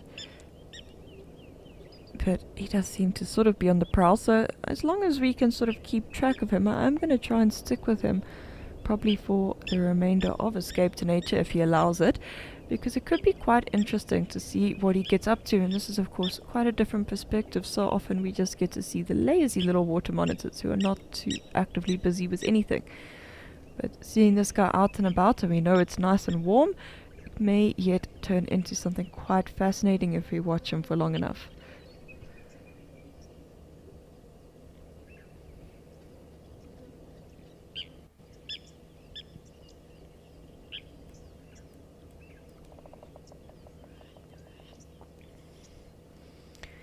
Getting himself back into the water.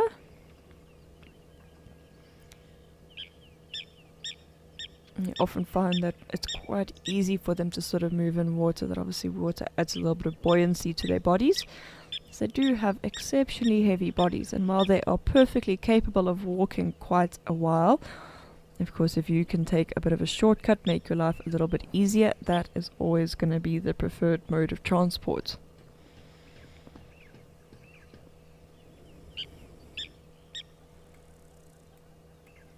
Hi John, absolutely. It really does seem that this monitor is just having the time of his life on the edge of the water, and I think this is quite fun. This is quite special. It's not something we get to see too often, so definitely quite enjoying this time with this water monitor.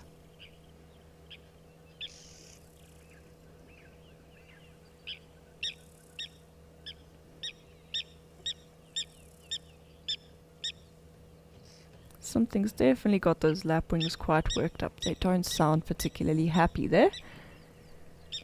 It looks like maybe he's going to make a second attempt at coming out onto land. Try again to find something to eat. Let's see what's he going to do.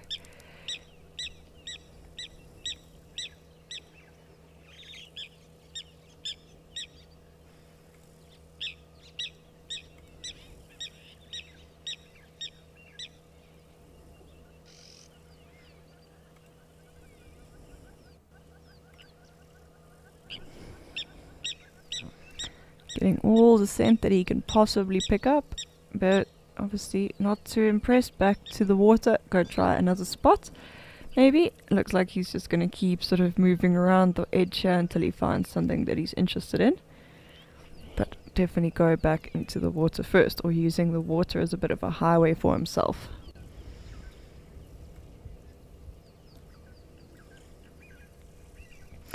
Hi, Rolo. Only on TV, hey? Obviously, they're not really a Southern African animal. They're very, very different distribution.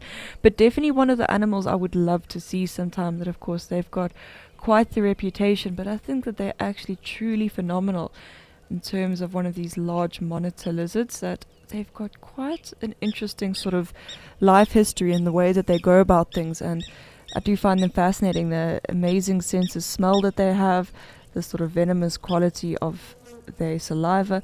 Very, very interesting lizards indeed. So definitely on my bucket list of things that I would like to see, but probably going to have to wait until I work out how to manage to travel overseas. That I'm still so enamored with so many places in Southern Africa, and there's so many places I haven't yet been, that most of my traveling at the moment is very centered on that. So I just have a bunch of bucket list countries that I would like to go and see someday, and all the various animals that I would like to see in those countries. But yeah, they're just going to be a someday thing, not an anytime soon thing.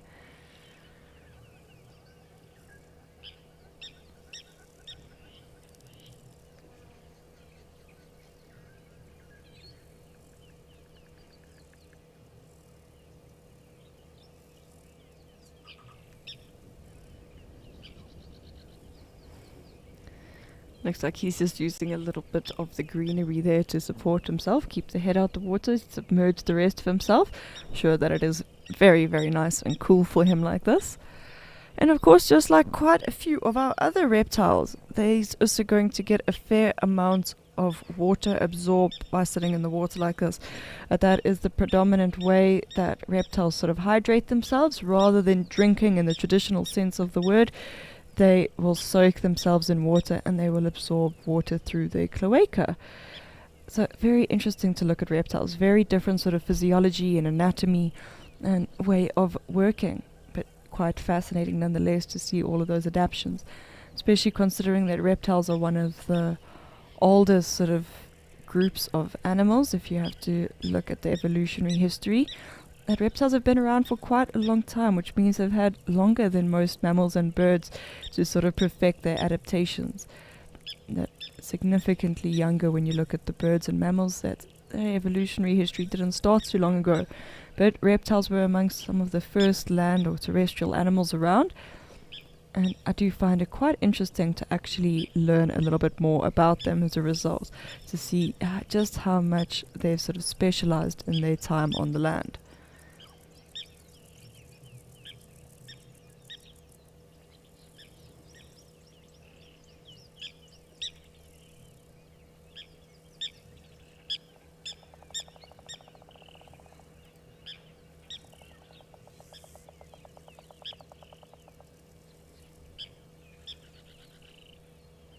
Starting to think our monitor is just having a fantastic little swim around the dam. He's almost made a perfect little circuit, and if he continues along the wall edge over here, it could be quite interesting. We may yet see him get all the way back to the terrapin locks. But look who he found for us. So not quite the bird I was looking for. That is a little thickney by the looks of it. And there's the little jacana.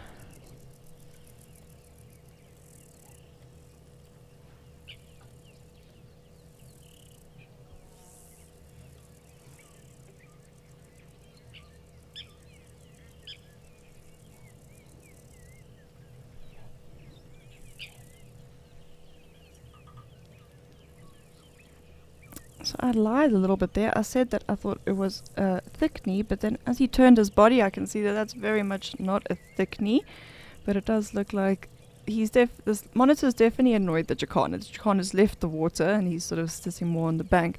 He knows that a monitor lizard like this definitely can add to the risks. But it looks like he's well aware of that fact. He's going to play avoidance for a little while.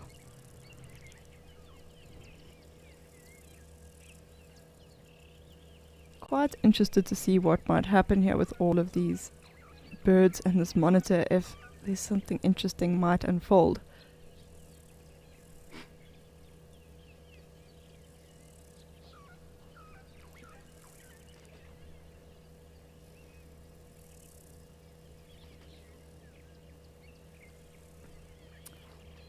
So I wasn't actually lying, technically. Oh, sorry, got a froggy in my throat there. So I wasn't technically lying. This little bird, which is why I stuck with him, is that I wanted to double check in my bird books quickly.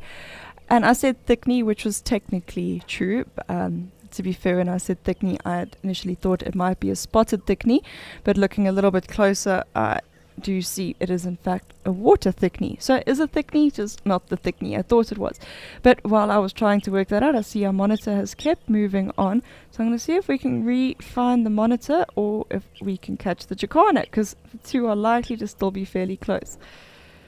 So there's our Jacana. Can't see our never mind, I saw our monitor, but I'd already clicked the zoom out a little bit. So let's go back in. And it does look like this monitor is almost stalking the Jacana a little bit. It definitely is giving him some grief, and it's very interesting to sort of watch these interactions unfold. Can't even see that monitor in there anymore. Just every now and then see movement.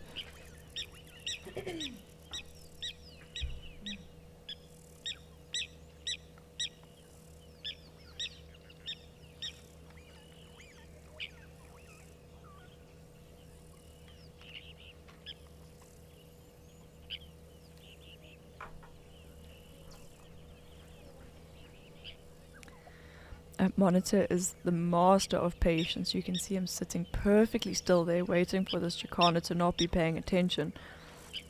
But I do think the Jacana is too smart for it. The Jacana is well aware of his presence. And it's not going to let anything bad happen. Looks like the monitor's decided, nope, not really in the mood for Jacana today. Hi Sandra, it has been an absolute pleasure. I'm glad that you have enjoyed it so much. It definitely has been a very different experience today. Some very different sightings, some different moments, and different commentary. And I think it's always very special. So thank you so much for joining us. Really been great having everyone with. Some great questions coming out. Really do love these moments. It's been a very, very special day today.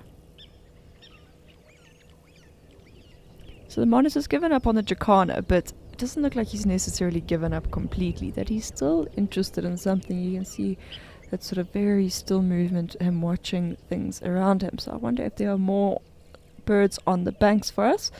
But I'm going to try and keep up with him, and maybe, just maybe, we will see him catch something before Escape to Nature rounds out. We still have a couple minutes left.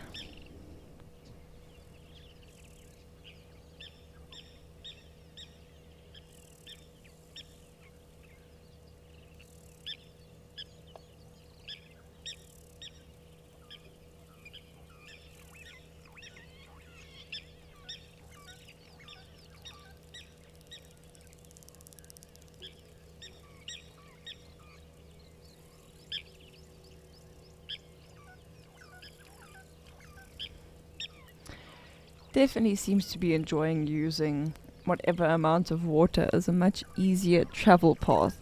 I suppose if you're not going to have to walk and you've just got to swim, it probably is much easier for them. They are perfectly built for it. And he's still looking very eagerly for anything. And remember, it's not just going to be birds or eggs that he's looking for. He'll even eat things like frogs.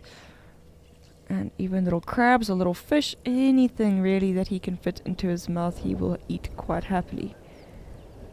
But it looks like he's going to head into this thick grass now, and I'm not sure if we're going to be able to keep a visual on him, as it's definitely quite a bit thicker than most of the other sections he's been over.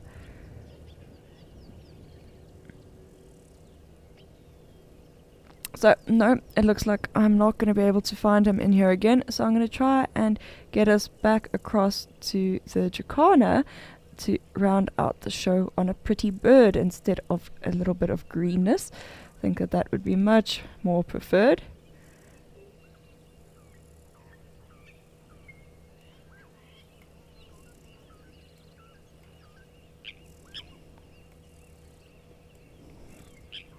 So there he is. Let's go in as close as possible, and we can just enjoy this little Jacana having a lovely little feeding moment on the edge of the water for the last minute or so.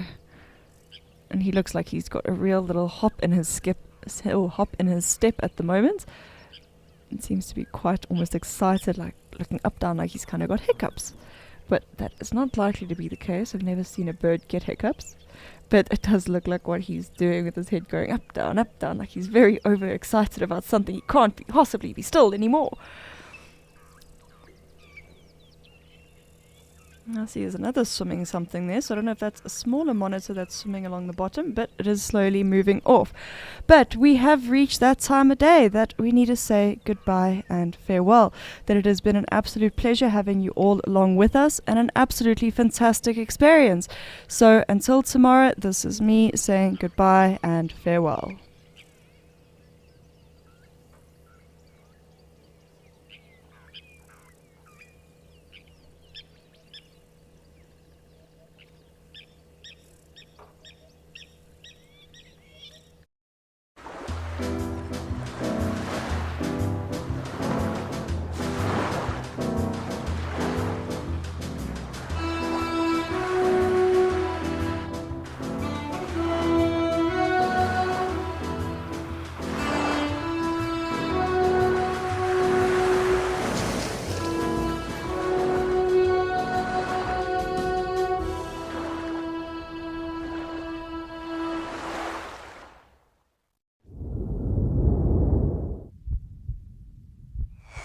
Good afternoon, Penguin Beaches, and welcome down to the left wing. We have a super exciting show planned for you today. Hello, my name is Jax. I'm going to be your naturalist down here today. We have Jason behind the camera. And today, before the show, I did a bit of beach combing. So I found us a Cape reef worm house, but I also found a species brand new to Penguin Beach. I found some riffraff on the shore.